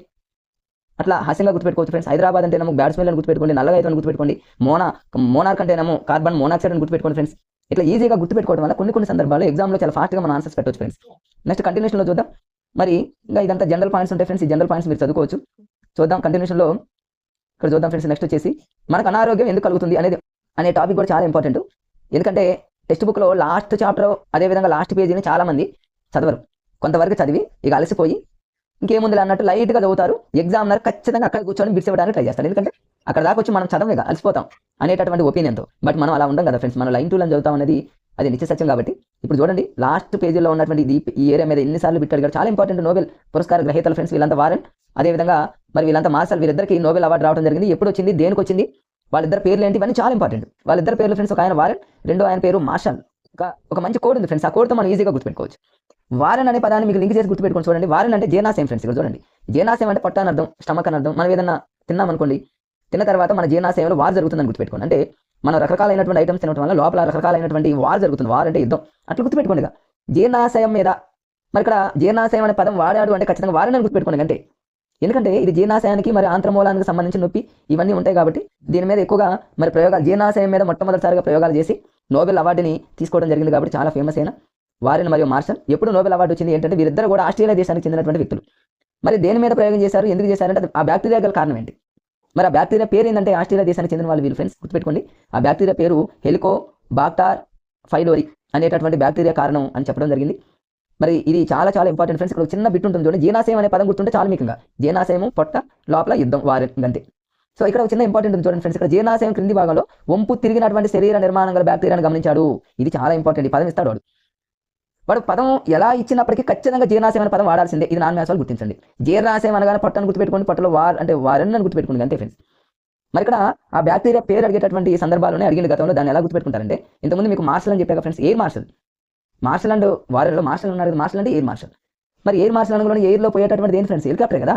అంటే మీరు అలానే గుర్తుపెట్టుకోండి. హెలికాప్టర్ అనగానే హెలికోబాక్టర్ పైలోరి అంటేనేమో పైలట్ అని గుర్తుపెట్టుకోండి. హెలికాప్టర్ దోలేటటువంటి పైలట్ అని బ్యాక్టీరియా అనగానే మీకు ఇద్దరు గుర్తు రావాలి ఫ్రెండ్స్. ఒకరు మార్షల్, రెండోది Warren. Marshall, Warren. Helicopter, pilot అని గుర్తుపెట్టుకోండి. పొట్ట, జీర్ణాశయం అని గుర్తుపెట్టుకోండి. వంపు తిరిగినటువంటి అది కనుక్కోండి, గుర్తుపెట్టుకోండి. ఇలా ఈ కొన్ని కీవర్డ్స్ గుర్తుపెట్టుకున్నా వాళ్ళకి నోబెల్ అవార్డుకి సంబంధించినటువంటి విషయాలన్నీ మీకు తెలుస్తాయి ఫ్రెండ్స్. మరి వీళ్ళకి నోబెల్ అవార్డు ఎప్పుడు వచ్చింది, మరి వీళ్ళ బ్యాక్టీరియాలకు సంబంధించి వీళ్ళు ప్రయోగాలు చేశారు కాబట్టి వీళ్ళకి నోబెల్ అవార్డు ఎప్పుడు వచ్చిందంటే ఫ్రెండ్స్ ఇక్కడ చూడండి, అది చాలా ఇంపార్టెంట్. ఇక్కడ ఈ టేబుల్లో ఉంది, చాలా చాలా ఇంపార్టెంట్ ఫ్రెండ్స్. చూడండి ఇక్కడ ఇక మార్షల్ మరియు వారెన్ వీళ్ళిద్దరూ మరి ప్రయోగాలు చేశారు కాబట్టి వీళ్ళకి నోబెల్ అవార్డు ఎప్పుడు వచ్చిందంటే 2005 సంవత్సరంలో నోబెల్ అవార్డు వచ్చింది. దేనికి వచ్చిందంటే ఫ్రెండ్స్, శరీర ధర్మశాస్త్రం మరియు వైద్య విభాగంలో నోబెల్ అవార్డు వచ్చింది. ఎప్పుడు అంటే 2005 అని మీరు ఎలా గుర్తుపెట్టుకుంటారంటే ఫ్రెండ్స్, చాలా ఈజీ గుర్తుపెట్టుకోవచ్చు. మనకు NCF 2005 ఉంది కదా ఫ్రెండ్స్. మీకు 8th క్లాస్ బయాలజీలో 2 బిట్లు ఉన్నాయి. ఇంతకుముందు చెప్పే ఫ్రెండ్స్, NPE 1986 ఇది చెర్నోబిల్ సంఘటన. ఈ 2005 అనగానే ఎన్సీఎఫ్ 2005 అనగానే మీకు ఈ వారెన్ అని గుర్తుపెట్టుకోండి, మార్షల్ అని గుర్తుపెట్టుకోండి. ఈ రెండింటిని లింక్ చేసి చదువుకోండి. లేదా మీకు అప్పటికి గుర్తు రాకపోతే ఫ్రెండ్స్ ఇంకొక లాజిక్ కూడా గుర్తుపెట్టుకోవచ్చు. 2005 అంటే చివరిలో 5 ఉందిగా ఫ్రెండ్స్. 5 అంటే ఏంటి? చేతికి ఉన్నటువంటి వేళ్ళు 5. వీళ్ళు ప్రయోగాలు చేసింది చేతులతో కాబట్టి చేతికి ఉన్నటువంటి వేళ్లతో వీళ్ళు ప్రయోగాలు చేశారు కాబట్టి 5 అని గుర్తుపెట్టుకోండి. మీ ఇష్టం ఫ్రెండ్స్, ఎలా గుర్తుపెట్టుకున్నా 2005 అనేది గుర్తుపెట్టుకోవాలి. శరీర ధర్మశాస్త్రం ఇవన్నీ ఆటోమేటిక్గా మనకు గుర్తొస్తాయి. సో టోటల్గా 8th class biology text book మొత్తం మీద ముగ్గురికి నోబెల్ అవార్డ్స్ వచ్చాయి ఫ్రెండ్స్. ఆ ముగ్గురు చాలా చాలా ఇంపార్టెంట్. ఆ ముగ్గురిని గుర్తుపెట్టుకోండి. వీరైతే ನಮ್ಮ మార్షల్ అండ్ వారెన్, అంతకుముందు అయితే ನಮ್ಮ అలెగ్జాండర్ ఫ్లెమింగ్. మరి ఇట్లా వీళ్ళందరినీ మీరు మరి ఎప్పుడు వాళ్ళకి ఏ ఇయర్లో నోబెల్ అవార్డ్స్ వచ్చినాయి ఇవన్నీ కూడా మీరు పర్ఫెక్ట్గా గుర్తుపెట్టుకోండి. తర్వాత ఇట్లా ఇంకొకరు రొనాల్డ్ రాస్కి రా అంటే 2 అని గుర్తుపెట్టుకోమన్నా. ఇట్లా ఆ పేర్లలో ఉన్నటువంటి అక్షరాలతోనే వాళ్ళకి ఏ సంవత్సరంలో నోబెల్ అవార్డు వచ్చిందో మనం ఈజీగా గుర్తుపెట్టుకోవచ్చు ఫ్రెండ్స్. ఇట్లా నోబెల్ మరి పురస్కారాలని తీసుకున్నటువంటి వీళ్ళ ముగ్గురిని గుర్తుపెట్టుకోండి. అదేవిధంగా వాళ్ళ ప్రయోగాలకు సంబంధించిన కూడా ప్రతి పాయింట్ క్షుణ్ణంగా చదువుకోండి ఫ్రెండ్స్. ఇట్లా లాస్ట్ పేజీలో ఉన్నాయని మీరు వీటిని నెగ్లెక్ట్ చేయకండి ఫ్రెండ్స్. వీటి మీద కూడా మీరు ఫోకస్ ఎక్కువ చేయండి. కంటిన్యూషన్లో చూస్తే ఫ్రెండ్స్ చూద్దాం ఇంకా ఏమైనా ఇంపార్టెంట్ ఉన్నాయేమో చూద్దాం. ఎగ్జామినర్ ఎందుకంటే ఫ్రెండ్స్ లాస్ట్ పేజీలోనే ఫోకస్ పెడతాడు కాబట్టి మనం వాటిని కూడా పోనివ్వకూడదు అనేటువంటి ఉద్దేశంతో మీకు కంటిన్యూషన్లో చూపిస్తాను. ఇది ఓకే ఫ్రెండ్స్, మరొక మంచి వీడియోతో మరలా మీ ముందుంటా. నా వీడియోని చూస్తున్నటువంటి ప్రతి ఒక్కరు కూడా ఫ్రెండ్స్ సబ్స్క్రైబ్ చేసుకోండి, అదేవిధంగా ఫ్రెండ్స్కి షేర్ చేయండి. ఓకే ఫ్రెండ్స్, మరొక వీడియోతో మళ్ళీ మీ ముందు కలుస్తా. Okay, bye friends.